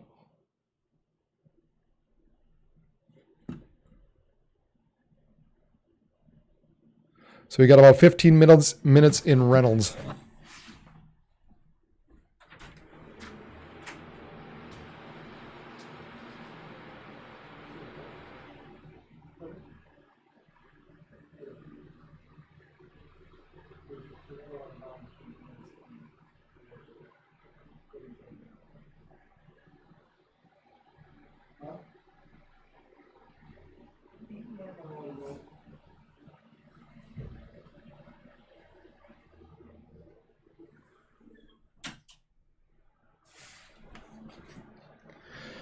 All right, so just east, southeast, or Northwood heading towards Reynolds. Reynolds, you got less than 15 minutes at this point by the time this storm heads your direction. We still looks like we've got maybe still a CC drop associated with this storm as it continues to move to the east. There's our area of rotation. And so this was, of course, this scan was just a little bit ago. And so we continue to watch this particular storm as it moves to the east-southeast at about 60 miles per hour. So like I said, Reynolds, you got less than 15 minutes. Climax, you're under a half hour at this point if this storm continues to move off in that direction. So this little drop in through here, this is what we're looking at is this right here, that little area where the more the blues. And so what that is telling us is that there is a difference in between the sizes or what the radar is seeing. So it's saying that they're seeing different shapes and different sizes in the air that normally shouldn't be seen. Because the radar shoots it one direction and then shoots it horizontally and shoots the beam vertically, and it takes that and says, "Oh wow, this is different. The correlation does not match." And so it thinks that there is debris in the air, and so that's kind of what this is showing right now. There's our velocity showing up, and again, this was taken about 12:31 a.m. So it's just this, again, you got to keep in mind this radar image is a few minutes old. The stream is a few minutes old. So you don't have a lot of time when you're coming up to Reynolds. Here's the latest now. So definitely Reynolds, you're under 15 minutes at this point. Maybe looking a little better when it comes to the CC, but still we definitely have some rotation in there. We definitely need to still be taking our precaution. Reynolds, you probably got 10 minutes or less at this point. So we did have a confirmed tornado on the ground, radar confirmed tornado.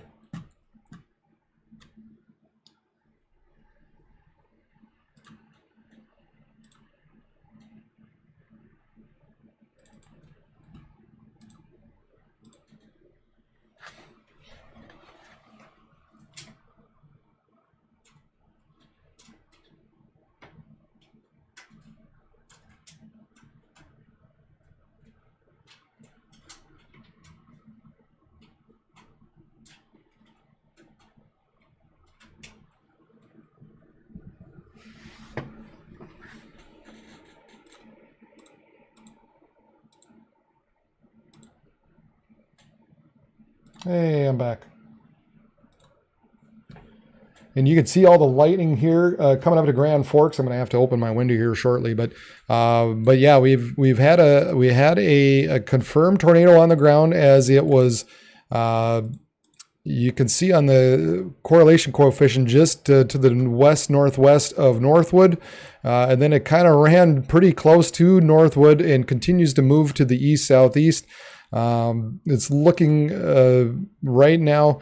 This is about where it's at right now, heading towards the Reynolds area. We continue to see some rotation still, kind of associated with this as we watched it or continue to watch it move to the east southeast at about 60 miles per hour. So this storm is moving fast, folks. So just don't be wasting any time. Make sure you're taking precautions. And of course, this is going to be crossing the interstate here shortly as well. So this is, let's see, mile markers between mile markers 115 and 133 on I-29.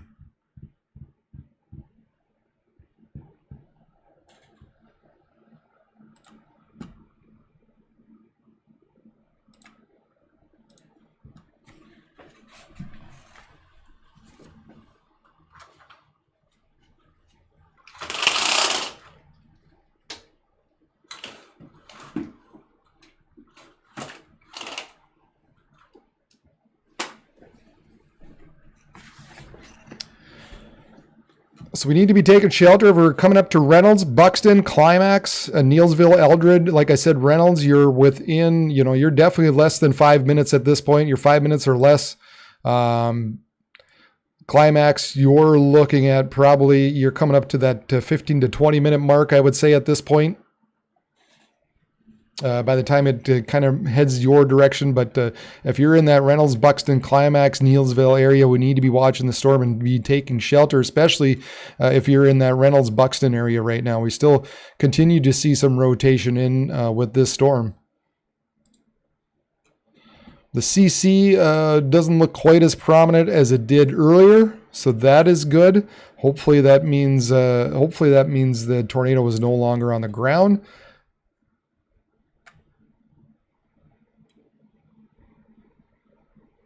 And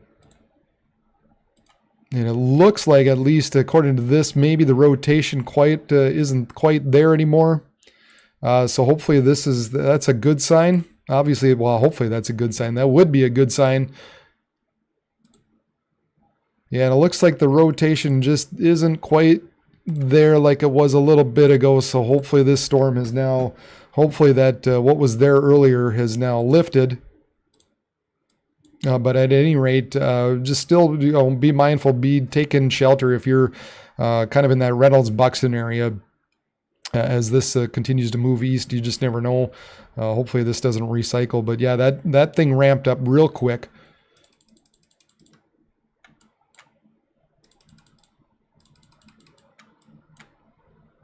That really ramped up quickly. At the very least, we've got For sure, we've got some strong winds heading in through here. Even if the tornado is not on the ground, we'll very likely have 70 or 80 mile per hour winds heading to the southeast at about 60 miles per hour.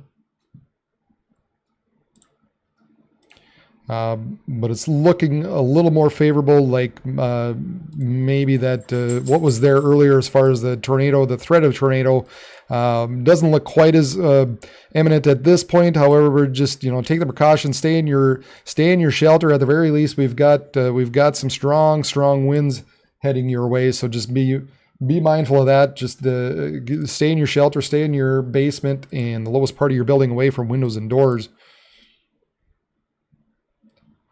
So make sure if you're outdoors or in a mobile home or in a vehicle, move to the closest substantial shelter and protect yourself from flying debris. This cluster of thunderstorms is capable of producing tornadoes, obviously. So do not wait to hear it for your protection. Just make sure you're moving to an interior room at the lowest floor of the building.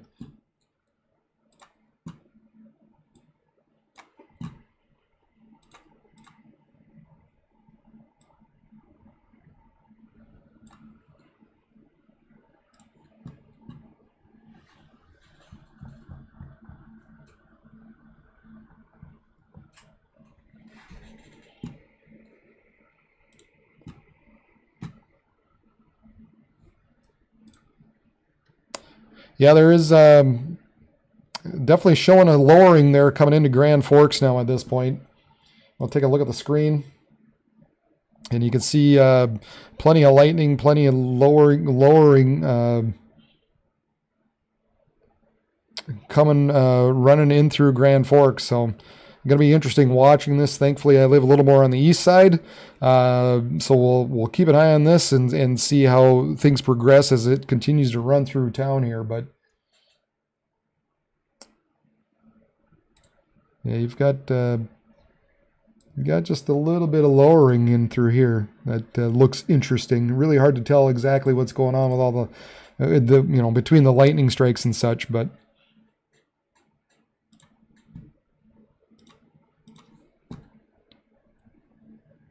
so right now it looks like that area of rotation that was out there probably just a little west of Reynolds at this point. Reynolds, you got just a few minutes. Hopefully everybody's in their shelter. Anyway, it looks looking a little better, looking a little more like maybe not so much of a tornadic threat, but you're definitely going to be seeing some strong damaging winds roll through there. So at the very least, just be taking precaution, be in your shelter, stay away from windows and doors, because this looks like this could do some damage, tornado or not, as this continues to just push quickly to the south and east in through the Reynolds, Buxton, Thompson area, maybe in through Mayville as well. Yeah, definitely Thompson, Reynolds, and Buxton. And it looks like Grand Forks, we're kind of on the north edge of that. So that's actually something I'm going to have to keep an eye on, obviously, just because these storms like to sort of curly-cue around sometimes. They can, at times, develop just a quick little spin-up as as this leading edge kind of pushes out quicker than everything else. Sometimes you get the little spin-ups on the north end, so that's just obviously something have to be watching here as these storms continue to push to the east. You can even see, some version of a little bit of a hook almost going on, but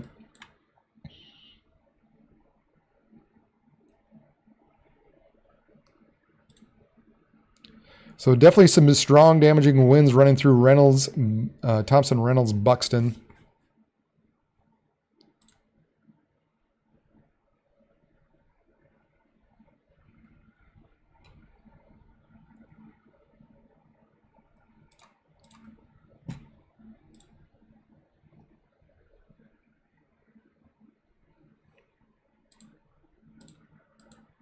There was our correlation coefficient drop earlier.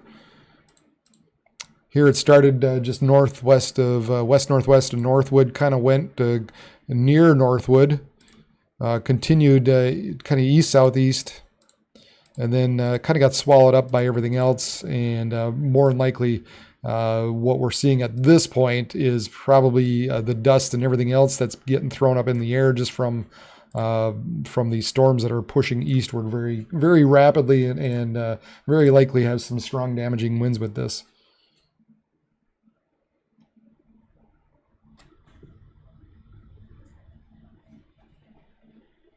Thank you, Sonomi Kamiko, for subscribing, and along as well as everybody else that's done so here tonight. I know this channel, this program I got doesn't pick up everybody. I know there's been a lot more that's been popping up on the page, but I do appreciate everybody who has subscribed tonight and liked and everything else, just to help get this word out. Obviously, is very beneficial. So we need to make sure we're liking and subscribing, and for sure, just like. Even hitting the like button up there helps the channel get noticed by YouTube, so that the more people like it, the more YouTube suggests that more that people see it. So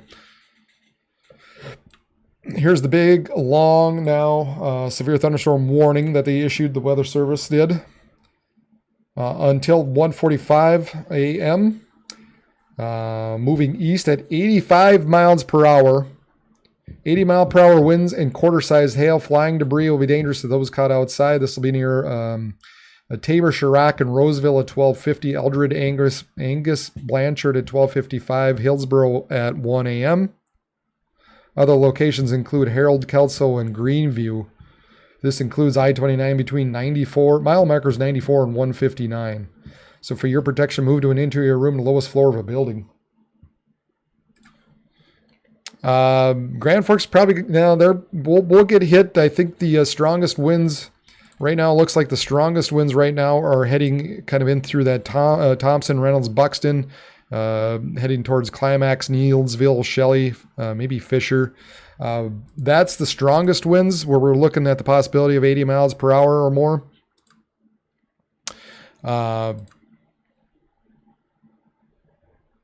But for sure, we're looking at, we could be looking at 60, 70 mile per hour winds running through Grand Forks as well. So there's the possibility of seeing some damaging winds running through Grand Forks. You can see I've got the, you've got the,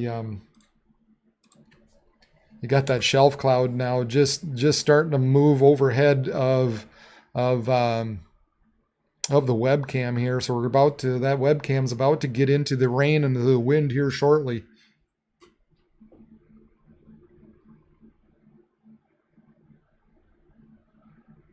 Well, this stuff isn't going to hit the FM area. It's more going to be the stuff late tonight that's going to be developing into south central parts of North Dakota.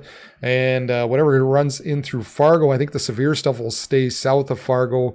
So you might see some rain and some thunder in Fargo late tonight into very, very early tomorrow morning. We're mainly talking after 3, 4 a.m. or so. But this stuff here that's running through Grand Forks will stay north. Kind of maybe just a little south of Highway 2, but yeah, probably closer to Highway 200 in north. I guess a few of these storms, yeah. Well, I take that back a little bit. The severe, you might get some outflow from this. You might get some of this on the very tail end of this that could just sweep through Fargo a little bit.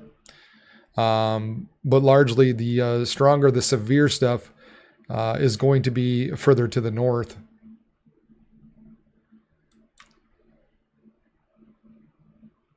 And I still think to me looks like this is making that swing just a little bit more easterly. So while some of this might kind of just scrape in the northern part of the Fargo metro area, the area of concern looks like it's going to be kind of in through here over the next hour or so.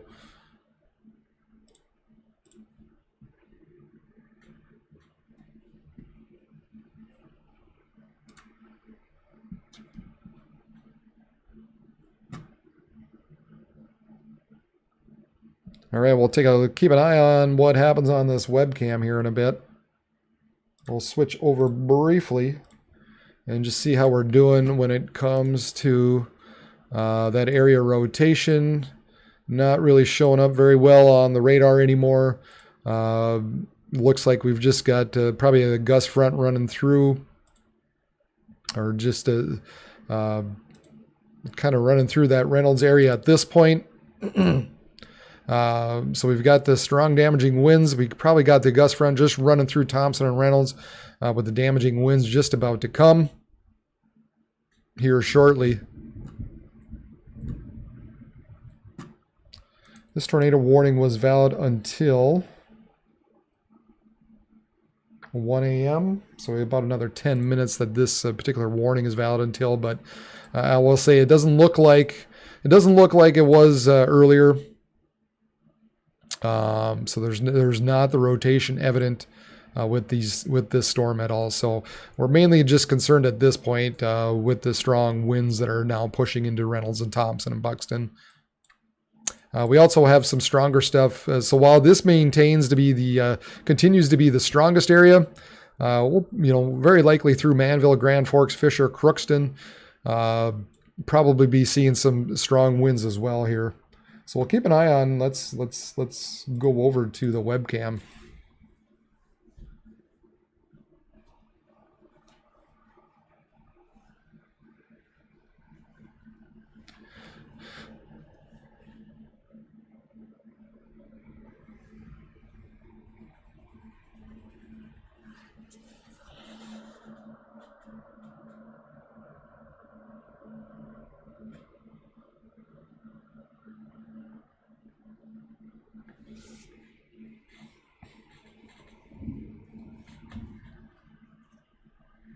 Might need to take a peek out my window here in a bit, just because, weather.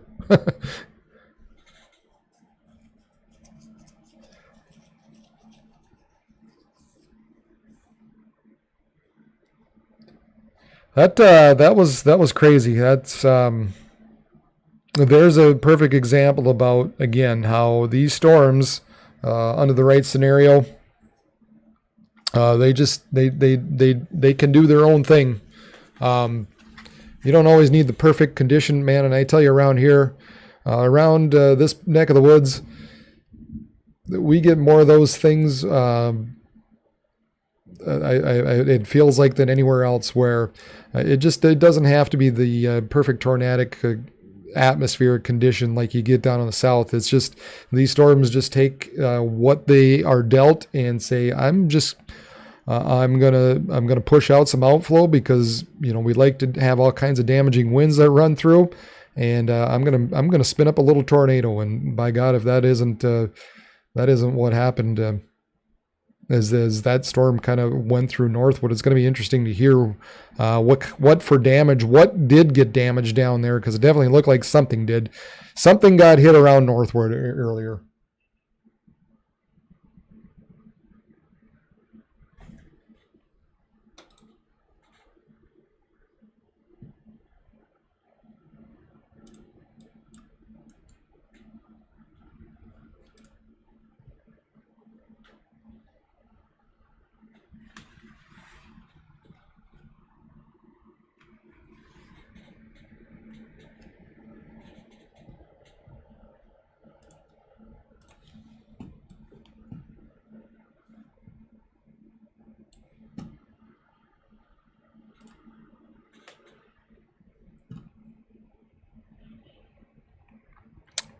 So that wind continues to roll through Thompson and Reynolds and Buxton here.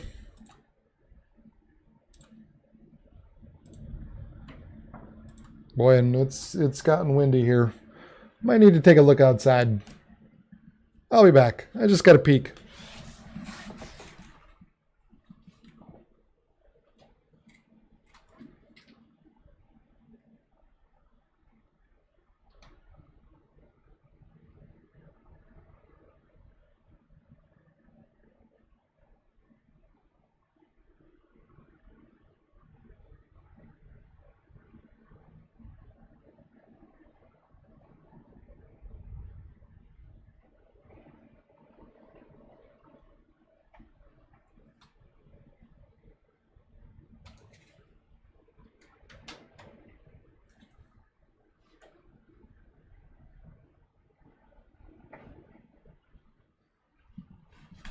Yeah, a little windy out.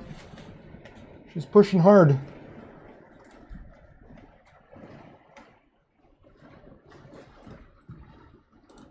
Pushing pretty hard here. We're running through East Grand now.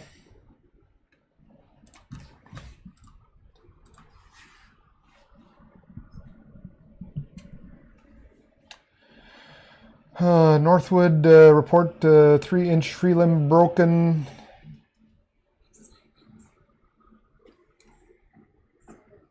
Huh? Okay.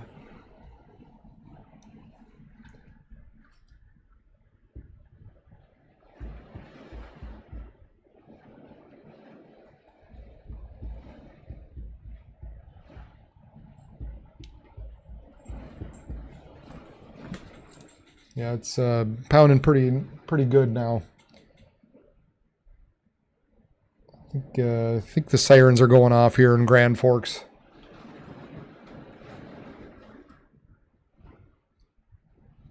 Oh yeah.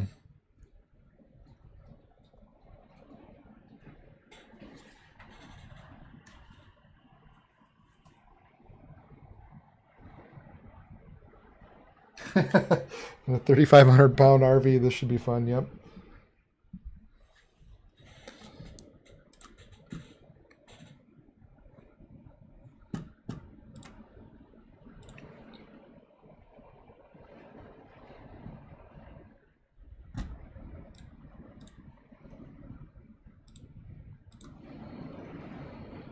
Yeah, it's blowing pretty good out here.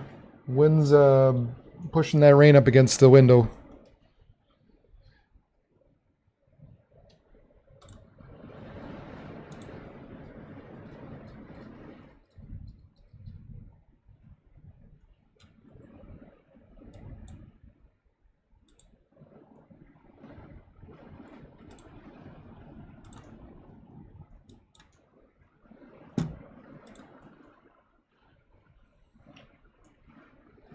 And they did obviously let that tornado warning expire now. Yeah, man, Fargo just, it's just might get scraped by that stuff far to the south.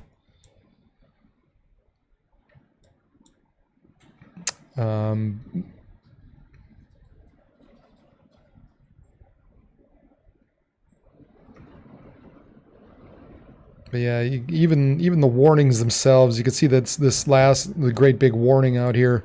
Has it moving a little bit south, but mostly in an easterly type of direction.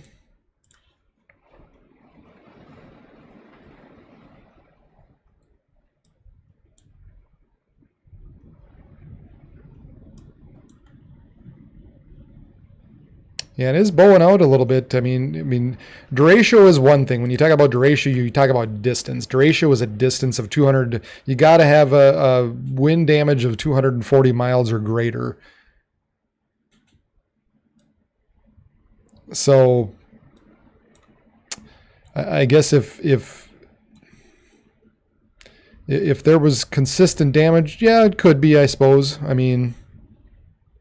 Eventually, if this were to continue on, but it's got to be over 240 miles. So we're not. I don't think we're going to hit. I don't think we're going to hit that mark. But what we are hitting, what we are seeing is this bowing out now. So as these storms head towards Red Lake Falls, Crookston. Red Lake Falls, Crookston, Fertile Bell, Tramming, Shelley, Neilsville, Climax. It looks like that's probably where the strongest winds are going to be heading. So we take a look here and we kind of extrapolate that kind of out eastward. And that's kind of the areas that we're going to be concerned about here over the next half hour or so.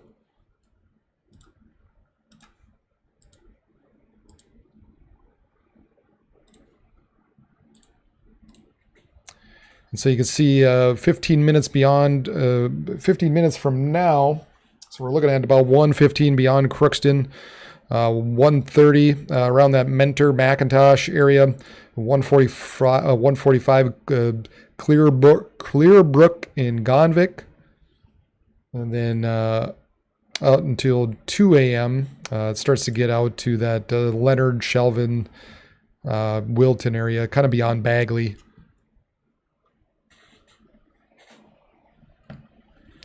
And we'll see how long these storms continue to remain severe. That'll be the main question here.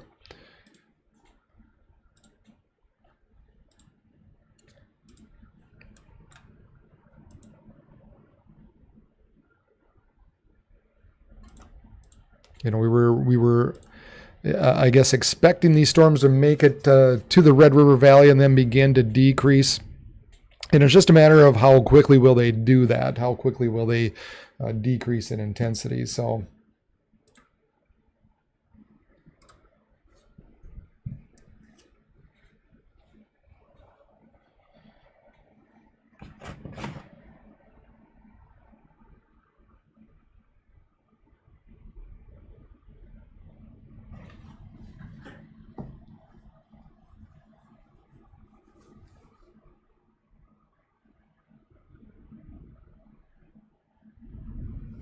it depends on what part of Wisconsin you're talking about when you're asking about Wisconsin.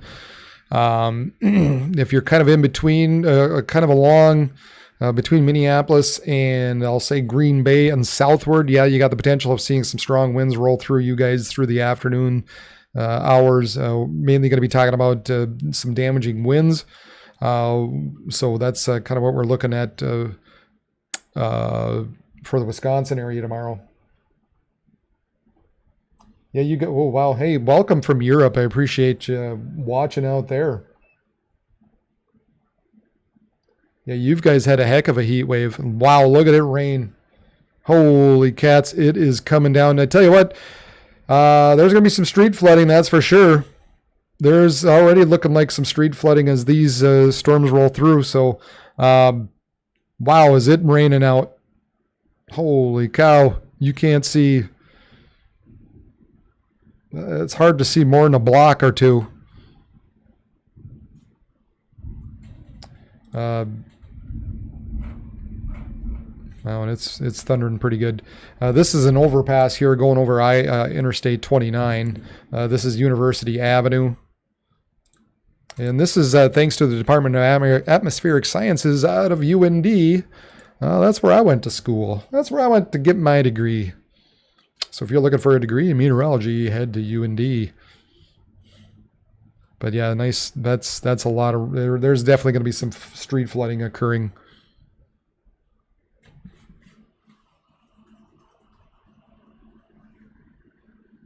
A big UFO style.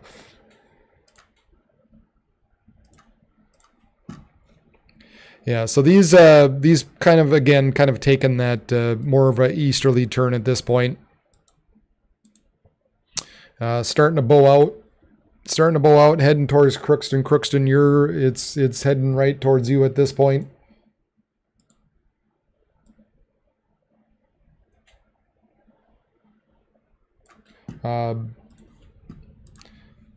Looks like Crookston, you're kind of going to be in the bullseye of some of the strongest winds as these roll through and push eastward. So Fisher, Crookston, Climax, Neelsville, and eventually coming up to Red Lake Falls, Plummer, Brooks, Fertile, and Beltrami as well.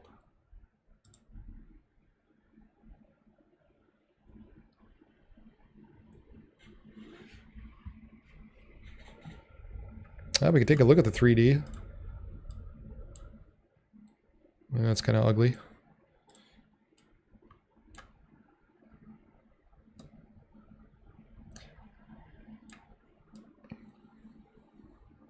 Tops aren't that super high anymore. It's kind of thinking. I think what we've got going on here is these storms are starting to decay. And what happens with that is instead of developing, let's redo this. Instead of continuing to get updrafts now and seeing these overshooting tops, we're starting to see this actually starting to collapse down. So you've got you've got all this rain and stuff up in the atmosphere that is now coming to crash down as these storms sort of collapse. So it looks like the tops really aren't that high anymore at this point. So I think that's kind of what it looks like is going on. Not very high topped at all. The amount of higher reflectivities really isn't that large. I mean,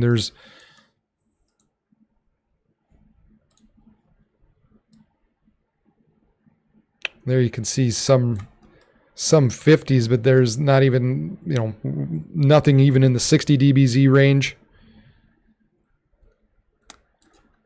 So I think largely what we're looking at is maybe the decline of some of these storms a little bit. Is not so much that they are building, but maybe sort of just rushing out. And so we've got some strong winds heading towards Red Lake Falls and Crookston.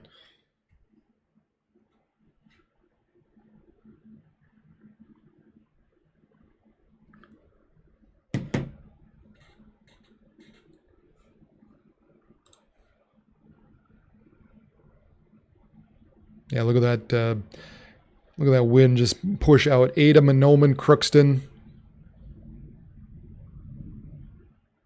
All these strong winds heading towards you. Ada, Monoman, Crookston, Red Lake Falls, Bagley. Sounds like people down in Thompson are without power.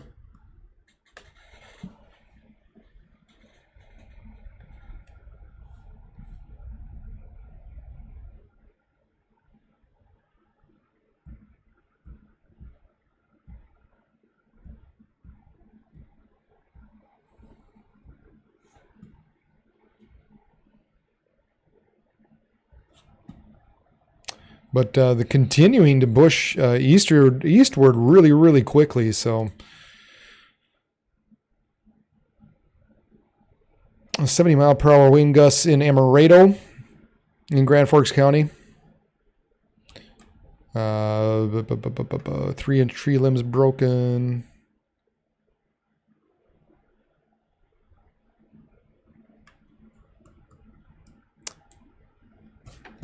Let's see if I can find any other reports out there. 60-mile-per-hour wind gusts out at the air base. 70 in Amaretto.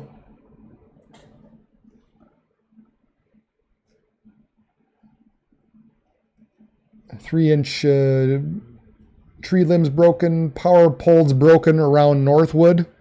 Reports of hail size of 1 inch, so a quarter size hail around Northwood as well. That was earlier.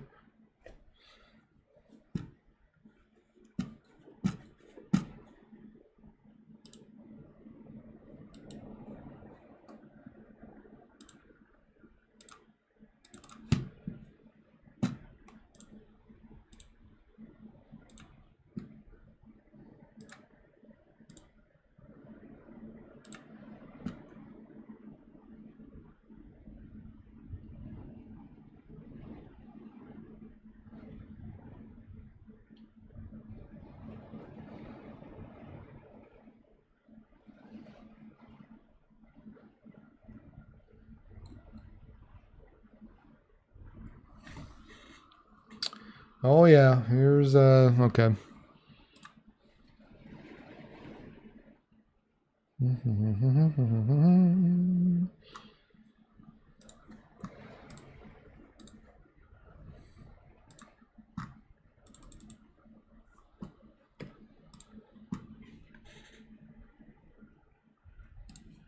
Here's the time lapse of that that cam we were watching. Caution, strobe lights have effect. Wow. Ooh, boy. That is hard to watch. A little bit of rotation going on with this as it came overhead.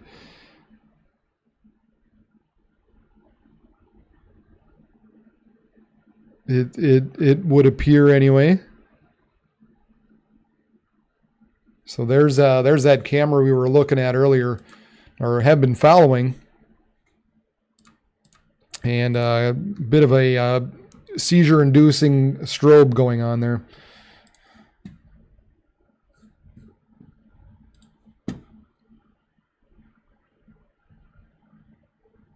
Here is weather unrated. I like this guy. He's always got some interesting stuff out there. WX unrated. This is a view of the tornadic QLCS segment near Thompson.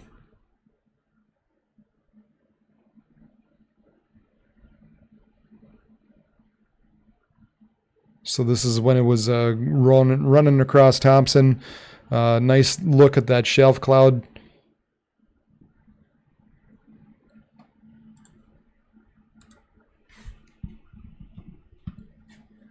Go ahead and give him a follow. If you're up in the, especially in the northeast North Dakota, northwest Minnesota, actually anywhere eastern Dakotas, western Minnesota, WX unrated, weather unrated. He's always a good guy to follow.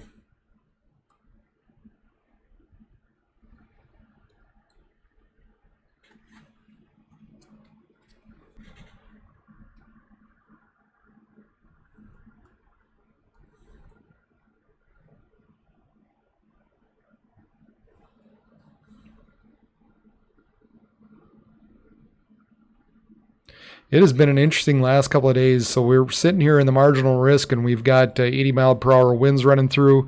Yesterday, we didn't have much on the Storms Prediction Center. We had 2.5-inch hail running through Bismarck. It's been a difficult last couple of days to forecast, to say the least. And of course, if you want to see any of these videos that I'm showing, follow me at Region WX on Twitter, and you can find a lot of these. Wow, this is an awesome severe thunderstorm as it cruised over Mayville. That is pretty. Holy cow, that is a nice picture. That is Jason Bednar. Jason Bednar 1.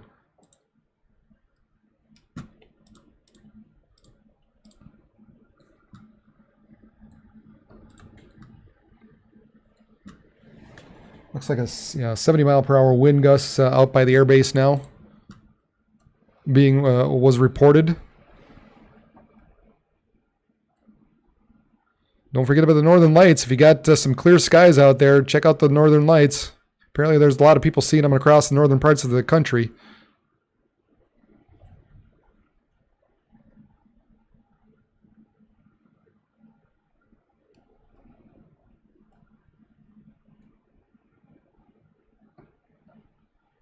Yeah, northern lights are going crazy out there.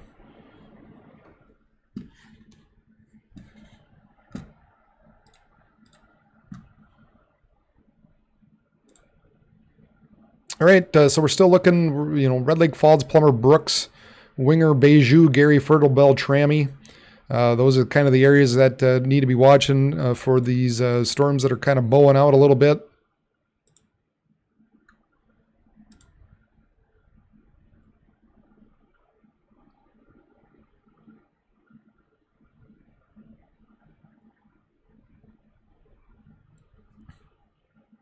Eventually coming up to Bagley, Clearbrook, Grigla, Goodridge. Maybe Grigla's too far. Maybe even Goodridge is too far north. Looks like they might be just on the north end of some of the stronger winds there. But certainly heading towards Red Lake Falls and Brooks. Some damaging winds heading towards you, McIntosh, Winger, Bayou, Mahnomen.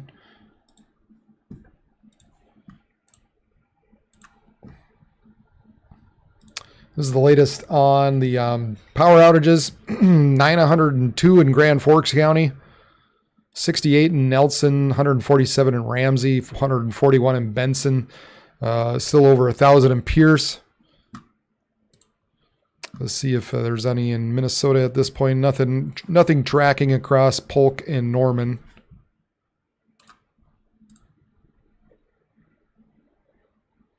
I wouldn't be surprised if we see some in through Trail and maybe Trail. But so far, nothing yet. But this is what it's looking like through the Grand Forks County area. 902 customers out.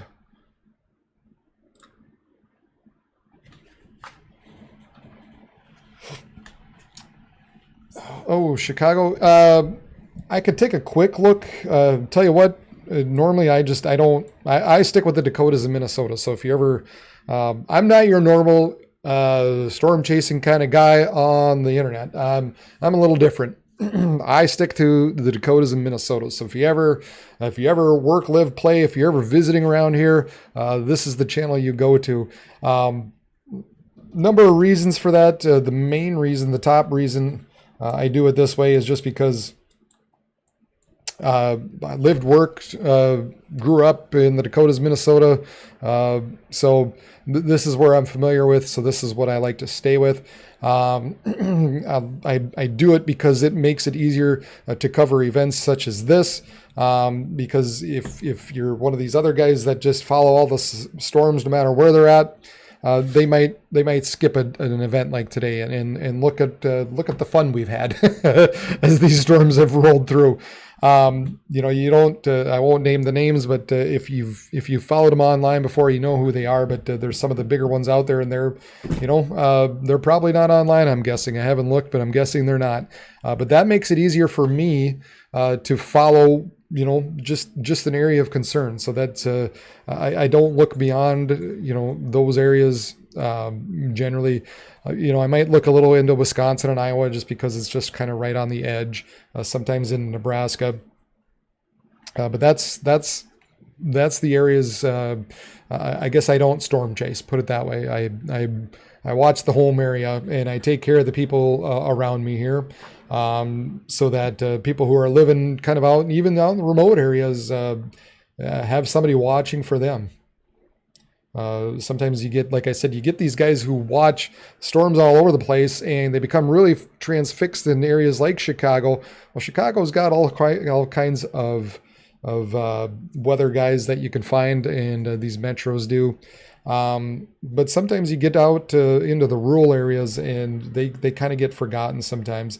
And so you get some of these larger guys or some of these other storm chasing, and they'll see Chicago and they'll have to go on live because it's Chicago and a storm's rolling through, right? Got to get the hits, got to get the likes. Not quite how I operate. My area is I'm focusing in on just my one area. And hopefully we can grow it from there, and hopefully areas across the Dakotas and Minnesota more and more pick it up, and even through the winter time. That's what I'm hoping. Is that this continues on in through the winter, and we can do forecasts and do live events as blizzards go on and all that kind of fun stuff. So, but okay. With all that said, just a quick look. Yep, there's a severe storm running across the northern edge of Chicago, heading towards Mundlin and Lake Forest and Waukegan. I'm just taking a quick look here, and it's let's see. Oh, hail size of around 1 inch, wind gusts less than 50 miles per hour. So they're mainly just some hail running through the north edge of Chicago, the way it looks.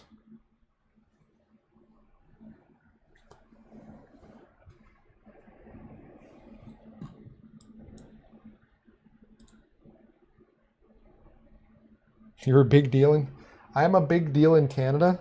Rob, you're a big deal in Canada? Is that what you're saying? I don't know how to tell you this, but I'm kind of a big deal. Man, the wind continues to howl here in Grand Forks. Oh, tomorrow's going to be a long day.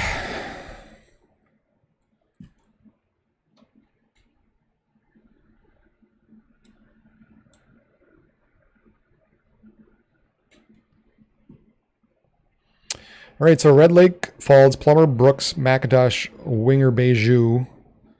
This This is kind of the main area that we're focusing on.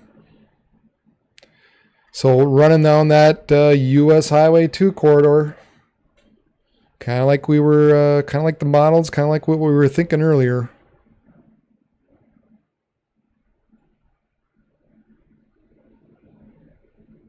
Still some stronger stuff running through Ada and Oman.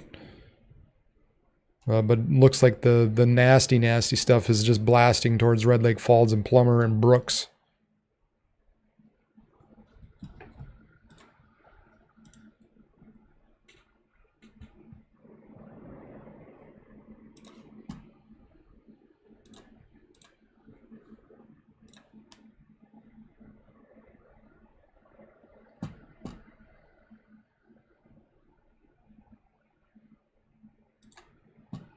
The latest satellite, man, you can still see it percolating here. You can still see the those storms kind of percolating in through Polk County as they push eastward. So still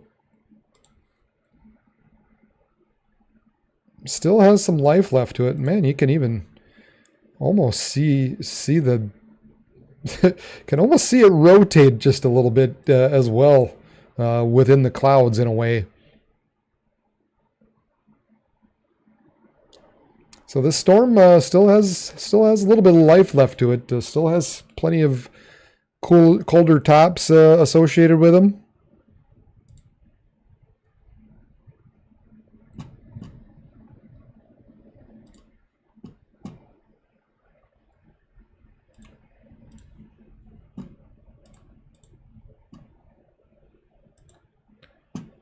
So it doesn't look like, you know, it's getting smaller. I'll say that. I think the area of concern is sort of decreasing here. That was a horrible scan.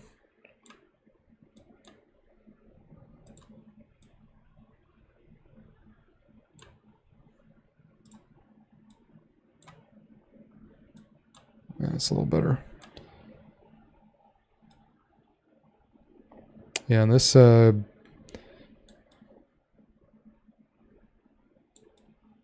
just continues to bow out and push eastward here.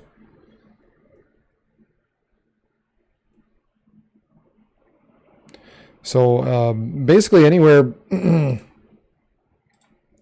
south of St. Hilaire and Oakley, Foston, Winger, Beju, Fertile, Gary.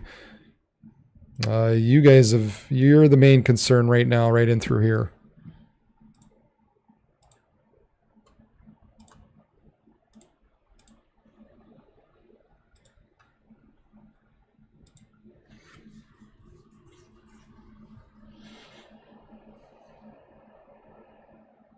Continuing to move east, it says at 85 miles per hour, 70 mile per hour wind gusts now possible with quarter-sized hail. So they're saying 70 mile per hour is the latest update with the severe thunderstorm warning, moving east at 85.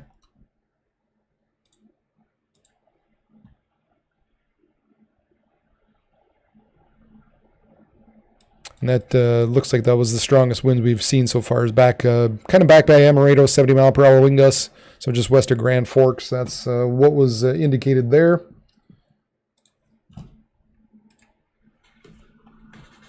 Looks like Grand Forks, the ASOS, the airport had 61 miles per hour. Crookston said 62 so far.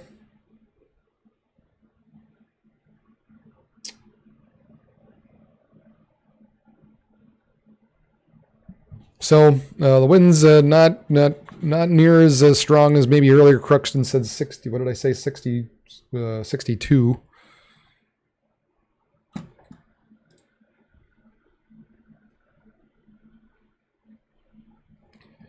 At this point, I mean, never say never, but this doesn't look like, at this point, it doesn't look like anything that would spin up a tornado. But you still need to be taking shelter as these storms move eastward, and make sure you're in a sturdy building. Make sure, be in your lowest part of your building, and just, as these storm comes, be in an interior room, lowest floor of the building. And no matter what happens that way, no matter what happens with these storms, you're going to be just fine as they head eastward. But we had that one back by Northwood that just, I think, shot out of the blue as these storms really kind of cranked and took a little bit of that left turn and really began to increase in speed. And I think we had a spin up there because of that. But at this point, given the current conditions and what's going on here, I don't expect anything tornadic to come out of this. Yeah, definitely more of a bow echo type of scenario.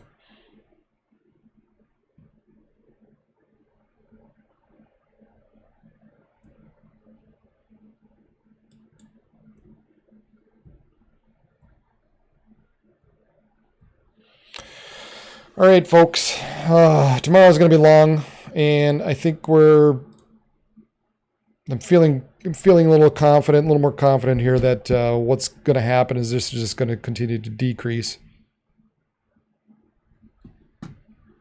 Let's just take one quick look at the latest model.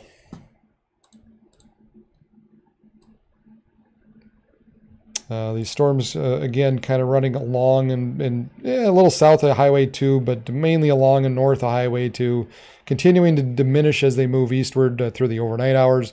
We've got these storms that are going to develop down along the North Dakota, South Dakota border, closer as we get to 6 a.m. or so. And then they begin to pick up steam after about 9 a.m. once they get kind of into west central-ish Minnesota and begin to move down to the southeast. Here we are right around noon, and those storms just starting to get into the metro area and continuing to move down to the south and east and picking up even more steam as they do so. Likely getting more of a type of a strong damaging wind type of event as it does so.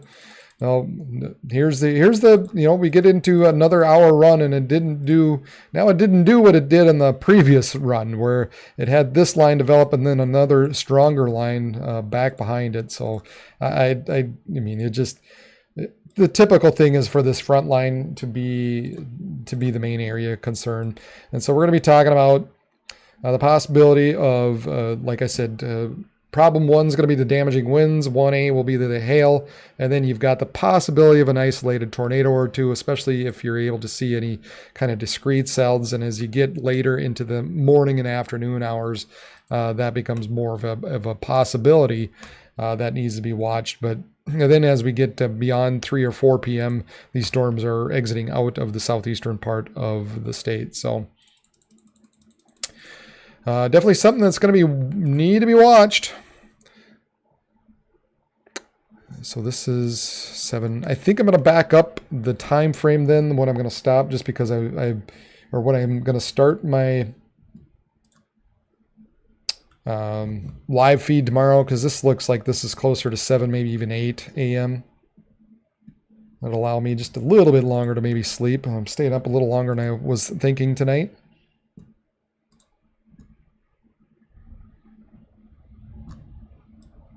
So yeah, I think that's what's on tap.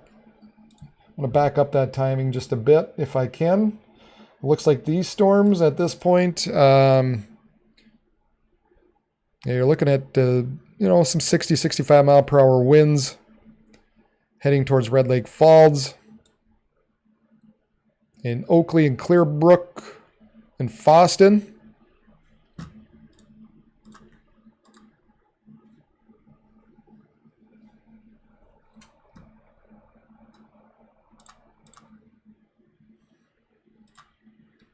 Yeah, there's your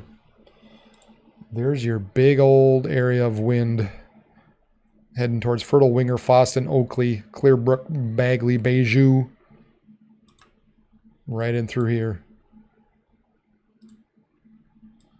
Right in through here. These guys got to be watching out.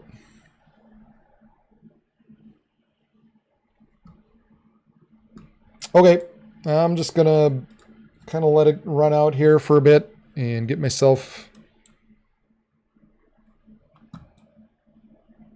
kind of ready and ramped for tomorrow.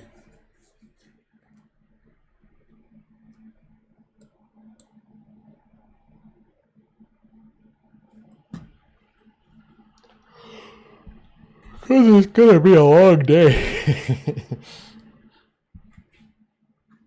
Appreciate everybody who's been following along. Appreciate everybody who's found me tonight. Make sure you hit the old like, subscribe, and thumbs. Give me the old thumbs up. That helps other people find this page. And obviously, the more people that do that, we can keep more people safe here. And like I said, I think I'm going to bug off here just here shortly, and we'll let the radar run for a little bit longer. But I think we're on the decrease here. We just got some. There's a small area of wind left, kind of heading towards the east. But I think eventually here we're probably gonna see this diminish as it continues to move eastward. But yeah, appreciate everybody who's followed along and subscribed and liked, and the more people that like, the more YouTube recommends my page. So that way, when days like today happen, other people have a place to turn to, obviously.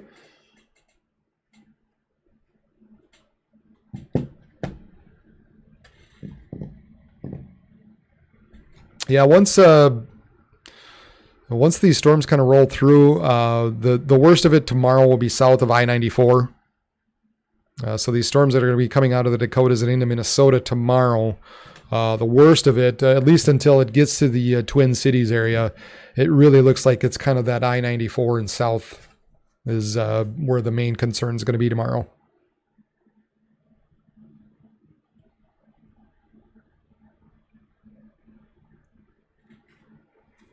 Okay, guys. Appreciate it. I'm yawning too much. We'll let the radar run out, and I'm going to kind of get myself ready for bed, and we'll maybe see some of you tomorrow. And from southeast Montana into western South Dakota on Sunday. Here is the forecast for the Bismarck, Mend, and listening area. Rest of tonight, mostly clear late in the evening, then mostly cloudy with a 30% chance of showers and thunderstorms after midnight. Lows in the mid-60s. South winds 10 to 15 miles per hour, shifting to the east 5 to 10 miles per hour after midnight. Saturday, sunny. Slight chance of showers and thunderstorms in the morning. Highs in the lower 80s. North winds 10 to 15 miles per hour. Saturday night, mostly clear. Lows in the mid-50s. North winds 5 to 15 miles per hour. Sunday, sunny. Highs in the upper 70s. North winds 5 to 10 miles per hour. Sunday night, partly cloudy. Lows in the upper 50s. Northeast winds 5 to 10 miles per hour, shifting to the southeast after midnight. Monday, mostly sunny. Highs in the mid-80s. Monday night, increasing clouds. Chance of showers and slight chance of thunderstorms. Lows in the lower 60s. Chance of precipitation 40%. Tuesday, partly sunny. Chance of showers in the morning, then chance of showers and slight chance of thunderstorms in the afternoon. Highs in the lower 80s. Chance of precipitation 40%.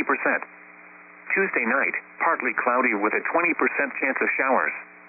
Lows in the upper 50s. Wednesday, mostly sunny. Highs in the upper 70s. Wednesday night, mostly clear. Lows in the mid-50s. Thursday, sunny. Highs around 80. Thursday night, mostly clear. Lows in the mid-50s. Friday, sunny.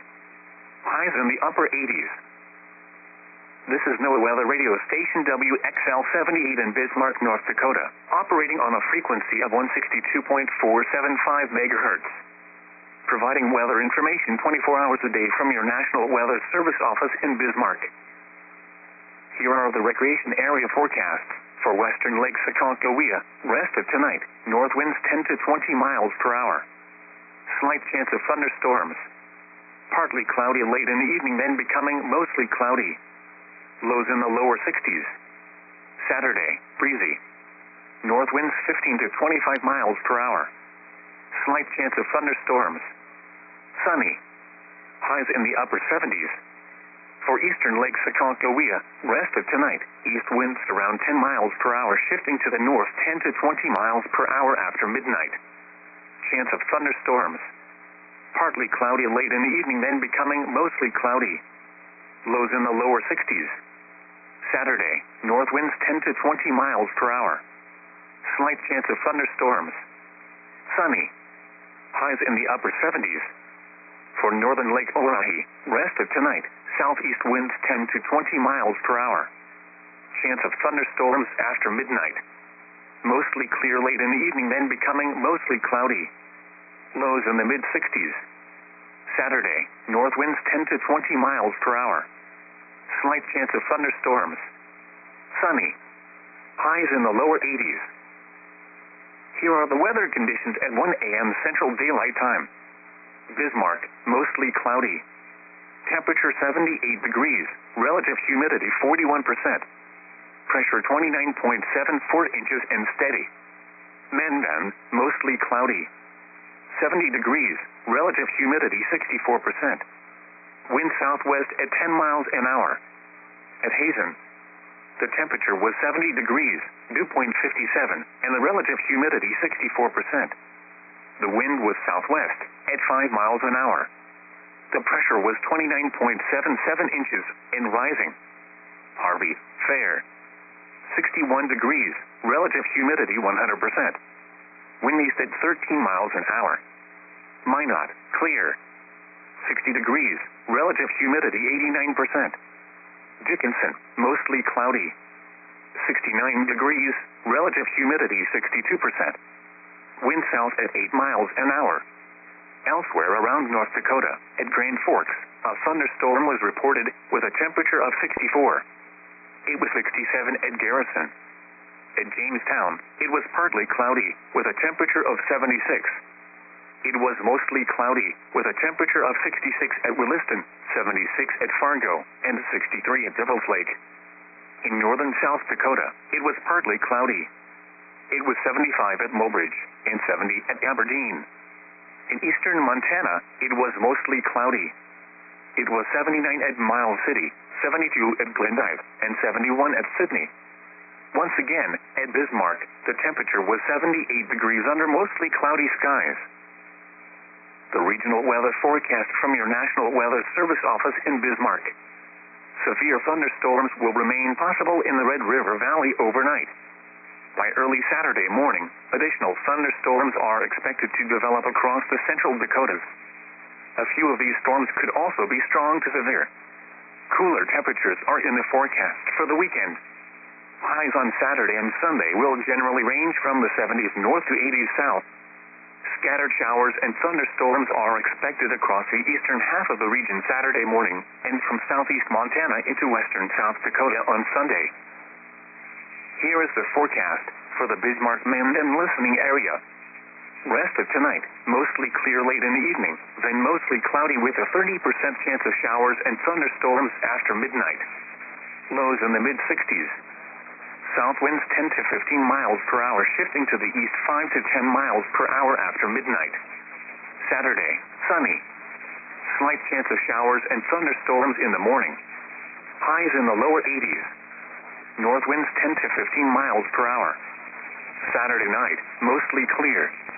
Lows in the mid-50s. North winds 5 to 15 miles per hour.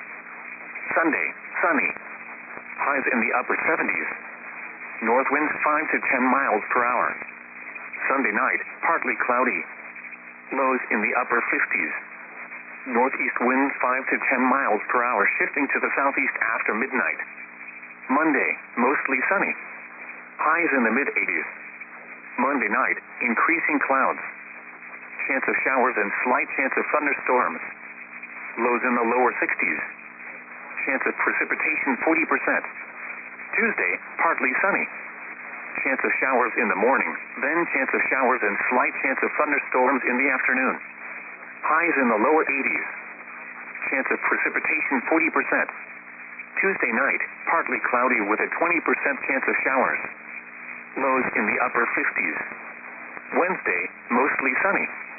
Highs in the upper 70s. Wednesday night, mostly clear. Lows in the mid-50s. Thursday, sunny. Highs around 80. Thursday night, mostly clear. Lows in the mid-50s. Friday, sunny. Highs in the upper 80s. Here are the recreation area forecasts for western Lake Aconcagua. Rest of tonight, north winds 10 to 20 miles per hour. Slight chance of thunderstorms. Partly cloudy late in the evening, then becoming mostly cloudy. Lows in the lower 60s. Saturday, breezy. North winds 15 to 25 miles per hour. Slight chance of thunderstorms. Sunny. Highs in the upper 70s. For eastern Lake Aconcagua, rest of tonight, east winds around 10 miles per hour, shifting to the north 10 to 20 miles per hour after midnight. Chance of thunderstorms. Partly cloudy late in the evening, then becoming mostly